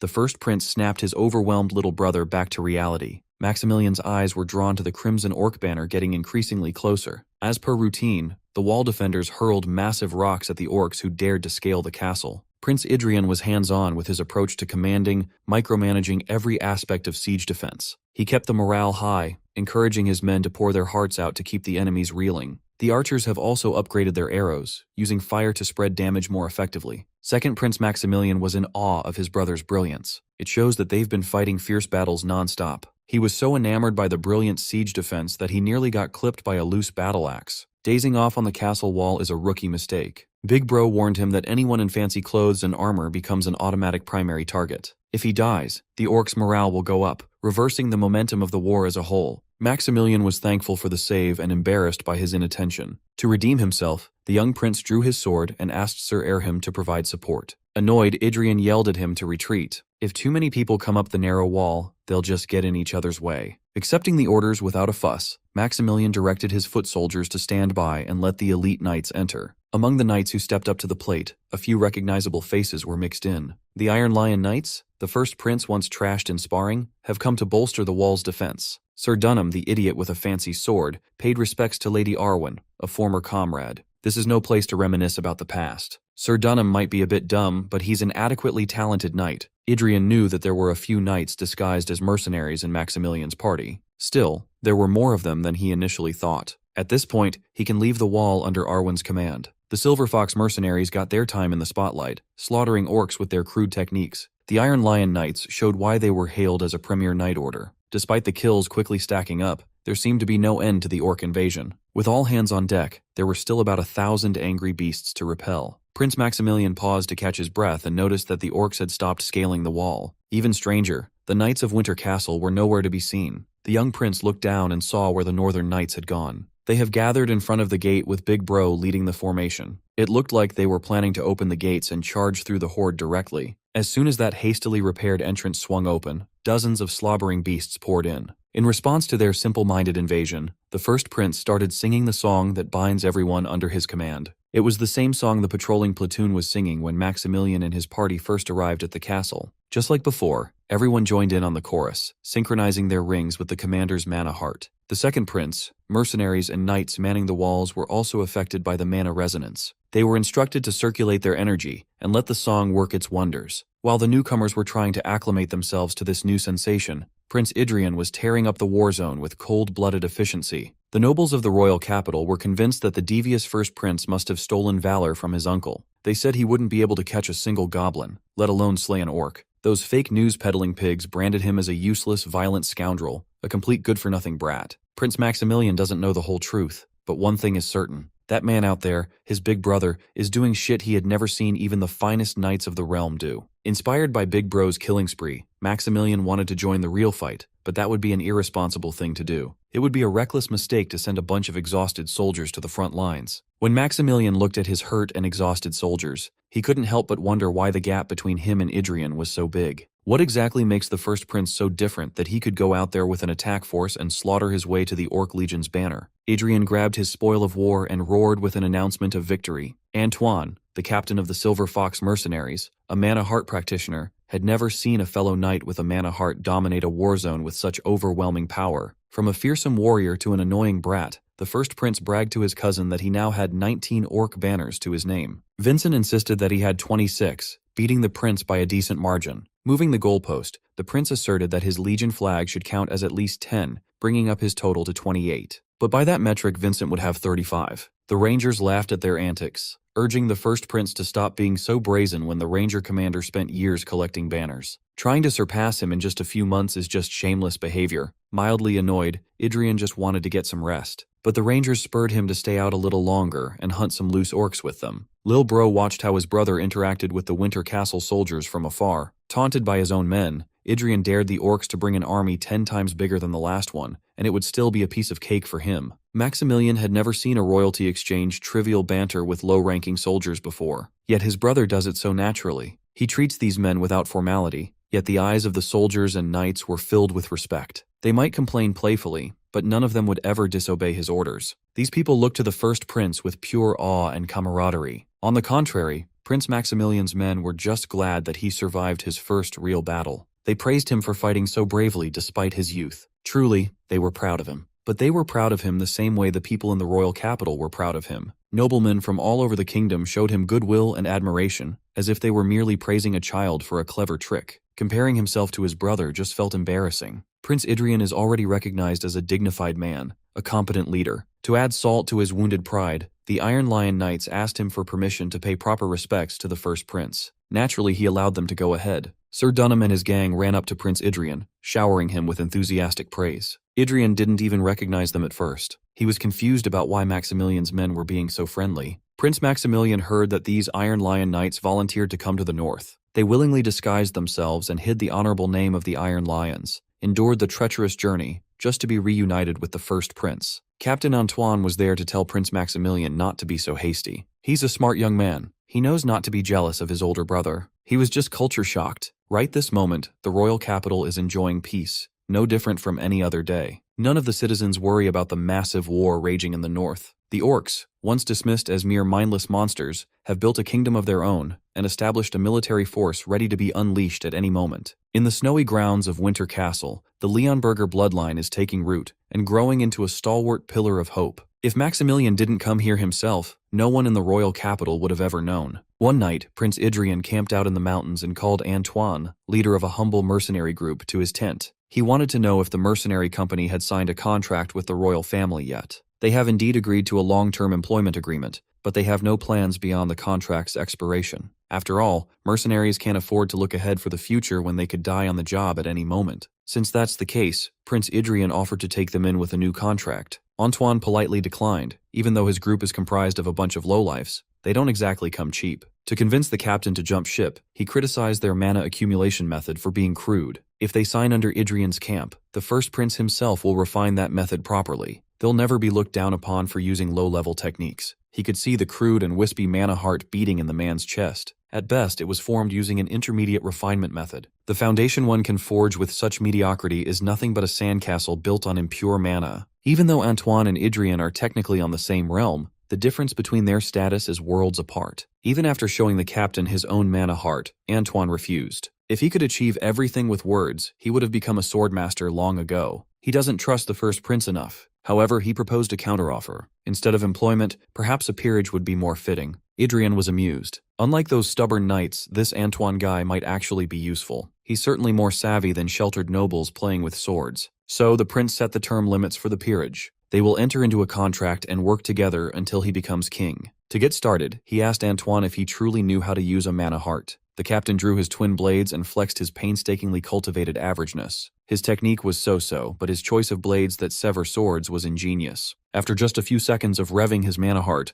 Antoine ran out of gas anticlimactically. He was a lot weaker than the prince initially thought. Even so, Antoine was proud of his sword song. It's one of the most famous in the industry after all. He had to chase a high-ranking mercenary for half a year just to learn it. Poor guy had to spend his entire fortune on the technique, but it saved his life multiple times before, so he has no regrets. Among his mercenary troop, everyone else's sword song is mostly the same, just a few differences in efficiency here and there. Hearing that soured Adrien's mood. This is madness. War songs, poems, and epics were normally passed down only to the progenitor's bloodline. This practice was partly to prevent the technique's status from being degraded by the unworthy. Even among bloodlines, worthiness was strictly tested and questioned. But in the current era, people turn to buying and selling poems for a few coins. Nothing degrades the status and potency of a poem more than capitalism. Prince Adrien thought a peerage contract would be beneficial, but they must change the terms after witnessing such a travesty. Instead of signing the Silver Fox mercenaries until he becomes king, he extended the contract to a fixed 20-year term. That's basically a lifetime for sellswords.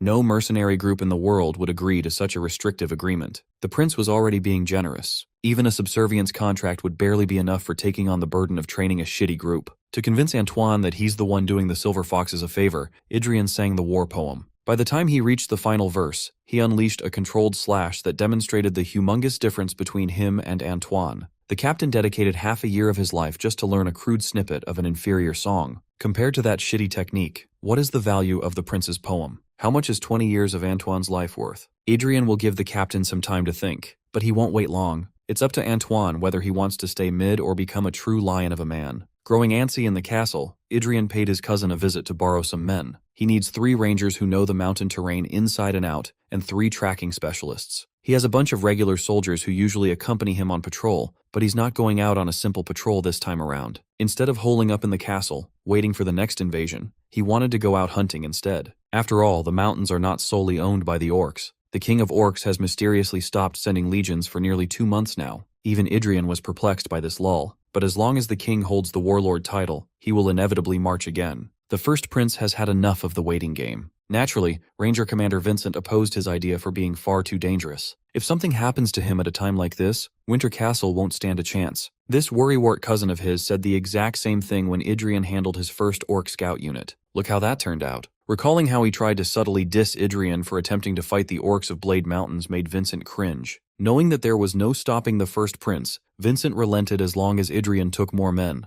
When the hunting trip personnel were finalized, one woman stood out among the rest. The traumatized maid, Adelia Byrne, was coming out for her first official campaign. Adrien figured she'd be nervous, but her reaction to being selected was a bit much. It's a pitiful sight, but it can't be helped. This expedition is practically for her sake anyway. Despite her performance against the Night Slayer, she still looks more like a maid than a proper knight. Her sword is still unpolished and cannot be thrown into just any battle. Aside from the excessive supporting cast Vincent gave him, a few more people tagged along. The Iron Lions were ordered by the second prince to join the hunting trip. Adrien doesn't mind them, but even a few of Antoine's mercenaries have decided to come. There were 2 of them, high-ranking mercenaries, Roque and Jean. Antoine pitched that these 2 used to climb mountains before they became mercenaries. They are quick-witted and useful. One look was all it took for Adrien to see through their real aim. Roque and Jean both have spy traits. The captain was trying to test the prince. There's no doubt about it. Even so, Adrien welcomed the spies with open arms. They'd better depart before Count Valorhard himself joins in. Speaking of the devil, Uncle Bale spawned behind the first prince out of nowhere. Thankfully, he was just seeing his nephew off and had no plans to tag along.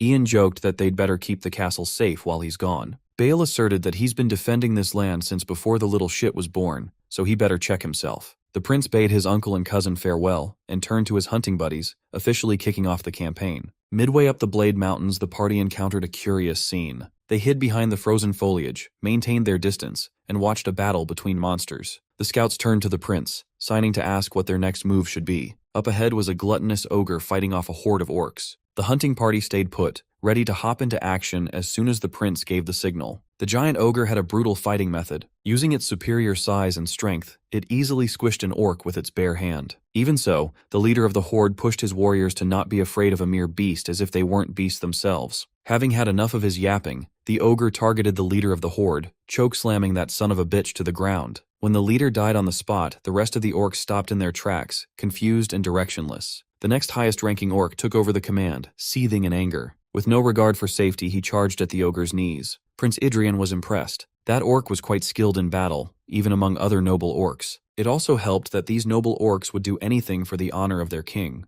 Through sheer grit and desperation, the orc noble was able to slice a piece of the ogre's kneecap. Seeing their enemy bleed, the orc horde was invigorated to launch their attack. Adrien suddenly felt a hand grip his armor from behind. He turned his head and was notified that Adelia Byrne's butcher trait had been activated. She must have seen the bloodshed, leading to her sleeper agent activation. But the timing wasn't right. She must be patient for a little while longer. Adrien had to physically hold her back as the ogre and the orc horde wear each other out further. The greenskins followed their leader's example and targeted the big bastard's lower body, swarming its ankles. Unfortunately for them, those crude weapons were not sharp enough to deal enough damage. All those annoying attempts to take its legs out only served to anger the ogre. Its veins writhed, and its skin slowly turned crimson. It rattled off a war cry that shook the mountains, nearly knocking down the swarm of orcs. According to the first prince, the ogre had finally revealed its real form. The essence of this creature's existence, inherent from birth, is its insatiable hunger. Ogres are natural-born predators with an endless appetite for supple flesh. Release the ogre files. Going on a rampage, it crushed, trampled, and feasted on any ogre that dared to get close.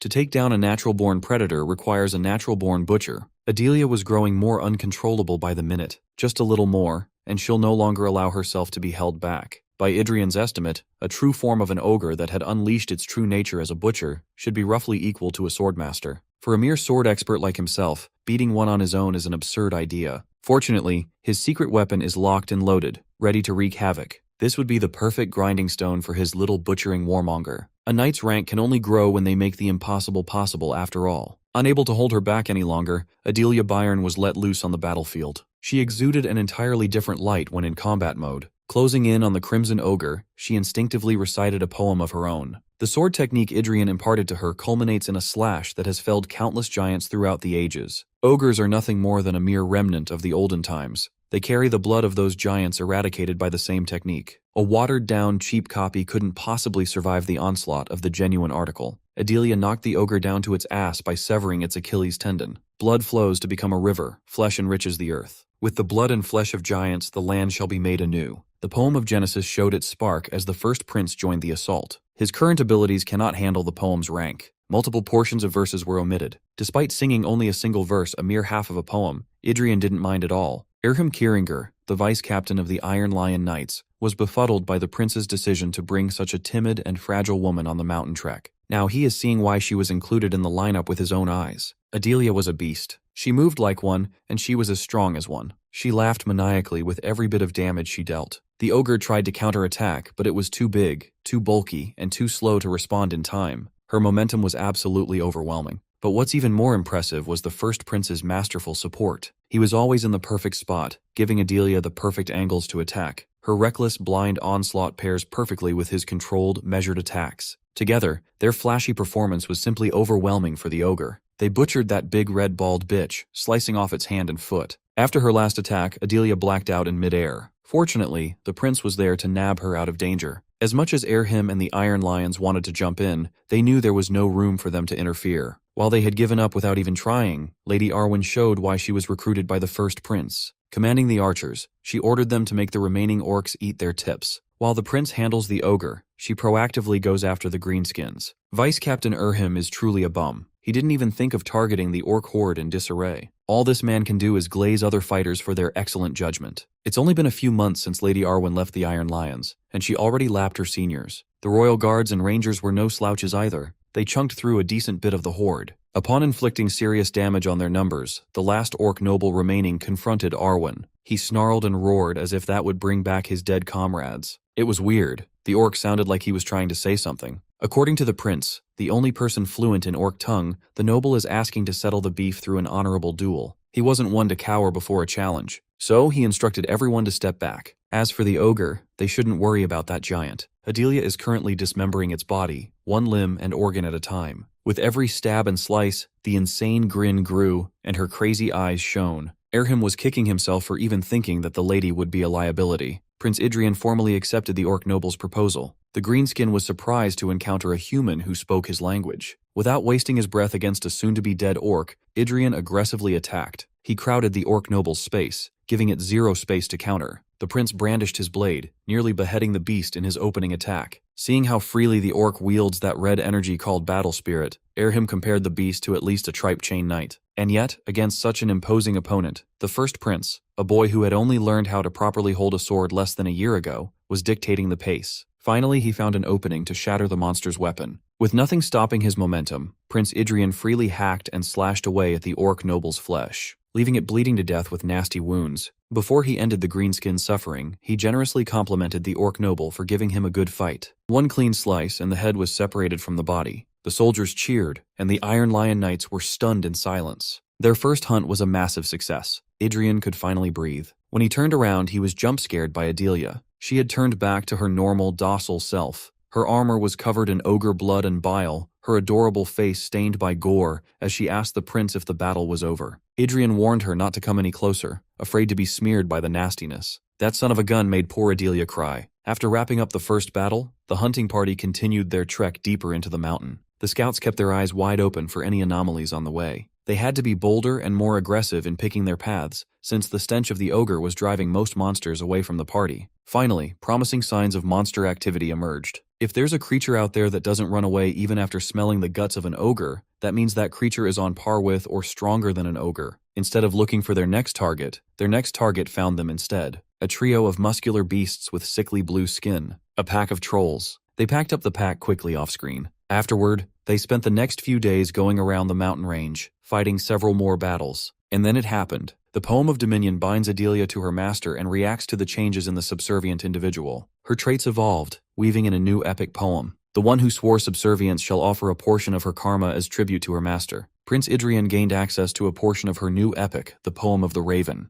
The day her hunger and thirst are quenched shall never come. It is not a wish, but resentment. Her poem sings of unquenchable longing. Looking into her updated stats, Adrien saw a new trait. It was called gluttony. As if warmonger and butcher weren't enough of a headache already, Another feral trait has been added to her repertoire. Now that Adelia had gained a decent bit of experience, even gaining a new trait, the prince decided that it was time to head back. They reached the winter castle in the dead of the night. From afar, they saw a massive legion of orcs, comprised of multiple hordes, swarming the walls. The rangers and knights turned to their prince for a decision. As expected, Adrien wanted to keep it simple. Go down to that clearing and break through the legion by force. The first prince will take the lead. Rangers will be positioned in the middle. Erhim, Dunham, and Arwen will cover the flanks and rear. From their high vantage point, Adrien could see the legion commander. Homing in on the high-value target, he ran at full speed with the intent of taking out the leader right from the get-go. From up close, the orcs have the overwhelming momentum on this attempt. Ranger Commander Vincent Valorhard was doing his best to rally his men and kill as many orcs as he could, but he could only do so much. He enticed his rangers with 4 days of rest after today's battle, but they were barely listening. Everyone was exhausted, desperately hanging by a thread. In their minds, if the first prince were here, things would be so much different. That man would have thrown open the castle gates, charged out, and ended this nonsense in an instant. Vincent's daydream of a savior almost got his head crushed by a sneak attack. Forcing himself to get a grip, he gutted the monster in front of him. Winter Castle is not a place that should falter just because one person is missing. Everyone's attention turned to the Orc Legion's flank. Sounds of battle reached the walls. The flank's formation was in shambles. Reinforcements were coming from the mountain range. They saw that bright blonde hair wading through a sea of green and cheered for the first prince's return. The rangers were fanboying over Adrien's immaculate timing. Not long after breaking through the enemy army's backline, the Legion commander was taken down. Working off the arrival of the prince, the castle gate was permitted to open, allowing the first 30 men to go out and assist Prince Adrien. Every ranger within earshot of the gate excitedly ran to the exit. There was no commander exception, so even Vincent had to rush to the gates as fast as he could. He was supposed to give them orders, but they were too excited to reunite with the prince. Vincent caught up with his overeager men halfway through and issued the charging orders. Up on the walls, Second Prince Maximilian watched as his big brother joined the battle and turned the tide with his mere presence. Winter Castle's somewhat diminished morale skyrocketed. The relentless orcs instantly lost their will to fight and began to flee in terror. Tearing through enemy lines from opposite sides, the cousins met in the middle, surrounded on all sides. By the time the sun had risen, the invasion was effectively thwarted. Those who made the comeback possible bathed in the warmth of morning light. The knights and rangers cheered and celebrated the crucial victory. Swept by the festive mood, Maximilian himself started the chant by yelling, "Long live the first prince." Adrien basked in the cheers and laughter, loving every moment of his triumph. But their celebration was interrupted by a primal rumbling, shaking the very foundation of Winter Castle. The bloodlust Adrien felt wasn't new. He felt it before. There was no doubt about it, the king of the orcs was trying to rain on their parade. Everyone reacted differently to the ominous presence. Apart from those who had stronger mental fortitudes, most knights and soldiers were struck by debilitating pain. Count Valorhard was alarmed by this menacing development. Adrien could feel it. The king just moved closer to the castle. Suddenly, the victory chants were replaced by painful cries. The first prince was astounded and horrified by the effect the warlord's mere presence had on his troops. Following the battle that raged on overnight, Adrien and his hunting party reported the results of their expedition. He killed 14 ogres and 11 trolls. If he had more time, he could have wiped out the whole population in one go. His claims were grand and impressive, but he only brought back one severed ogre head as proof. He didn't want to bring back a bunch of useless heads. It would be too much of a hassle. Vincent believed him 100%, but their loot amounted to just 4 beasts worth of pelts. Well, they could have brought back more,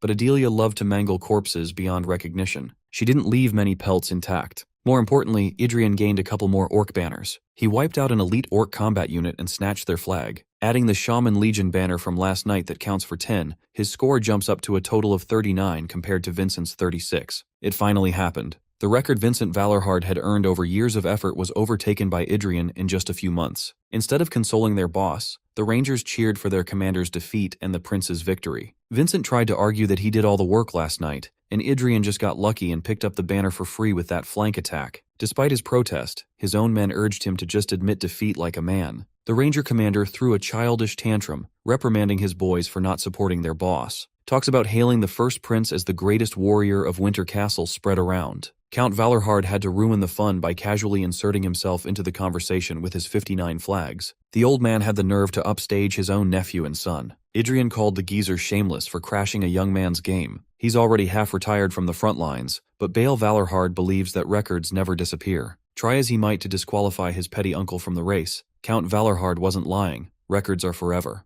Second Prince Maximilian watched as the debriefing turned into a comical contest for orc banners. The atmosphere, which had been dark with terror just moments ago, turned light and jovial. Is this the resourcefulness of a field commander? After the meeting, the patrol rotations continued. Ranger, mercenaries, knights, and soldiers alike manned their posts and did their job. Winter Castle's morale was partially restored. Prince Adrien wanted to know whether more reinforcements would be coming from their neighbors in the north or from the central region. The king's orders were very clear. The lords down south should have sent their troops by now. Prince Maximilian had to awkwardly explain that there might not be any more aid coming. According to the last stranded troops who joined the wall not too long ago, the lords of neighboring houses had no intention of helping Winter Castle whatsoever. They all think Count Valorhard was just making a big fuss, even criticizing him for hogging all of the kingdom's troops to man the castle. Those rotten nobles are not budging despite the king's mandate. Prince Adrien cursed the dumbass nobles. If Winter Castle falls, those useless bastards are next in line for annihilation. Their puny little brains cannot comprehend that simple fact. Seeing his nephew getting a little too heated, Uncle Bale assured Ian that this place would never fall. He hasn't gained any sort of enlightenment, but he's close. He could feel the next stage in his fingertips. He could almost taste it. It's a shame they don't have much time to wait for his breakthrough.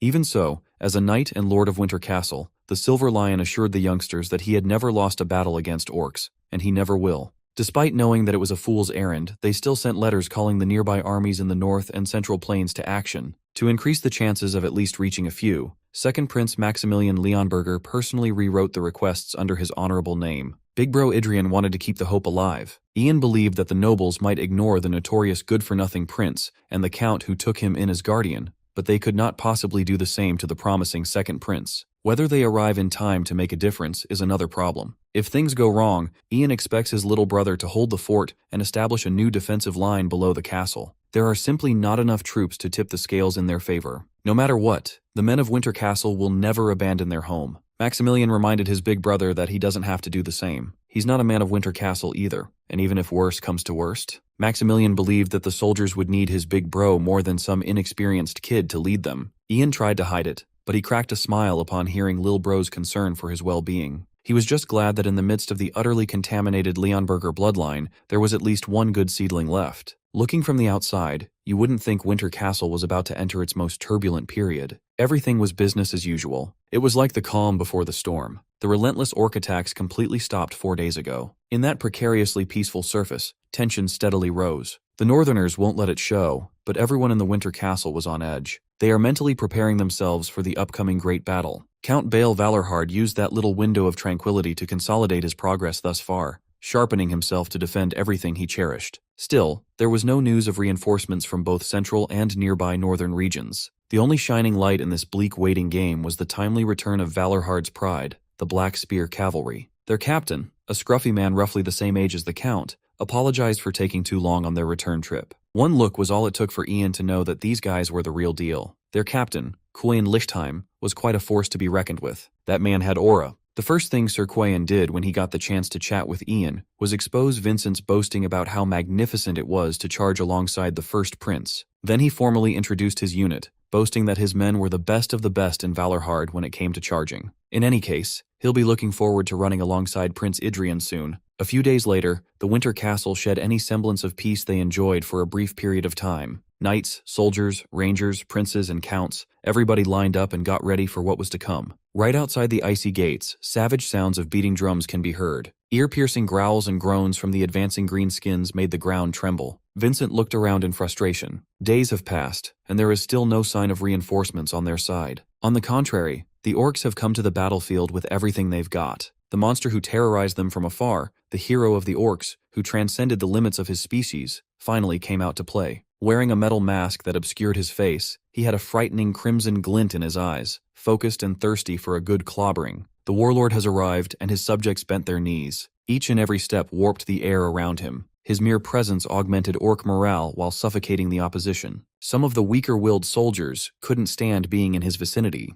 They dropped their blades, shuddered in fear, and contemplated running for their lives. Vincent noted the massive drop in morale before the battle even began. It's not looking good for the sight of humans. To flex his authority even further, the warlord grabbed a spear and locked his gaze upon Winter Castle's banner up in the highest spire. He let loose a portion of his true strength and threw that massive weapon overhead. It easily cleared the massive distance without dropping in speed while maintaining a constant trajectory. The warlord wasn't aiming to draw first blood. That would be far too easy and tasteless. Mowing down regular soldiers wasn't his style. That monster targeted the Winter Castle's symbol instead. The spear he chucked effectively displaced Valorhard's banner at the highest spire. It was a grand declaration of war. Since he received such an insulting gift, Count Bale felt compelled to reciprocate the disrespect. But as he was about to lose his temper right from the get-go, some soldiers pointed at a man climbing the spire. They all recognized that blonde hair and exquisite armor. The first prince took it upon himself to climb the broken structure to get a closer look at the warlord's gift. All eyes were on him as he drew his blade.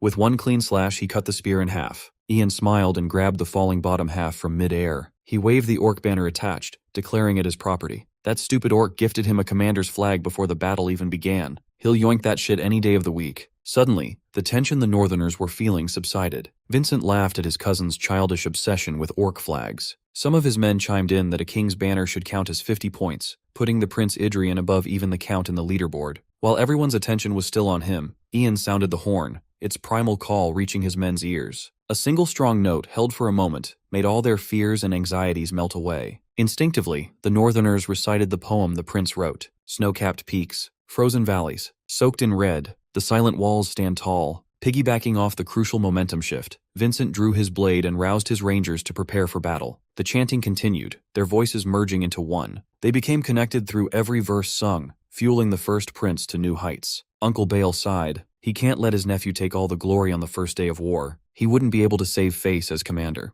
Parroting what the warlord did, the count stayed up in the high ground and sent a long-range message below. Unlike the performative orc, he doesn't give a damn about sending a symbolic message. Rather than showing off, he painted the battlefield with orc blood, massacring half a battalion in spear throw. The Northerners felt pride well up in their chests as they saw their commander wield such destructive power. Following his old friend's lead, Sir Quayan instructed the first row of Black Spear cavalry to raise arms. On his count, they threw their empowered spears overhead, each one potent enough to kill and maim. When they dropped, the spears ravaged the front lines, dropping orcs left and right. Now that blood had been spilled, there was no going back. The drum beats faster and blood pumps harder. Empowered by their king's presence, the orcs made a mad dash forward with no regard for their own lives. Day one of the grueling war had officially, bloodily begun. Chaos erupted as a sea of green surged into human territory. Surveying the field, Vincent rattled perfect commands one after another. He made the rangers fall back to open fire while the knights took on the orc warriors that slipped through the cracks. Infantry was responsible for cutting down the pesky ladders to prevent a breach of the walls.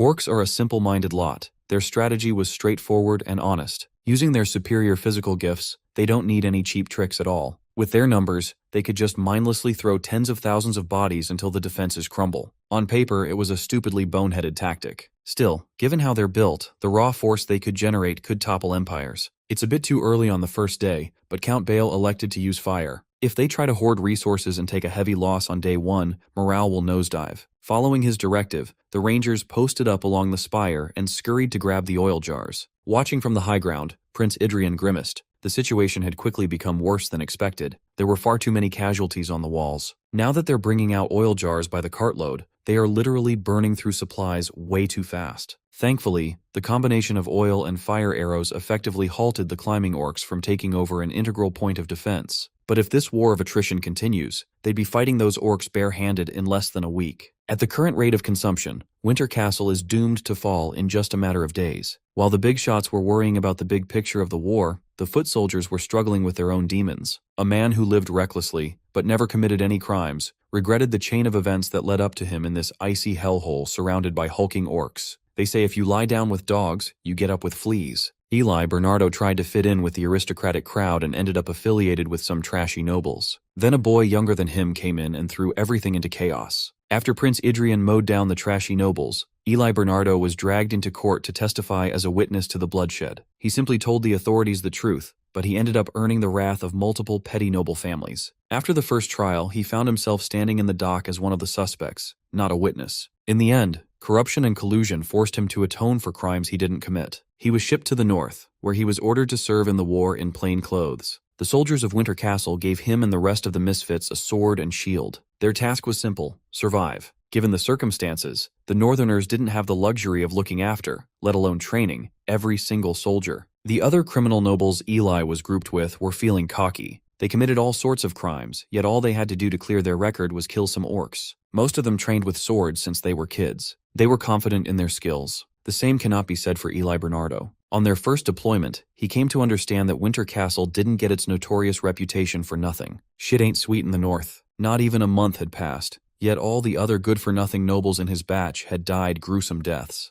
Out of all the naughty nobles sent to aid in the war effort, Eli was the sole survivor. The war had escalated to its climax. He refused to fall on the very first day and end up like his decaying peers. Eli managed to survive for so long by relying on his own mana heart. This was a burden he couldn't bring himself to abandon even after his family's downfall. It is now his only lifeline. It's a filthy world, and he had rotten luck. What a goddamn life. His mana heart fueled his every swing, but the difference in strength between a human and an orc was difficult to bridge. No matter how skilled he was and how much experience he accrued over the past few weeks, brute strength was undeniable. In one strike, he was sent flying like a ragdoll, losing grip of his blade. Agony filled his whole body. His bones must have sustained multiple fractures in multiple places. Eli reached his hand forward to grab his weapon, but he couldn't even wrap his fingers around the handle. Behind him, the orc raised its great blade overhead, brandishing the outlandish weapon to finish the job. Eli closed his eyes. If this is the end, he would prefer it to be quick. Instead of being cut cleanly in half, he simply heard a glaring criticism for closing his eyes in battle. Prince Adrien himself, the man at the center of this war, saved him from certain death while roasting him for giving up so soon.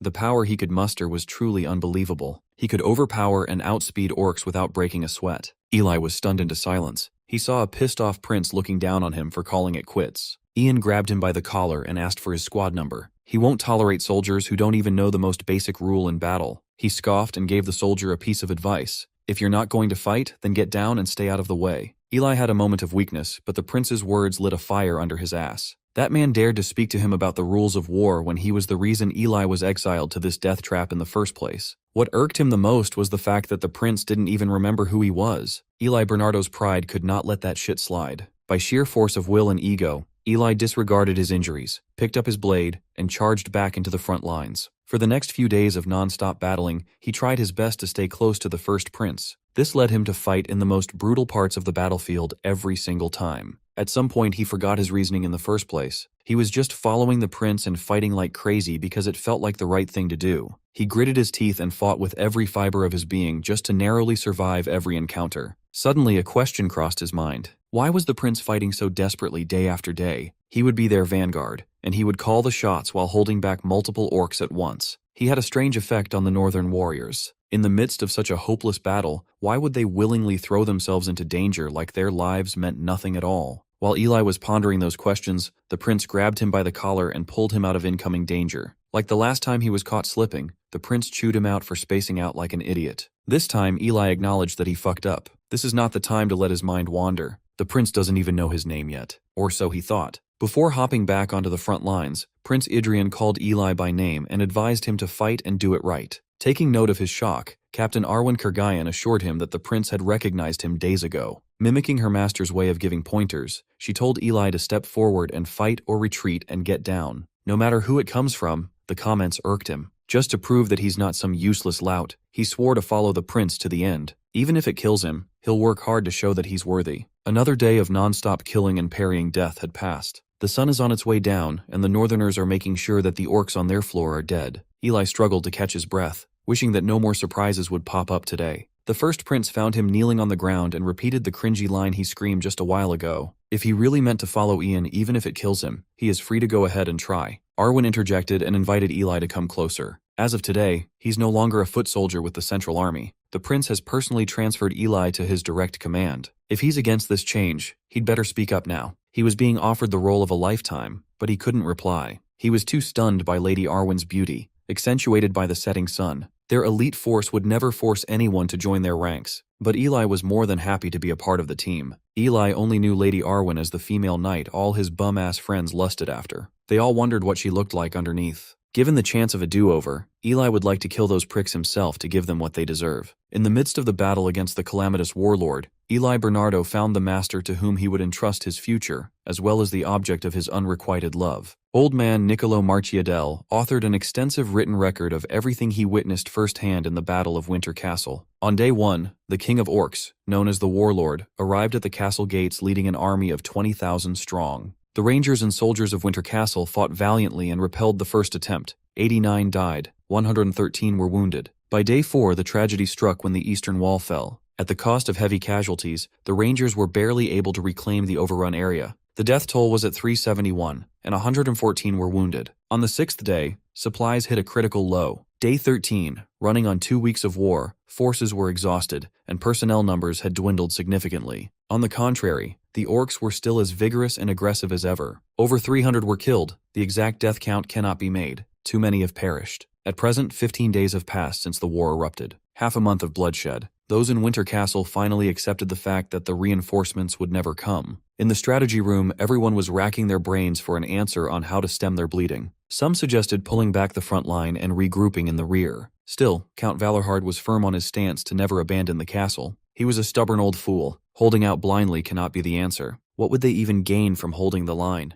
Vincent backed his father up and asserted that this is not a fight to gain something. It is a fight to protect what they have. He asked Sir Erhim if he knew why House Valorhard built a fortress in such a barren place. Their progenitors did such a thing because this small opening is the only path south for monsters leaving the Blade Mountains. Once those orcs break through, there is no telling where they'll go and how many innocent lives will be snuffed out. They don't even have anywhere else to redraw the front line at this point. 6 territories border Valorhard. If Winter Castle falls, those bordering territories will turn into mass graves. Frustrated, Second Prince Maximilian protested the lack of reinforcements they were promised. Those nobles who reached out have simply forgotten the harshness of winter. A bunch of sweet summer children. This sort of thing happened before, but this time, at least a prince brought 2 entire legions to help. On this barren land that no one cares about, the men of Winter Castle have been fighting a lonely battle for hundreds of years now. Maximilian felt disgust for his privilege. He repeatedly banged the round table, venting out his frustrations. They let him get it all out of his system before Big Bro stepped in to remind Maximilian that it ain't over till it's over. The situation is grim, but the Northmen have no intention of just holding out until they all get massacred and lose the castle. A further war of attrition will undoubtedly increase casualties further. Instead of bleeding out and dying a slow death, they might as well open the gates at dawn, bet on themselves, and take a gamble. They will no longer waste their time and energy on small fries. Tomorrow the target is the warlord himself. But to reach that son of a bitch,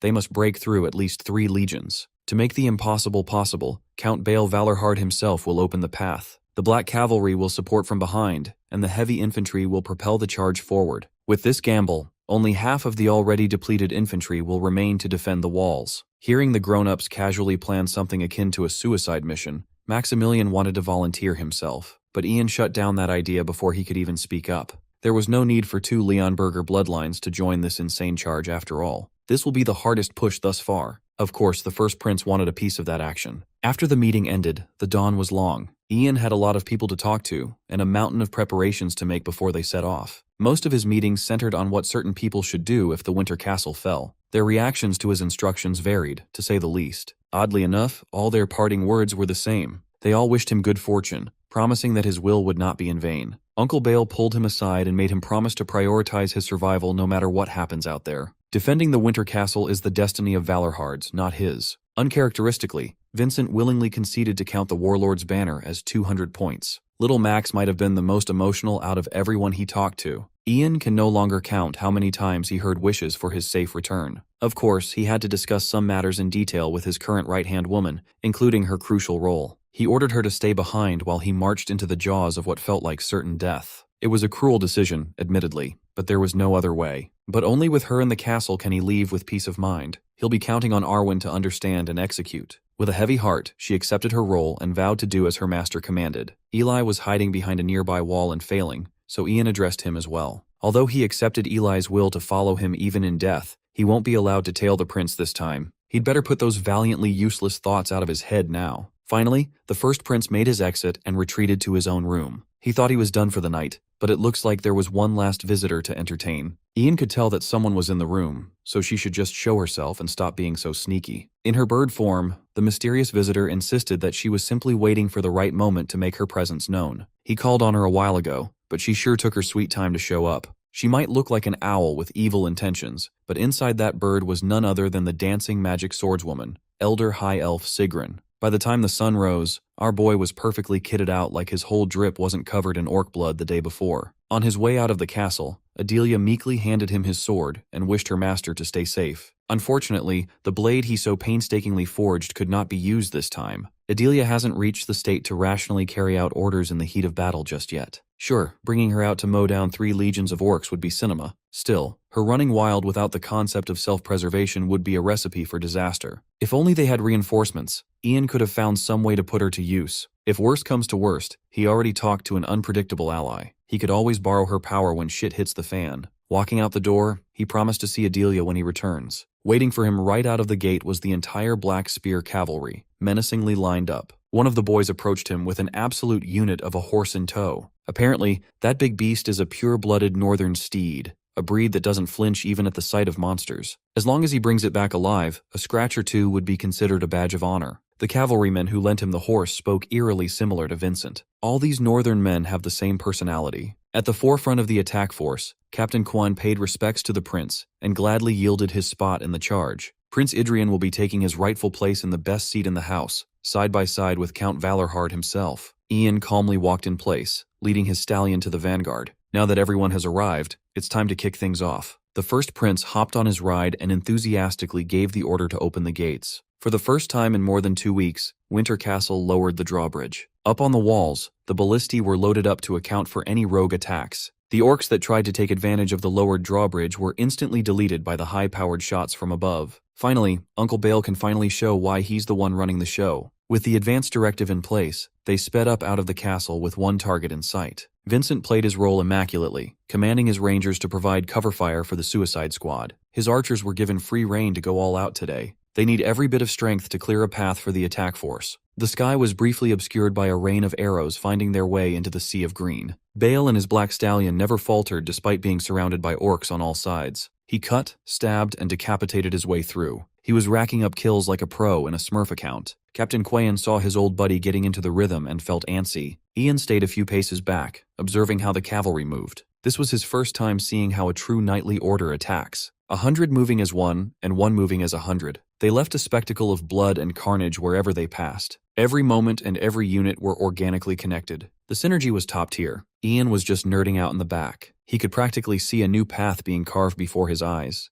But down that path is an enemy that they have little to no data on. Halfway through the charge, Ian couldn't bear to wait in the back any longer. He brandished his blade and joined in on the outrageous orc massacre. They rode and rode and rode some more. Like sharks, the moment they stop moving forward is the moment they die. This desperate all-mid push worked well for their goal. Finally, they reached the spot where the largest banner flew. Sitting in his menacing throne and aura farming like a damn madman, the king of the dark green clan sits. Before they could get a bloody audience with the king, they must go through his personal guards first. Without wasting another second, Uncle Bale expertly maneuvered his horse to slit the throat of one of the guards in an instant. The only way out is through. The finest Black Spear cavalrymen marked the guards and focused their firepower on taking down the armored behemoths. Eventually, they destroyed the line of defense and reached the king. It's impossible to tell what the warlord was feeling underneath that mask. The moment he stood up to welcome the humans that dared to confront him in person, an explosion of burning battle spirit made the air thick with bloodthirst. It was so intense that even the count nearly fell off his mount. That was the sign to abandon their stallions. This is as far as they could go on horseback. Using his trusty mount as a hump pad, Unk moved like lightning and came face to face with the green-skinned overlord. His sword touched something unnaturally hard. His blade wasn't sharp enough to cut through that menacing mask. While Uncle Bale was using verticality in hopes of finding some spots he could cut, the cavalrymen were struggling to keep their horses steady. The exception was none other than the first prince. The guy who loaned him his white stallion wasn't bullshitting. This horse was fearless. While Uncle Balde holds the warlord's undivided attention, he thought he could sneak from the back. Once in range, he jumped out of the horse and targeted the back of the warlord's head. But the Elden Ring boss perfectly parried his sneak attack as if he had eyes at the back of his skull. Ian fell on his back and all the wind was knocked out of him. Concerned, some nearby cavalry boys moved to check on the prince. Thankfully, he wasn't stunned into unconsciousness. He remained lucid enough to get back up. He wanted to devise a different approach, but a head-splitting sound assaulted his ears. The fall must have left him susceptible to being consumed by the enemy's formidable battle spirit. He recognized the captain of the Black Spear Cavalry, Kuan Lichtheim,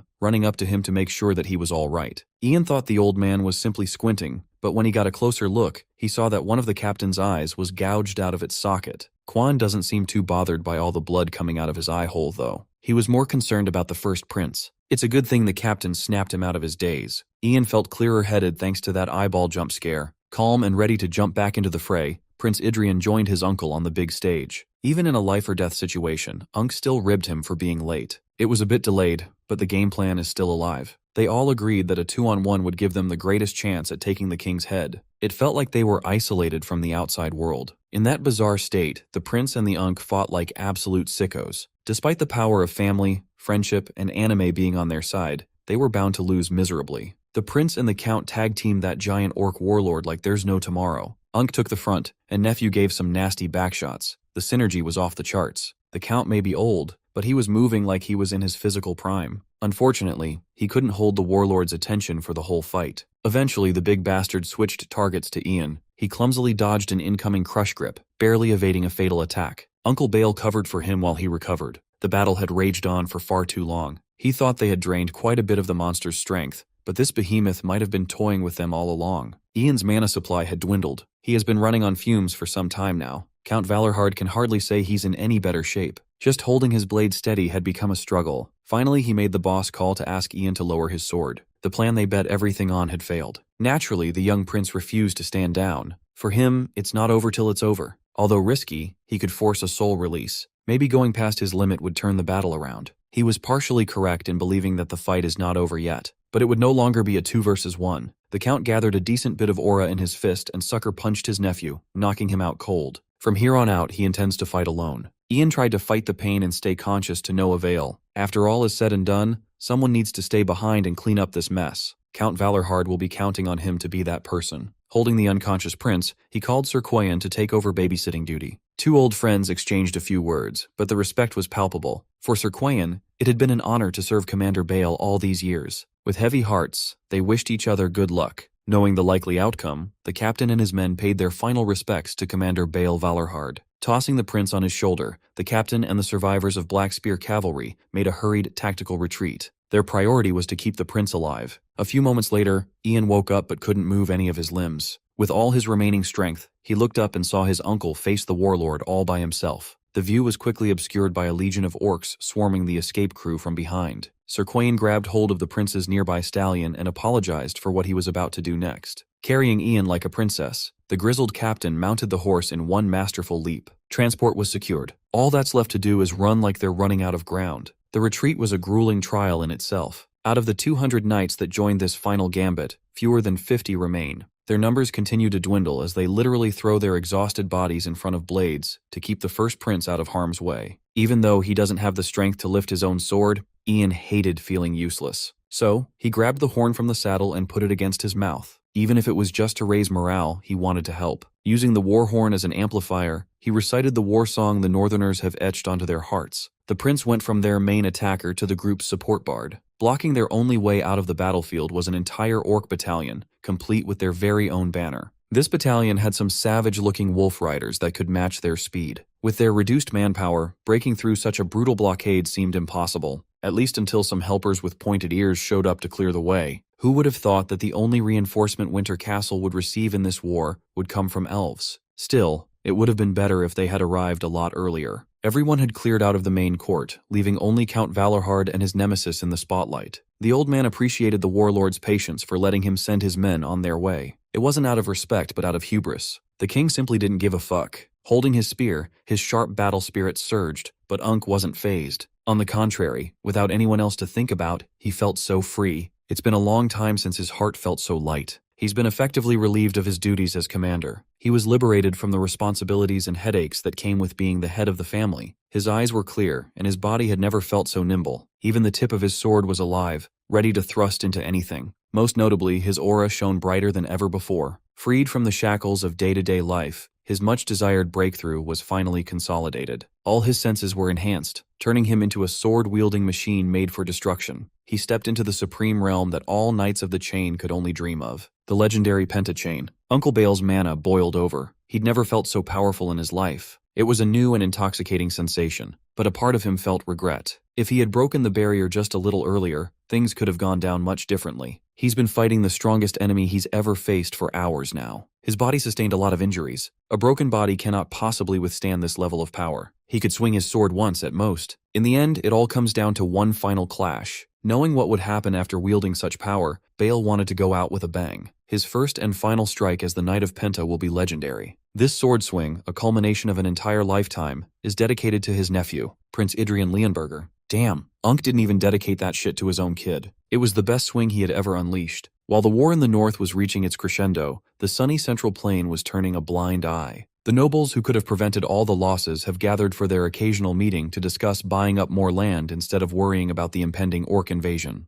The only noble who was stressing over what really matters was Count Shirtal Bert, a northern lord. When he suggested sending reinforcements to the Winter Castle, his fellow lords looked at him like he had shit in his mouth. Count Gurin basically told him to stop ruining the vibe. They all seemed to think that sending forces to the north would just strengthen the Valorhards. It won't be a good political move. Besides, the ambassador of the Montpellier Empire already told them to wait and see how things play out first. The kingdom is on the verge of a catastrophic crisis. Yet, these buffoons only care about what some foreign ambassador would think. Count Shirtle wanted to push back, but he remembered what happened to Count Eli's family. Once known as the kingdom's greatest sword family, they fell out of the empire's favor and were destroyed in the process. He can't let his own family suffer that same fate. Another lord added that Valorhard soldiers are known for their bravery, so they have nothing to worry about. Speaking of Valorhards, a messenger from Winter Castle had just arrived. Thinking that it was yet another reinforcement request, the greedy pigs grimaced. Ever since Count Bale declared support for the dastardly first prince, they've been critical of him. Just like they always do,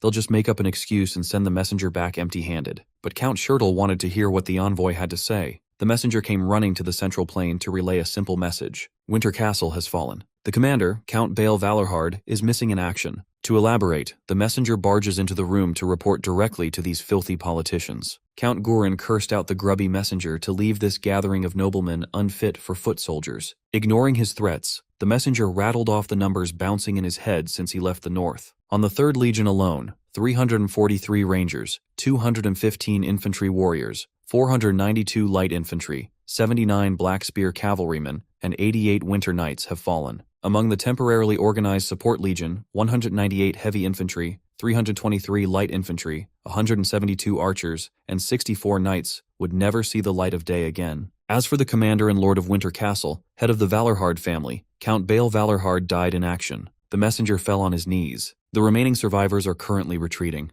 As the messenger tasked by the incumbent Count Vincent Valorhard, he came here to deliver an urgent warning. All nobles must assume a state of war and conscript as many soldiers as humanly possible. Make preparations to face the wrath of a monster legion 10,000 strong. When the walls of Winter Castle fell, the retreating soldiers who were slow on their feet were brutally massacred. Despite his reluctance, Vincent had to make the tough call to abandon their home. He made sure that those who can move won't stop running. Seeing Winter Castle burn and crack, something inside him broke. His emotions were in turmoil. One of his rangers had to snap him out of his daze. Abandoning the place his family had guarded with their lives for centuries was the hardest thing he's ever done. Valorhard warriors are prouder than any other knight order on the continent, yet they were reduced to being defeated straggler desperately fleeing for their lives. In place of Winter Castle's demoralized command, the Silver Fox mercenaries stepped up to guide the lost warriors along a retreat route prepared in advance. They bought plenty of time with traps and hidden troops placed before everything went to shit. Arwen and her unit were still fresh.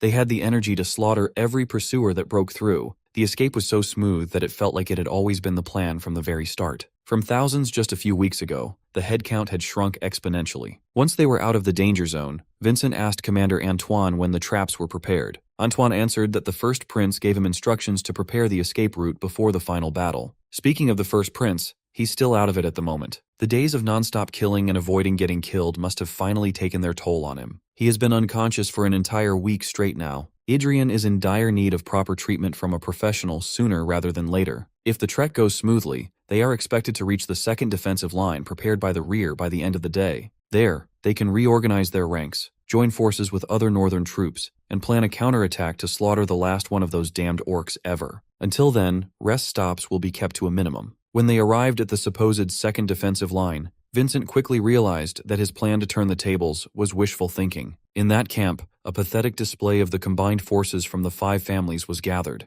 Northern nobility is truly filled with incompetent animals, utterly unprepared for war. Judging by the troops hastily assembled in the camp, most were conscripted youths without proper training. The weapons they carried were rusty, nasty, and worn out. This whole camp won't even last a day on the front lines. To make matters worse, the welcoming committee was led by the same incompetent nobles who made this whole ordeal untenable in the first place. They had the gall to smile and shower the survivors of Winter Castle with praise, since second Prince Maximilian was among those who lived. Ignoring their fawning, Maximilian demanded that a professional healer see to his big brother's critical condition. Count Gurin promised to personally see to it that the first prince receives the best possible care to put Prince Maximilian's mind at ease. He picked out 3 soldiers from the dogshit pile to carry Prince Adrien to one of the tents. When he thought no one was looking, he scowled and clicked his tongue. The second prince heard the disrespect loud and clear. He snapped and had to be pulled back before he could tear that ugly ass Count with his bare hands for sneering at his big brother's efforts. Vice Captain Erhim had to remind the young prince to hold it in and be cautious. Now is not the time to stir the pot. No matter how pathetic, they need the help of these rotten nobles. Out of the rotten lot, Count Shurtal approached the second prince to give a sincere assurance that a lot of the other nobles are using every available coin to recruit mercenaries to bolster the insufficient force. It's a good thing some people were actually trying to do something and acting properly. Prince Maximilian made sure to remember the names and faces of the majority who came only to play politics. They've received 5 accounts from different scouts reporting the same thing. The orc army was spotted at the northernmost border. The resistance hadn't even gathered a full force yet.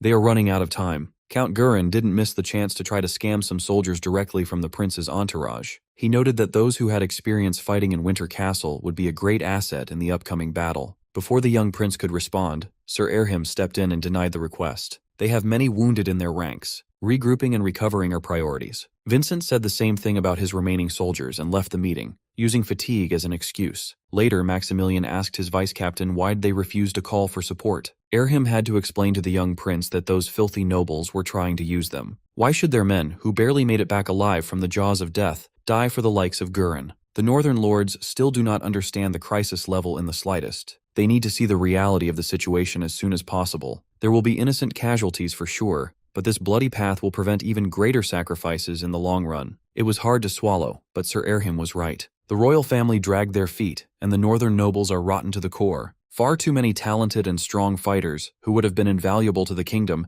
needlessly died in that god-forsaken war. The devotion and sacrifice they showed for hundreds of years were thrown in the gutter. This was just the beginning. How much more will the kingdom lose in the future? Ian's unnaturally long slumber wasn't solely due to fatigue and injuries. His body was preparing to create a new epic poem. The last thing he remembered was being carted out of a burning castle while half awake. There's a pain in his chest. His heart throbbed as if it were being torn apart. His temperature rose, his body burning up. He thought this unbearable pain was punishment for his own stupidity. Admittedly, he had grown far too arrogant for his own good. He was drunk on past glories and looked down on the present. Of the countless deaths he witnessed in his first incarnation, not one of them was his own. Yet he had the gall to strut around as though he had transcended death. He was a foolishly conceited blind man. His actions directly caused the death of someone he deeply cared about. Seeing the first prince in pain while unconscious alerted Adelia, who had been watching and caring for him while he was unconscious. He slept for an entire week straight, yet exhaustion was apparent in his eyes. A new martial hymn and a new trait have been unlocked. He forced himself to sit up, worrying his loyal servant. Those orcs took a lot from him. The first prince now knows what must be done. While the survivors of Winter Castle were chilling in the camp since they abstained from deployment,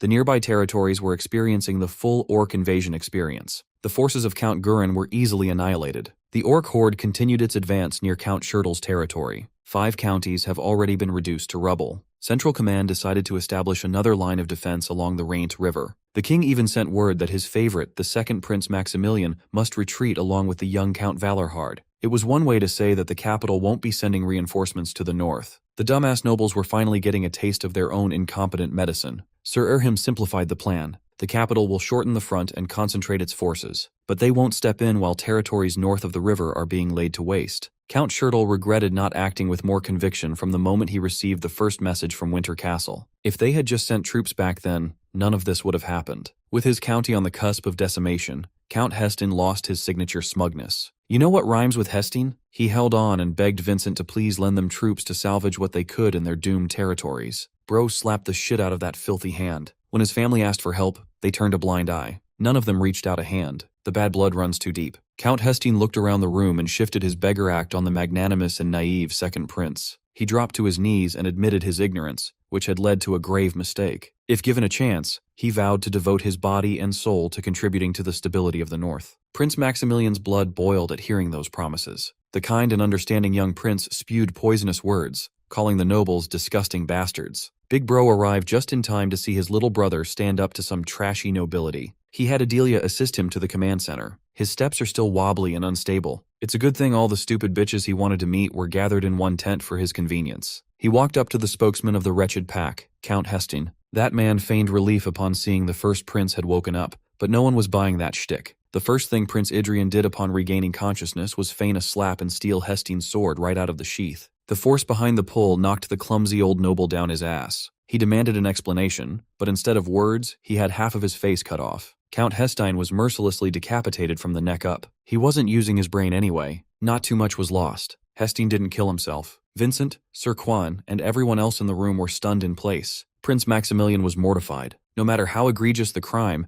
they can't just publicly execute a nobleman in cold blood. But Prince Adrien didn't come here to play games and waste words. He told his little brother to move out of the way. Little bro kept on yapping about uniting forces to stop the encroaching threat, but the word unity was laughable in Ian's book. According to Vincent, they sent one messenger every 3 days for 3 months since the orcs ramped up their operation. They asked for help approximately 30 times. Count Gurin and his fellowship of ugly bastards asserted that they had their own circumstances to deal with at that time, and even if they're guilty, they demanded to be tried in the court of law. Everyone kept saying that Winter Castle fell, but Ian doesn't subscribe to that idea. Winter Castle was abandoned to die. There's a big difference. He turned to Vice Captain Erhim to pick out those who deserve it. Sir Erhim rattled off 4 names. Count Schertel, Baron Erten, Baron Cardane, and Baron Barheim were ordered to step aside. They are the only ones who have at least gathered funds, troops, and mercenaries to prepare for war. The rest are freeloading good-for-nothings getting fat in their luxurious mansions. Parasites who aren't even worthy of being called human.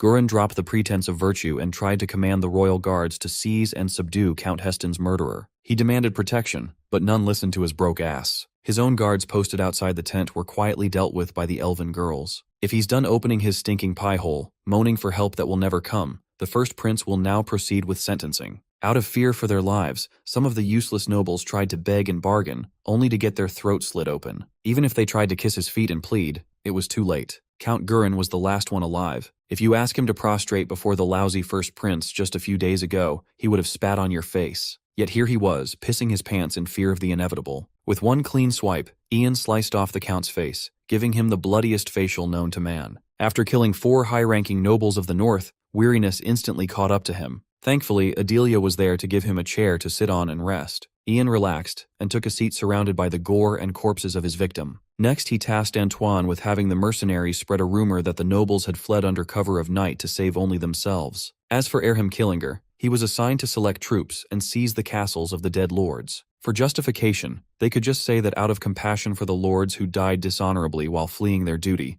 the first prince had stepped in to protect their relatives. Once those holes were plugged, Ian asked Vincent for the current lay of the land. Judging by the orc army's position and route, their vanguard is expected to arrive in the second line of defense within 4 or 5 days. Prince Adrien called Count Schertel's name, and the poor old man nearly had a heart attack. Ian just wanted to clear the air. The kingdom and his father, the king, have abandoned the north. But he's built different. He will never abandon this ill-fated territory. With him at the helm, the 3rd Legion will remain and stand their ground against those green fuckers. The system is broken. Using the blood and bones of orcs, he shall begin anew upon these very lands. Prince Adrien's domineering proclamation rang with the majesty of a sovereign's decree.